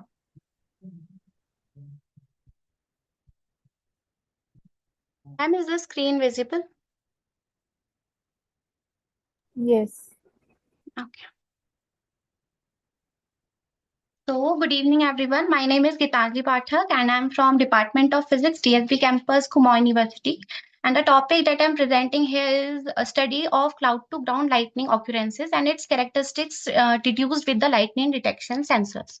So, I'll begin with outlining the basic introduction on lightning, and then we'll go further into discussing its characteristics and its daily variations. So, as atmospheric lightning is a sudden electrostatic discharge phenomena that occurs during a thunderstorm and causes a flash of light, whereas shock waves causes a sound of thunder. Now, atmospheric lightning is a very powerful natural phenomena that not only shapes weather pattern but also impact various aspects of our environment. Now, as we all know, it possesses significant risks to innocent lives, human lives, and also on infrastructure. It is very crucial to develop a better safety measures. Researchers have been doing study in this area from the very beginning so as to create a proper model to forecast the lightning patterns. And so my study is also based on the existing knowledge and based on the literature I have reviewed, I am presenting my research idea on this field. Now, the data that I have collected for this work is from the sensor called lightning detection sensor. Now, it has been installed by NRSC ISRO in the Department of Physics, DSB campus, Kumaon University. This sensor consists of an antenna called N50, which detects the frequency range of about 50 to 500 kilohertz. This antenna has an interface with the GPS for accurate time stamping of the signal. This is tuned with the skywave oscillation caused by the aspherics, which are GPS referenced and provides the range of lightning occurrences. Now, the LRX sensor functions as a receiver in conjunction with the ARN50, serving as a long-range lightning detection sensors. Now, the study area is divided into 6 zones. IMD is basically responsible for dividing India into such meteorological zones based on the geographical features for the purpose of meteorological studies and forecasting. These zones helps in better understanding and monitoring of weather patterns across the country. And the current class, which is obtained from the lightning data, is divided within the range as described here based on the severity of lightning flash current, where the C1 is the lightning current up to 20,000 ampere, C2 is the range from 20 to 50,000 ampere current, and C3 is 50,000 and above. Now, in this work, my research area is focused on the hilly regions of India. Now, this report is being done for the month of December 2023. So, I have done this daily variation of lightning data within the latitude with the latitude and longitude coordinates for the 4 states under hilly regions, namely Arunachal Pradesh, Himachal Pradesh, Jammu Kashmir, and Uttarakhand. Now, it has been noted from here that the lightning occurrences and the severity of current coming along with these occurrences clearly varies with the coordinates. For the Himachal Pradesh and the Jammu Kashmir, the number of lightning occurrences has been changing with the latitude, and as we go for the higher latitude, the severity of lightning current is increasing. Whereas for the Arunachal Pradesh and Uttarakhand, the number of lightning occurrences is been noticed throughout the area, but the severity of the current coming from lightning flashes are getting worse with the increasing latitudes. Now, apart from this, I have also done this daily assessment of data for the 1 month for all the 6 zones of India, where it has been noticed a peak in lightning current of about 75,000 ampere current on 14th of December in the hilly region. Whereas for the northwest region, central, northeast region, west central region, and for the peninsular region, the occurrences are being noticed throughout the month and within the current range of 5,000 ampere to 25,000 ampere. Whereas there are only few days where the lightning occurrences has been captured for the northeast region, that too within the current range of few thousand amperes to 24,000 amperes. Now, from all this analysis, it has been carried out that for the post-monsoon and the winter season, the maximum lightning current is being noticed for the hilly regions. Here I have represented two maps showing lightning occurrences on 14th of December in all over India. The map on the left is showing lightning occurrences, where the map on the right is representing them as the range of lightning current for the occurrences on 14th December, and it is a representation, or it is representing a peak lightning which is occurring in the regions of Uttarakhand. Now, from all this analysis, it has been concluded that the daily variation carried out the peak events that are noticed in hilly region. So, atmospheric lightning is related to and get affected by the parameters such as latitude and longitude. So, while developing models for the forecasting of atmospheric lightning, we need to and should include coordinate related parameters. While the daily assessment of lightning current for the December month shows peak current in hilly region, that too in very high ampere current, approx 75,000. So it is reported that the severity of current varies with the geographical features. Now, thus it is concluded that the advancement in lightning detection and the analysis can lead to better forecasting and warning systems, reducing the risk of lightning-related fatalities and the property damage. Furthermore, insights gained from the lightning research contributes to advancement in weather prediction and the climate studies. Thus, this presentation highlights the scientific safety and the technological significance in the lightning research, reinforcing its essential role in the society. Now, here I've cited some of the references where I've done the study. Thank you.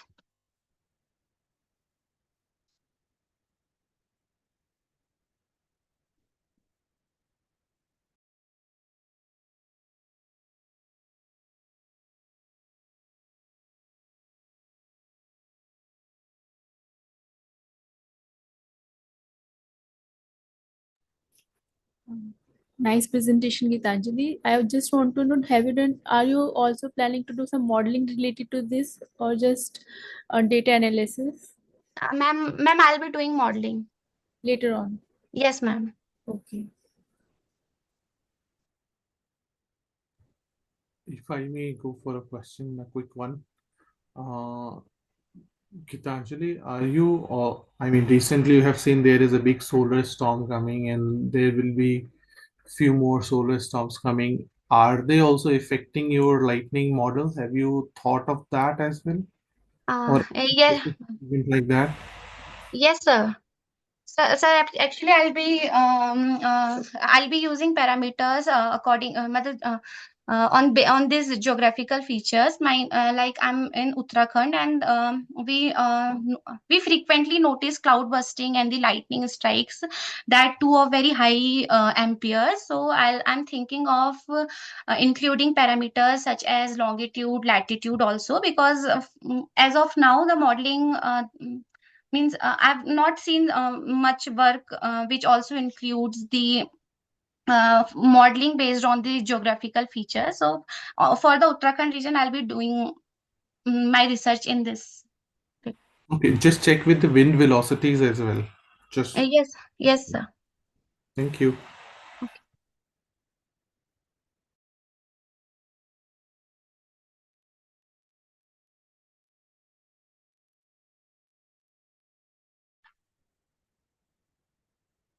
We have one question in the chat box, and it's asking, have you done any study on Leh Ladakh, Meghalaya region? No, ma'am. Gitanjali? Not for now. I have not done that much of study because I've recently started this research. Okay, you might do it in future. Yeah, ma'am. Right? Yes. Yeah. So thank you, Gitanjali. Thank you so much. And now we can have the next oral presentation, and that would be from Vivek Sharma. Vivek, are you ready now?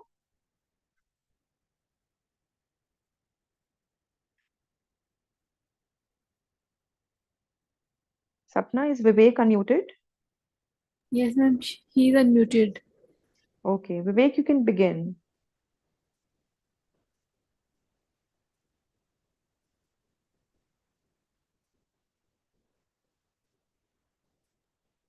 Sapna, he's asking to unmute. Okay, ma'am. I have unmuted him You again. have. Okay, okay. Vivek, you can begin now. Okay, so can you hear me? Yes. Okay, Yes, so we can now hear I'm you, going to Vivek. present. So are you able to see the slides? Yes.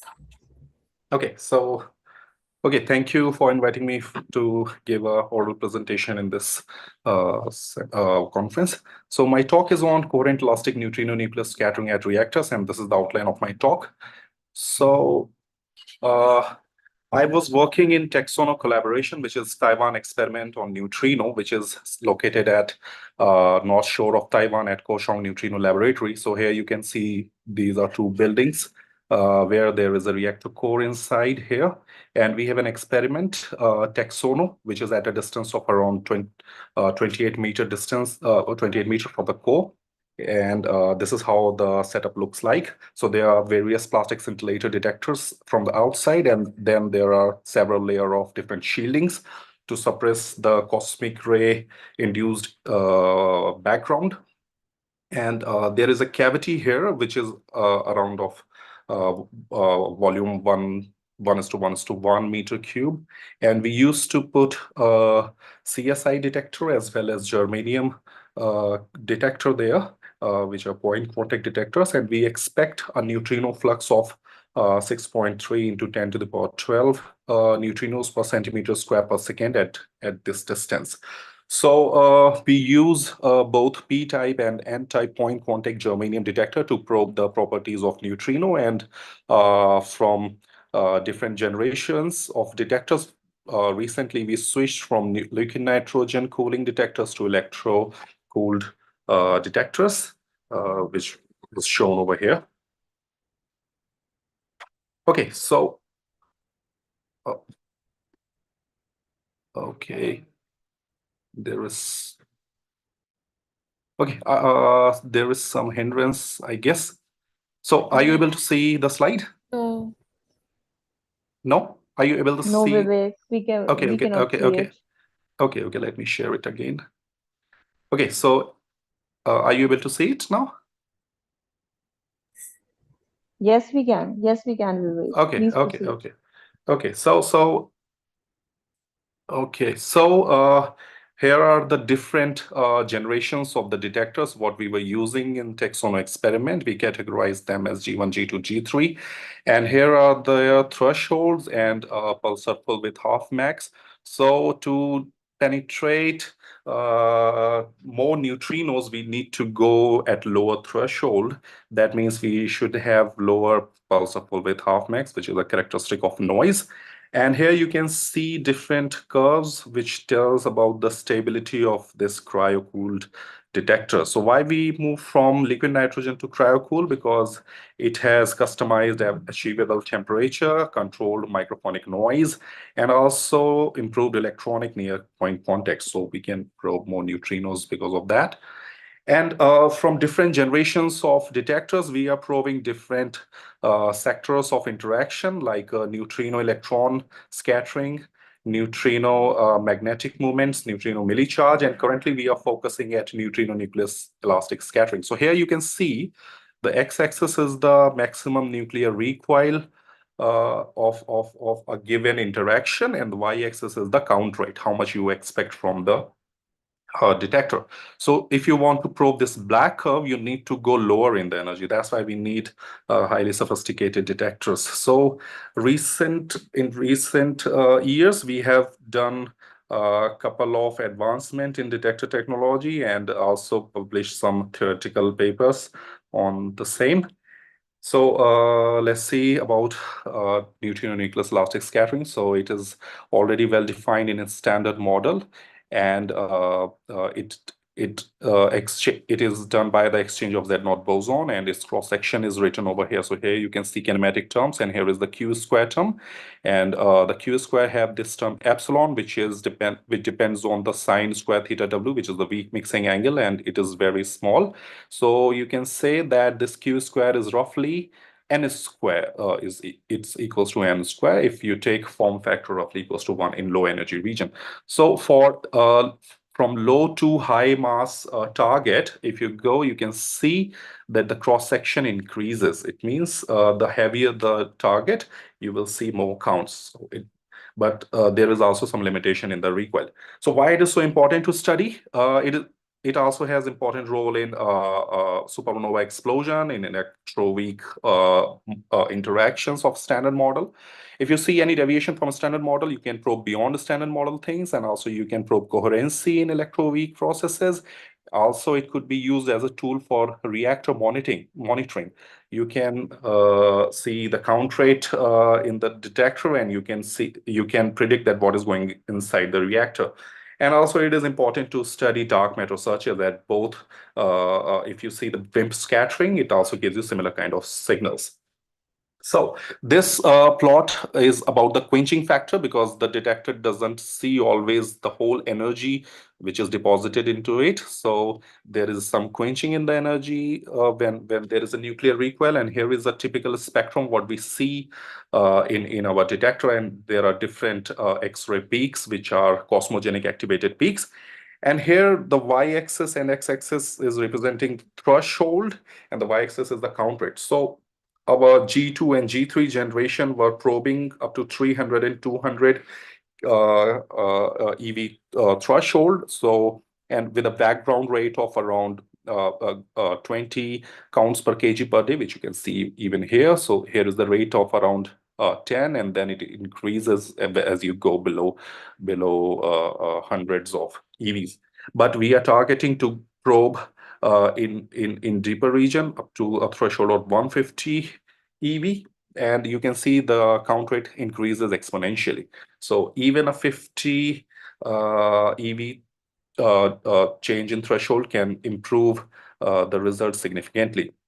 That can be seen over here. So if we have different kind of statistics, what region we will probe is shown here. So as if you have a lower cosmogenic background, of course, you will see the higher signal to background ratio, and therefore you have higher significance. So y-axis is the significance of the experiment, and x-axis is the different backgrounds in the surrounding. And if you go from 200 EV threshold to 150 EV threshold, you will see that significance raises. So here y-axis goes up to 5, while here it goes up to 10. So it will be a huge advantage. So here are the different thresholds and what differential and integral count rate you will expect from the detector.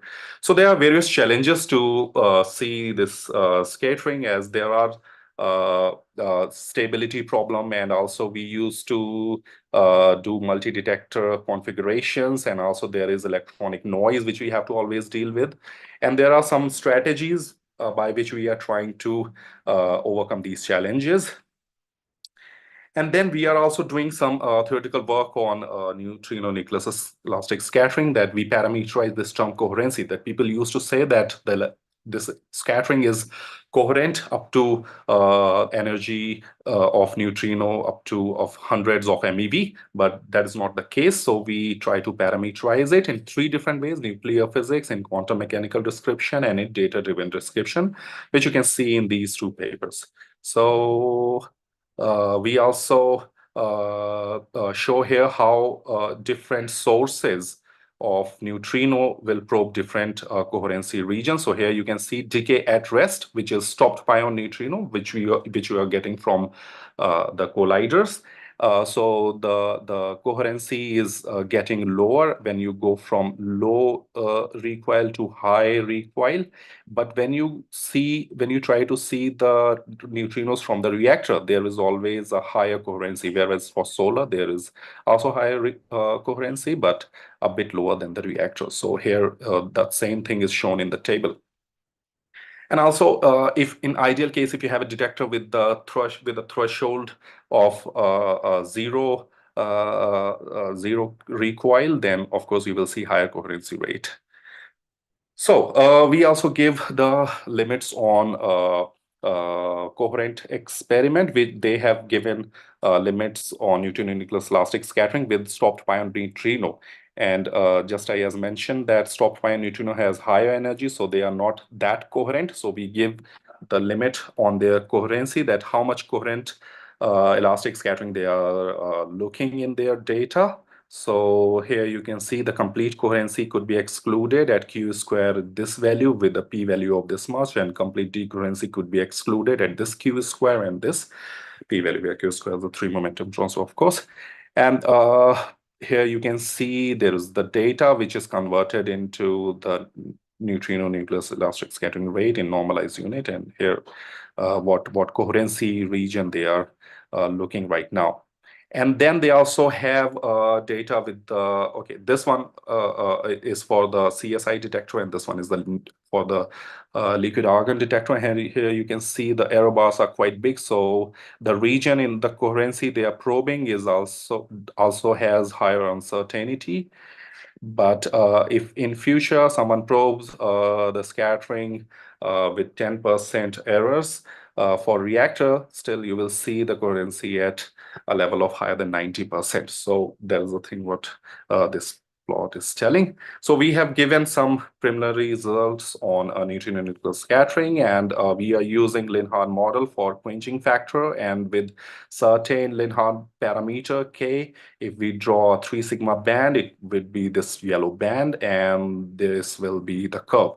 So right now, our data is allowing us to give a limit on this, but we are trying to minimize our error bar because there is high uncertainty already there to give a promising result. So we are doing data analysis for that. So this is a summary of my talk. In Texoma experiment, we have collected large data already with low threshold detector, and we are trying to achieve even lower threshold of around 150 eV, and the new detectors are commissioned in the reactor site, and they are also good for dark matter searches, and we have the permission to take data up to 2025, and reactor is already started to decommission in 2023. So why we are taking data now? Because we could have background data. It means you have two kinds of data when reactor is on and reactor is off, and you can subtract them off, and then the residual you can see and tell that whether you are looking at neutrinos or not. And then there are some theoretical things which are going on, which is coherency and quenching factor. We are doing it with data and also some tuning some theoretical parameters. Okay, so thank you. So that's all.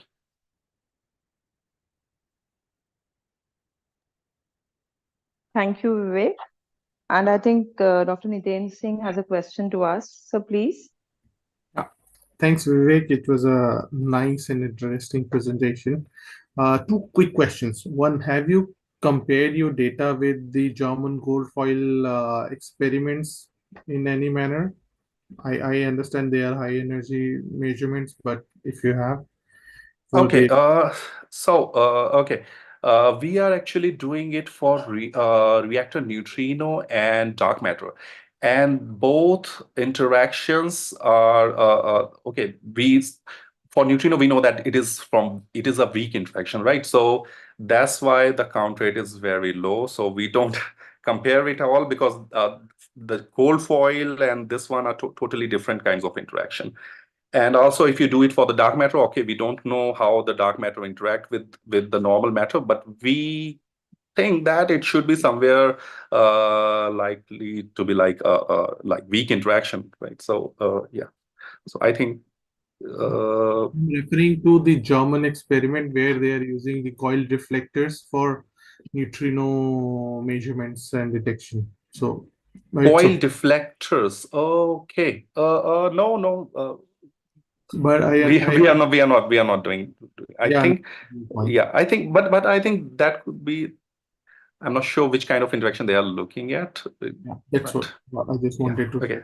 One more thing regarding your coherency thing. You mentioned that you were doing a theoretical thing. Have you planned to do an experimental direct measurement as well, and in what configuration you're thinking? Because I got actually you yes actually. You were following the theoretical thing as well.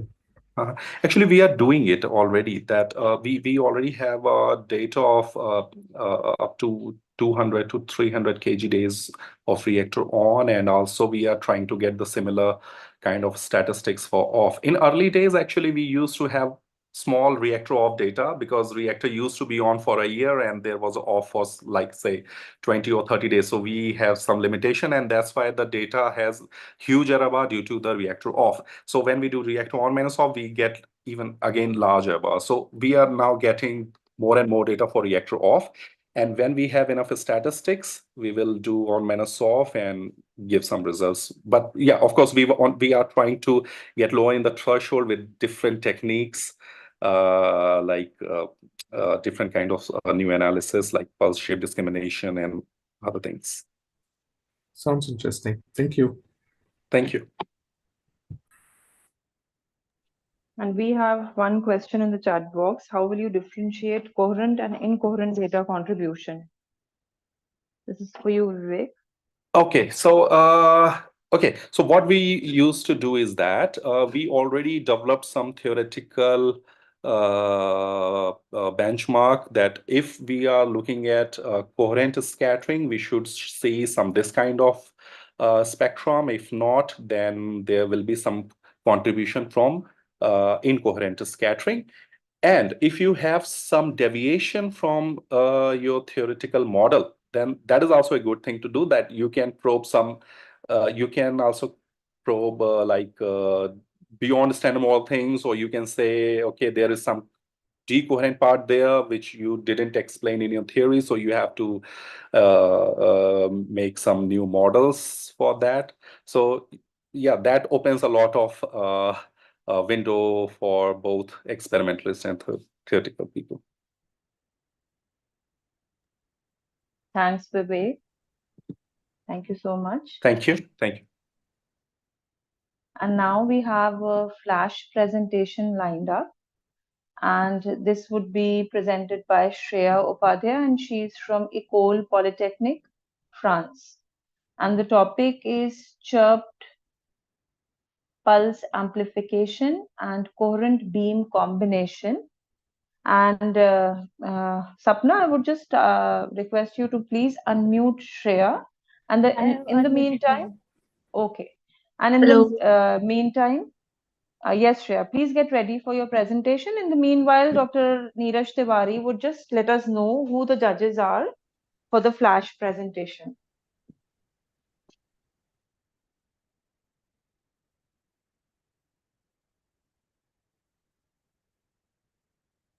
So do I share my screen yet, or afterwards?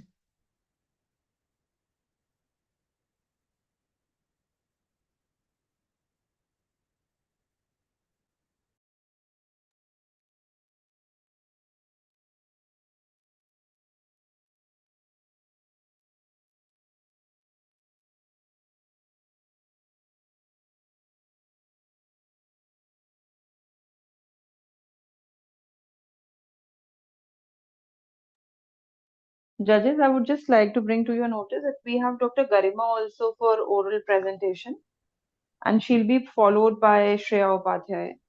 Once Shreya is over with with her presentation, then we'll have Dr. Garima's presentation. Garima has written in the chat box also. Garima, please wait just another 10 more minutes to go.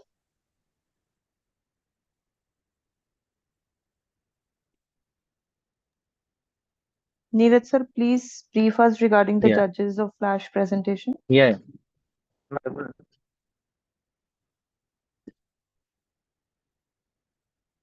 Am I audible? Yes, sir. Yeah. I take this opportunity to introduce the judges for this presentation, which was scheduled for this day because of some concern with the participant. The judges are Dr. Tara Bhatt, Dr. Hridesh Mishra, and Dr. Deepa Verma. Dr. Tara Bhatt has done her PhD from Photophysics Lab, Kumaon University, Nainital. Presently, she is a professor in the Department of Physics, MB Government College, Haldwani.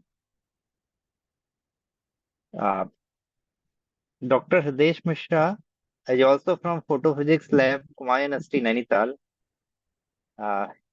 He has worked in the Indian Institute of Science, Bengaluru, and Institute of Fluorescence, Baltimore, USA.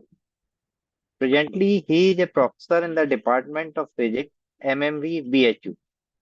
Both the judges are from my lab, and just I take this opportunity to tell that both of them were somewhere instrumental in my doing PhD from that lab. The third judge is Dr. Deepa Verma. She has done her MTech from Devi Avilya University, Indore, PhD from IIT BHU in the field of material sciences, and postdoc from IIT Kanpur. Presently, she is working with us in the Department of Physics, Lajpat Rai College. Thank you for giving your precious time. Let us start the presentation. Am I audible? Yes, Shreya, you're audible. Okay, let me share my screen then. Hello, I'm Shreya Upadhyay, and I am a student at Ecole Polytechnique. I'm an undergraduate student.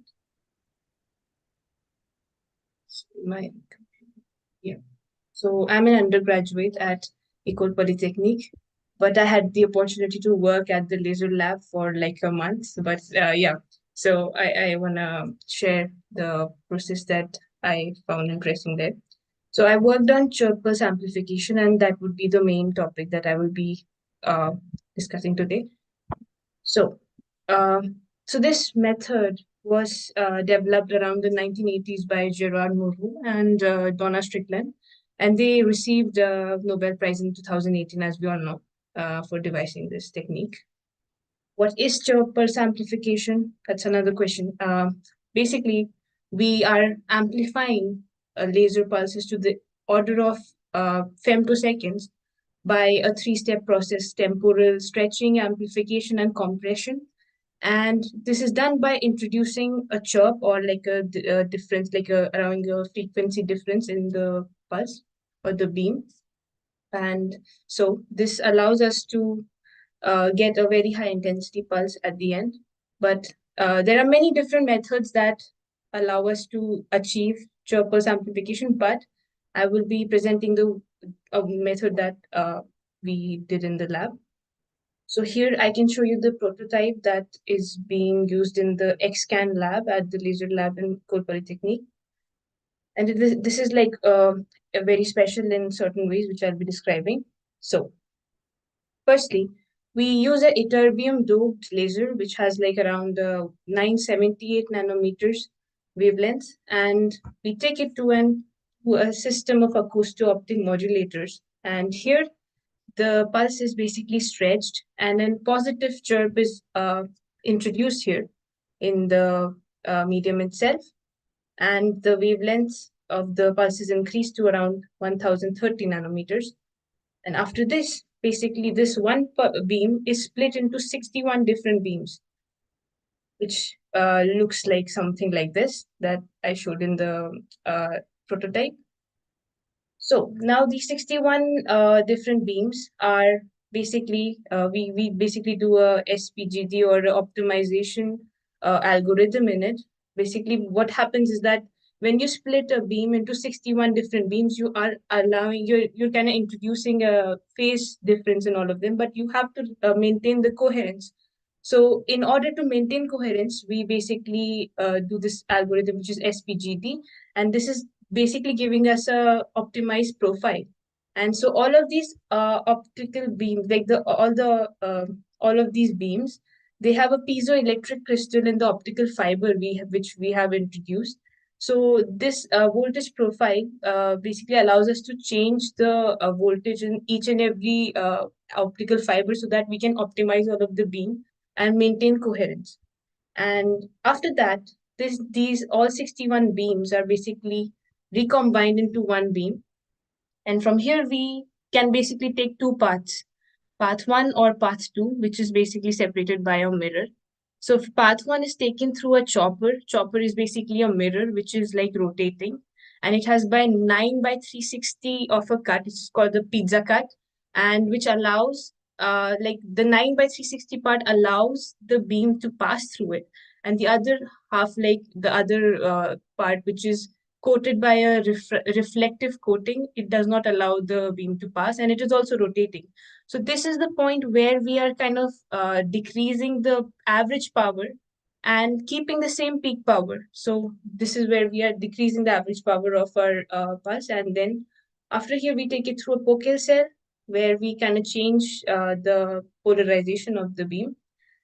From here, we take the beam through a 2 diffractive grating system, and because diffractive gratings have Bragg planes, they allow us to again introduce a chirp, but this time a negative chirp to remove the positive chirp that we had in the beginning. And from here, in order to like check the beam, we take it through to a system which is like from pulse check and a frog frequency resolving optical grating. Basically, these are allowing us to see the profile of the pulse that we've got. They give us a full width, half maximum, and all these profiles. And from here, we at this point, the beam is around 290 femtoseconds compressed, because we have already like introduced a negative chirp, but we want to do more compression. So we take it through a multipass cell, and a multipass cell is basically a tube which is filled with argon gas, and it has 2 mirrors at the end. And basically, we put the beam in, and the beam goes like around 17 round trips about the 2 mirrors. And basically, here we can see I've put the Wiener-Khinchin formula, which is basically a Fourier transform pair of the spectral power density and the autocorrelation function, which is kind of telling us that the spectral power band of a pulse and the temporal the time period of a beam are like inversely proportional to each other. So if we put this beam in this multipass cell, we're kind of increasing the band of the spectral band, which is because of the Fourier transform relation, allowing us to increase the peak width, which is also decreasing the time, the pulse duration, and it decreases it to like 29 femtoseconds. Here we have the pulse, which is like compressed to around 29 femtoseconds from the original 2.5 nanoseconds that we had. And after this, basically, we have the pulse, and then we can use it in many different applications like LASIK eye surgery or ultra-fast images. Or one different experiment that the lab is doing is basically taking the beam and projecting it on copper droplets, and then trying to attain X-rays from it. And yeah, so these are some references for the process. And yeah, thank you so much. Thank you, Shreya. You're like too young. What is your age, Shreya? I'm 20. Oh, so you're really young. The youngest person who's giving the presentation, I think, in all of the 3 days. Congratulations, you've done it really well. Thank you. I would just request the judges to put up their questions, if any.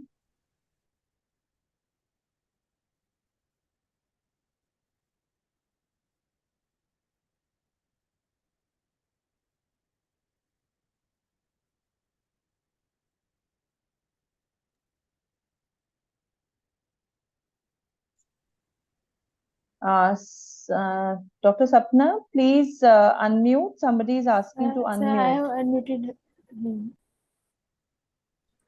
I have unmuted So it was him. Deepa, yeah. Yes, Deepa?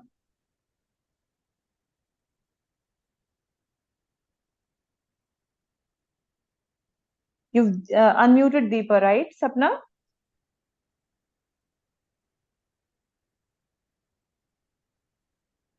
I have unmuted Hriday, sir.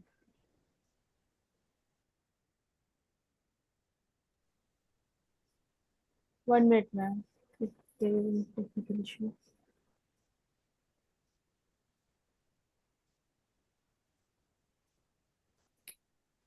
Hriday, sir, you are unmuted.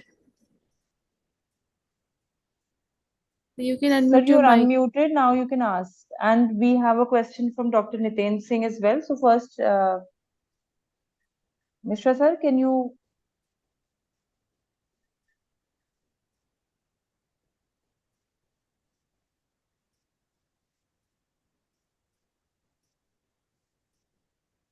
Mishra sir, you have Hello. been unmuted. Yeah. Yes, sir. Yes, Now sir. you can hear me? Yeah. Yes, sure, sir. Very good presentations, Rhea. Very Thank you. good. Yeah.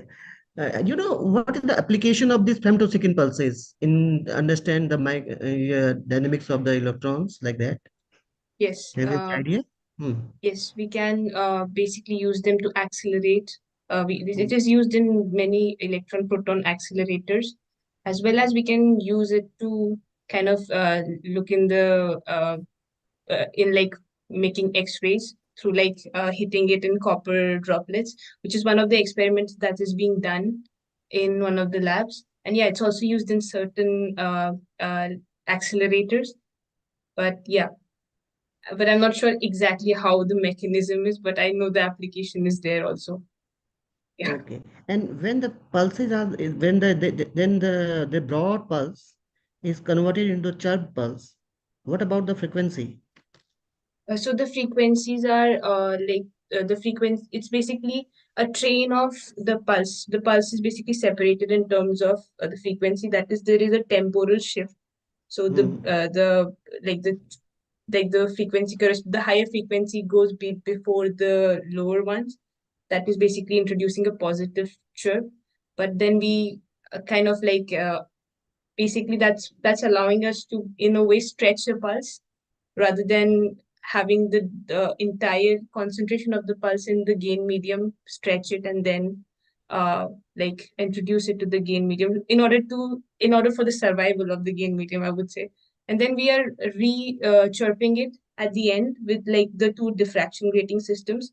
Basically the Bragg planes are allowing us to introduce another chirp, but they are kind of in an opposite fashion to each other, opposite to the previous one, which was allowing a positive chirp. So I think that basically gives us a negative chirp, and which is equalizing the previous like positive chirp that we had introduced.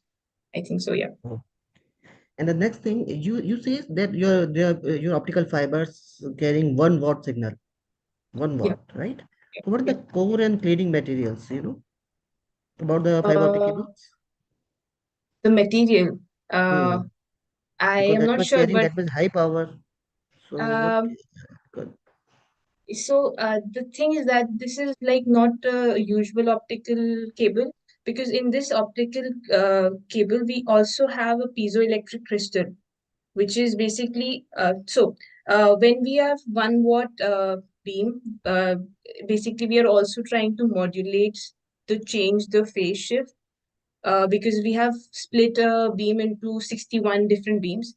So I don't exactly know what is the material for the optical fiber, but I know that there is a piezoelectric crystal inside it as well. But I will of course confirm it and really tell you the answer when I Okay. come to know Because about it. that Yeah. fiber might be contain that yttrium, right? Yttrium atoms are there. Okay, the core I'm not one. sure. And then there Okay. is cladding. Okay, very nice. Very good bit. Okay, Thank you. bye. Thank you. No question aside now. We have a question from Dr. Nitin Singh. Sir, please. Yeah, just quick question. Nice presentation, Shreya. Nice you. to have you in the same time zone first, so at least you can visit ITER. Yeah. Just a quick question that do you know what energy range of this pulse we can operate this algorithm? Or It's around the order of kilowatts, as per I know at okay. this point. But the thing is that the lab is trying to increase the power by like optimizing the methods. It's not only this method, they also use different ones, but this is the one specifically used for the current, I told you like the current experiment that's taking place for X-rays. So right now it's the order of kilowatts, but they can modulate the power range to different. Yeah. Perfect. Thanks. Thank you. Thank you so much. Thank you, Shreya. Thank you. Apologies, Garma. Somehow I just missed your name because there was another presenter who's absent today. So I'm really sorry I missed your name. Are you ready for the presentation, Garima?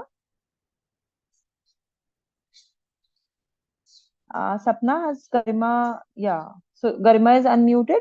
Yes, ma'am. Okay. Garima, you can, she's still asking to unmute. You can unmute yourself now, Garima. Okay, my screen is visible. Yes, yes, Garima. Okay. So thank you very much, ma'am. So myself, Garima Punetha, I'm presently working as an assistant professor at LSM campus, Pithoragarh. And my topic of my presentation is equation of state of quark gluon plasma in presence of magnetic field using dual QCD formulation. This topic is basically related with the study of quark gluon plasma, its equation of state, as well as we have studied this equation of state in presence of magnetic field using a dual QCD formulation, in which we have separated our electric degree of freedom as well as magnetic degree of freedom. So the outline of my talk is follows. I will start with my introduction part, then the field decomposition formulation and introduction of magnetic symmetry, how we have used this magnetic symmetry for the formulation of this QGP phase transition, and the effect of magnetic field on this phase transition parameter, conclusion and acknowledgement.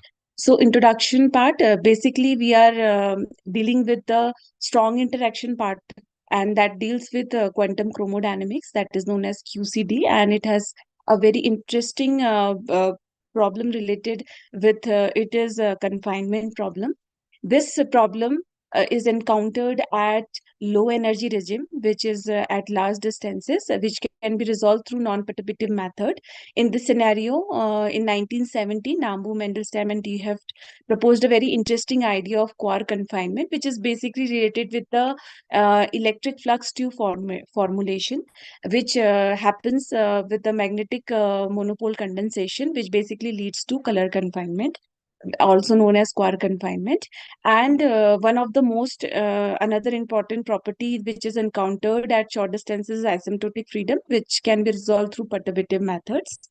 So we are basically interested in dealing with this problem using field decomposition formulation, as the world field decomposition scenes. It's basically the separation of electric and magnetic degree of freedom through the introduction of an external internal symmetry, which is called the magnetic symmetry of the gauge group, which basically restricts and reduces the dynamical degree of freedom of the theory. This equation first basically is a constraint equation, which gives you the W mu potential part of the gauge field, and this gauge field potential can be further written in form of equations second, which can be separately written in terms of abelian component, the electric component, and the magnetic ones, which are unrestricted by the constraint.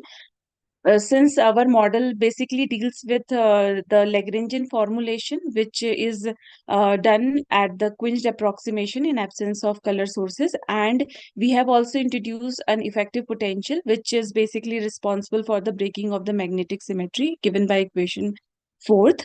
So this is an animated picture which is showing that how QCD vacuum resembles, like in case of monopole condensation, the flux tube formation take place, and with the increase in distances, the vacuum take place, the form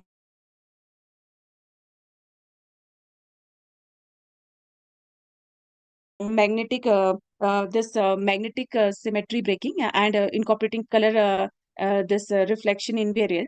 The masses of the magnetic glue ball masses has been estimated, and the string tension related to this flux tube structure has been done. For different coupling, we have got different glue ball masses. These are the scalar glue ball masses and the vector glue ball masses. This lambda QCD is the coherence length related with this QCD vacuum flux tube, and this eta QCD resembles the coherence length, and this K QCD represent the Ginzburg-Landau parameter, which basically decide how the vacuum behaves. Its value greater than 1 gives you type 2 superconductor, and the value less than 1 gives you type 1 superconductor.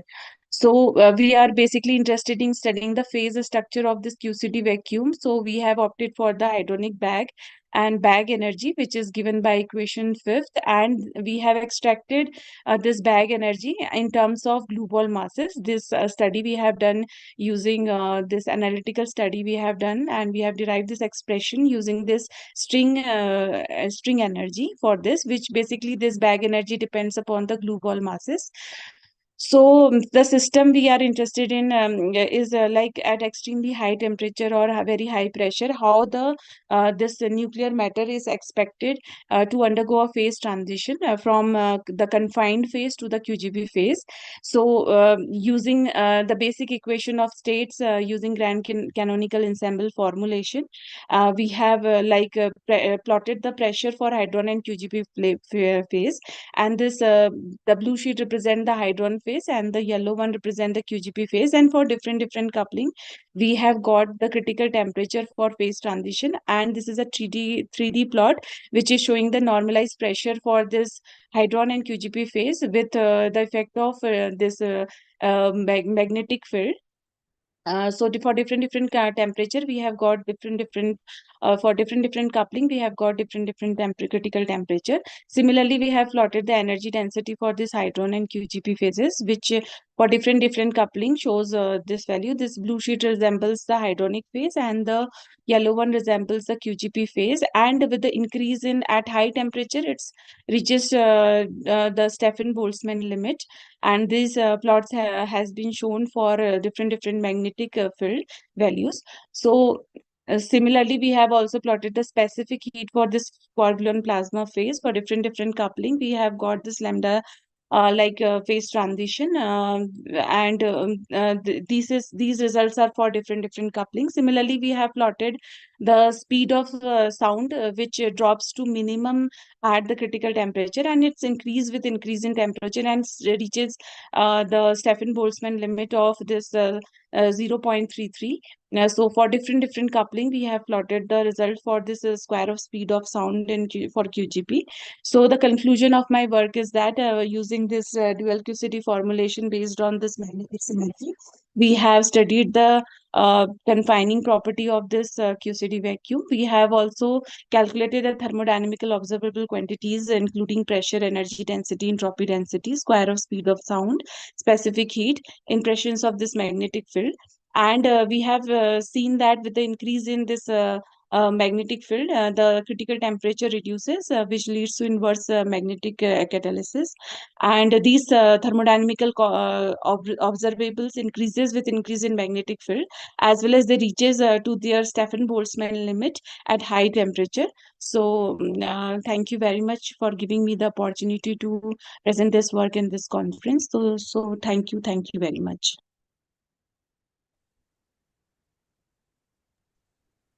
Thank you, Garima.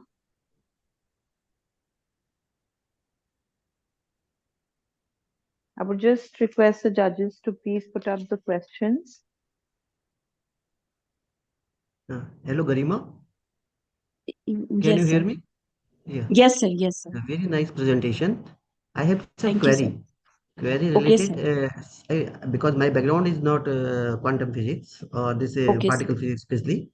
So I want to know why there that much force in the quarks that they confine in a very small place. What is the reason behind Okay. that? Like then the gravitational force depends on the masses, right? So on which Yes, factor sir. it Yes, sir. depends? Sir, actually, this quark have one additional property, that is the color charge.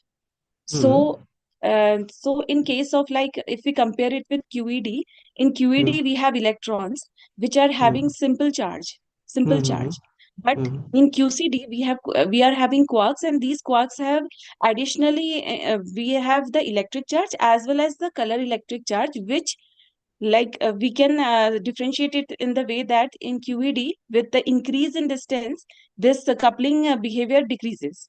But in QCD, with the increase in distance, the color charge enhances the force between these quarks. Means the property, the factor is the color charge responsible for these forces.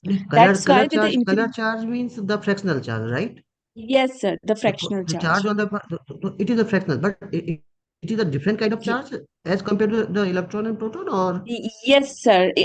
As compared to, no, sir, proton is made up of quarks. Like I know one proton, proton is made of quark, yes, yeah. Like proton is made up of three quarks. three Like quarks. It's to okay. you, yeah. So, So the so charge is same. The charge because it's a yeah, fractional charge. You say it's the color. Color is the charge, right? Fractional color charge. charge. Yes, sir. Yeah. Yeah. So how they control that much strong force actually? Sir, actually, they can't be like, it can't be isolated, means you cannot separate quark because it need a very high amount of energy to like probe inside this proton or separate out this quark. But as if we are dealing with this confining behavior, like if we stretch this with the increase in distances, these the anti-screening property of quarks enhances, not the screening property. There is an anti-screening effect due to the color charge of this quark, sir. That's why. And what is the difference between I spin and isospin? Sir, Because spin is these particles basically related with, Mhm. means isospin is the orientation related to the in the space how these particles are oriented. This basically deals with isospin, and the spin is the factor like how we can differentiate between these fermions or bosons uh, in this way. Like sir, proton, sir, we have proton and neutron, both are fermion which are having spin half. But in term of isospin, this proton can have a spin of half, and neutron has a spin of minus half, isospin. Okay. So it means the quarks have no spin. It is a isospin, or what? Quarks have a spin Sir, or isospin. quarks are like fermions, and Mm. they are having spin. They are having a spin or a spin, yeah, spin So as well as they have isospin. not isospin.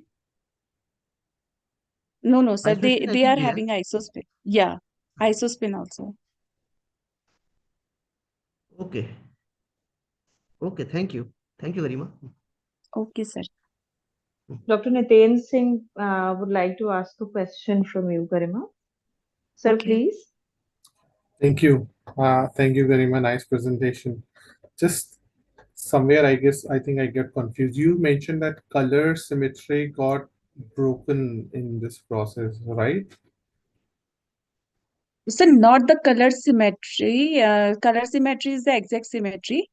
Actually, this gauge group consists of one another symmetry, which is the magnetic symmetry, Yeah, not magnetic. the color symmetry. That's why I Yeah, was magnetic symmetry. Yeah. just So we have, yeah. Sorry, sir. Yeah. no, please go ahead. You finish this. Okay, so now it is not the color symmetry, sir. It is the magnetic symmetry, which is the which is an isosymmetry of this gauge group, which is dynamically broken. Like we have introduced a potential V, not the spontaneous symmetry. It is a dynamical symmetry. It is a dynamical breaking. Sorry, we have introduced this potential V, which is responsible for the dynamical breaking of the magnetic symmetry. I will show the part like this equation fourth. Yeah. Here we have introduced this effective potential, which breaks this magnetic symmetry, which is an internal symmetry of this gauge group, not the color part. Yeah, that's where I got. Perfect. Thank you. Okay. Okay, sir. Thank you. We have a question from Dr. Neeraj Tiwari as well. Okay. Neeraj, sir.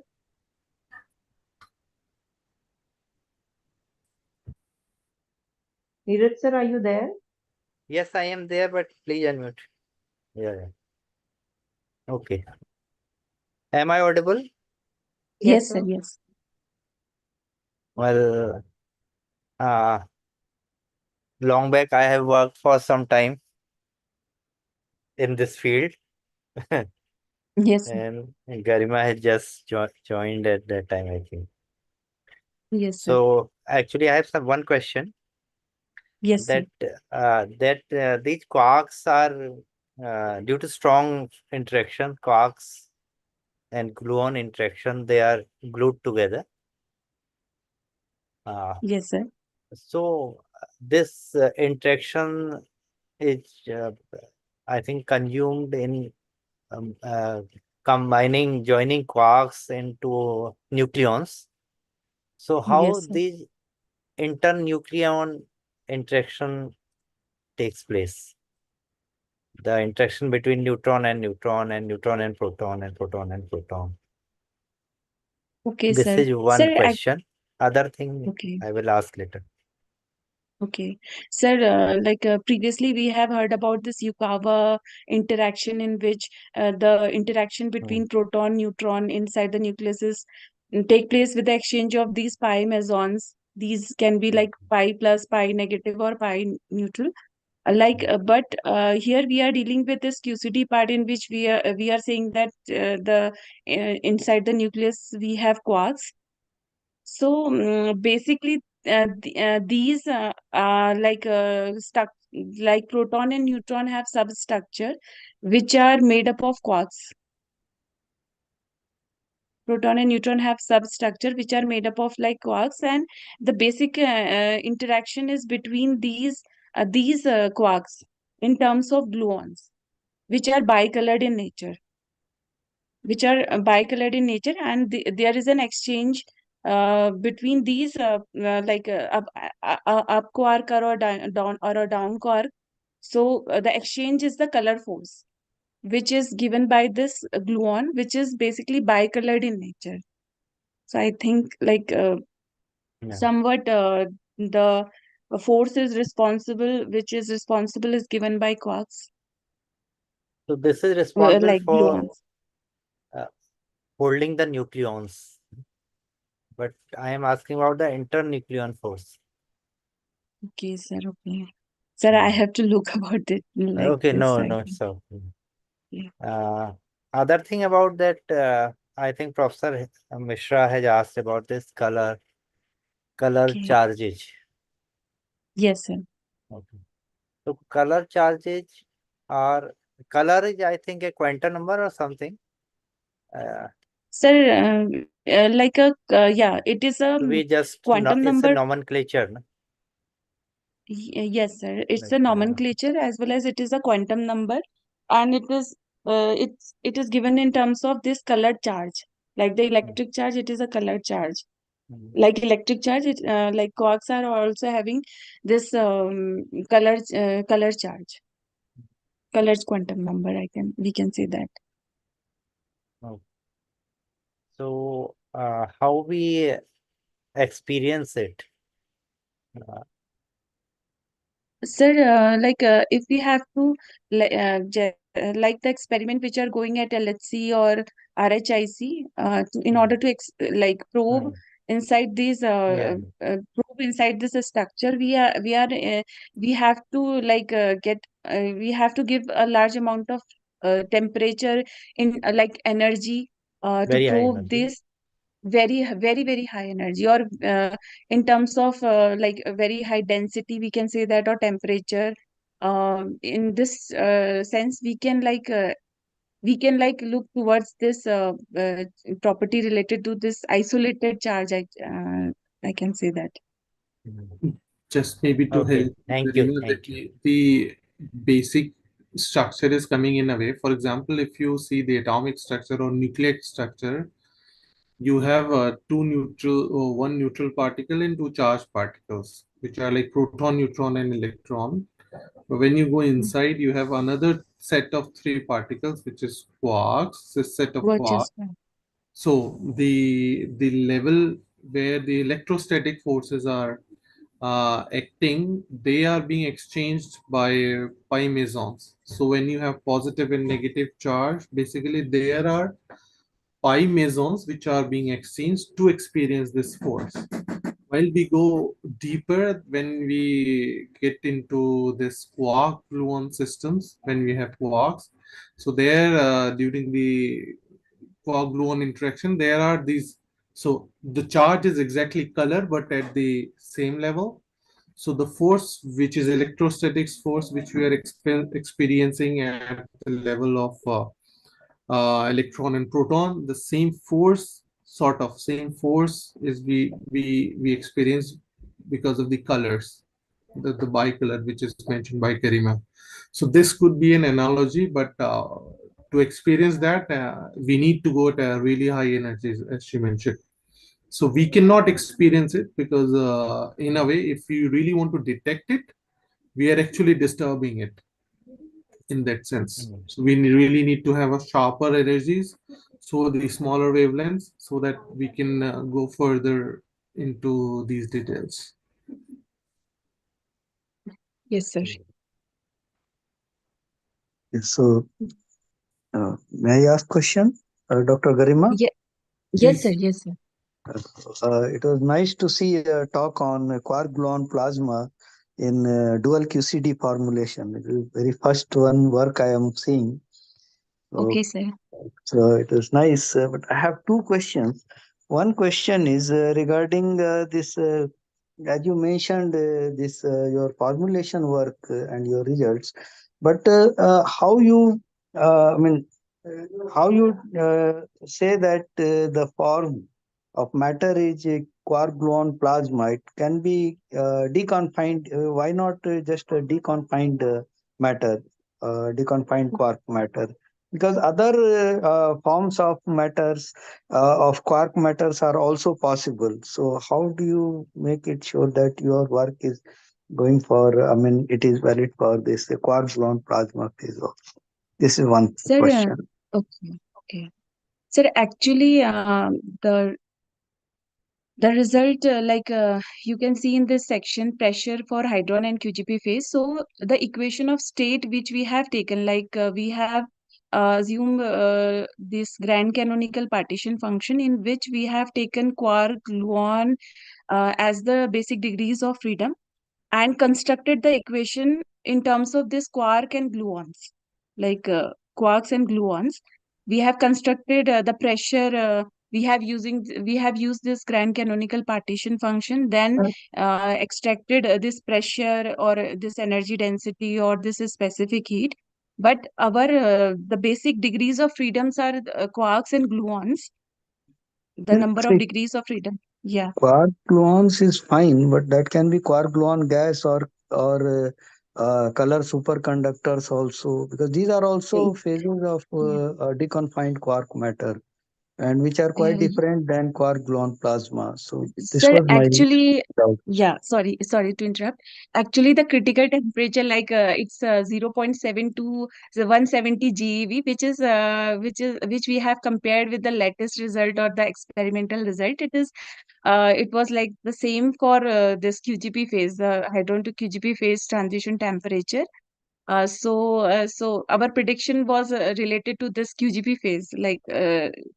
At this temperature, we are getting this QGP phase, which is comparable with this latest result as well as the experimental results. That's why, as well as the order of phase transition also, sir. If we are going from hydron to QGP phase, we are getting a first order phase transition, which is comparable with this latest result as well as this computational result. So that's why we have predicted it like hydron to QGP phase. Also, we can explore it related to this deconfinement gas, whatever you are suggesting. We can explore it also, sir, related to this. Okay. Second question is regarding this, the work you have done for Okay. this quark-gluon plasma phase. I mean, have you tried to compare it with some experimental results? Sir, in my previous work, in which I have not included this magnetic field, we have compared that result with hard thermal loop perturbation theory results. So, in one of my publication, I have published that result in that work in this International Journal of. Okay. No, the thing is this, because here you have done this under dual Hard loop QCD perturbation theory. formulation. So, See, here you have done with the yes, sir. Yes, sir. dual Yes, sir. QCD formulation. So just I wanted to know, I mean, how much it is effective. if we are doing this work, QGP work on with the dual QCD formulation and trying to match with the experimental result. That is why I wanted to ask. So have you tried to match your Sir, dual I QCD result with the experiment? so not Yeah. with the experimental, but with this lattice and this whatever three loop perturbation theory, not with the experimental results, sir. I have I have compared it with this lattice QCD results, sir. Okay, okay. So why don't you try to compare it with the experiment? Yes, That sir. will Yes, make sir. your work Yes, sir. more effective and more. Okay, thank you. Very nice work and very nice. Good. Okay, thank you very much, sir. Thank you. Sorry, just one quick question. Garima, Yes, are sir. you planning to conduct this experiment, I mean, comparison with the data from CERN, or you're planning to come to CERN and do some your own experiments? Sir, I would like to come and do some experimental, go to CERN if I got the opportunity to. Like, I'm not working with very huge group or I'm not collaborating in this sense, but I would like to work related to to extend this work with the experimental study also, sir. I would like to. Okay, just share your details of the project and to whom you want to work with. I'll go there and I'll Okay, sir. discuss if I can help you somehow. Thank you very much, sir. Thank you, sir. Okay, sir. Okay, I can find your email ID or something. Sure, it's just president@iyns.in. Simple. Okay, sir. Thank you very much, sir. Thank you. Thank you We very much, have sir. another question for you, Dr. Garima, and it's from Okay.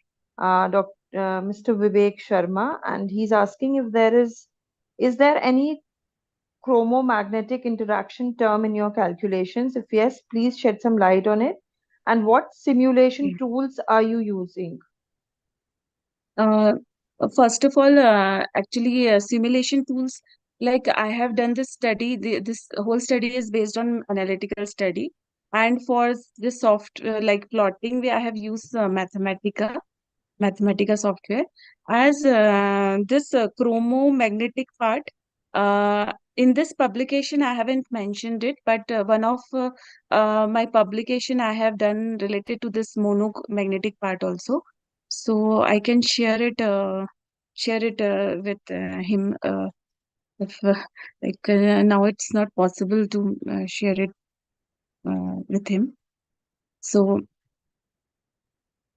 Absolutely okay, some Garima. okay, ma'am. Fine. I think the maximum number of questions have been asked from Garima. Okay. Okay. And Vivek is saying thank you to you, Garima. Okay, I will share some of the work with him. Yeah. Okay, thank you so much, Garima. Thank you. Thank you, ma'am. So that was the last presentation that we had for the day.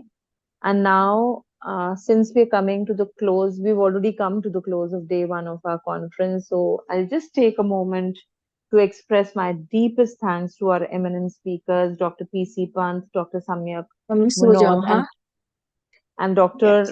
Like he said. Nitendra Singh. हाँ Your presentations have been हो incredibly गया enriching and truly inspired हाँ us.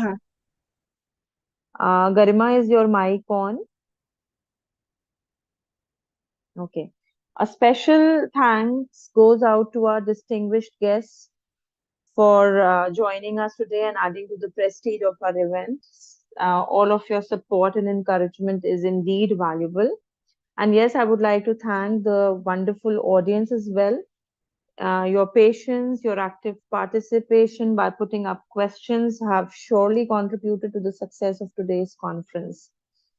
We look forward to seeing all of you tomorrow for another day of inspiring talks and engaging discussions. So thank you all of you, and a very good night to all of you. Thank you so much. Thank you and have a good night to you all of. Thank you, sir. Thank you.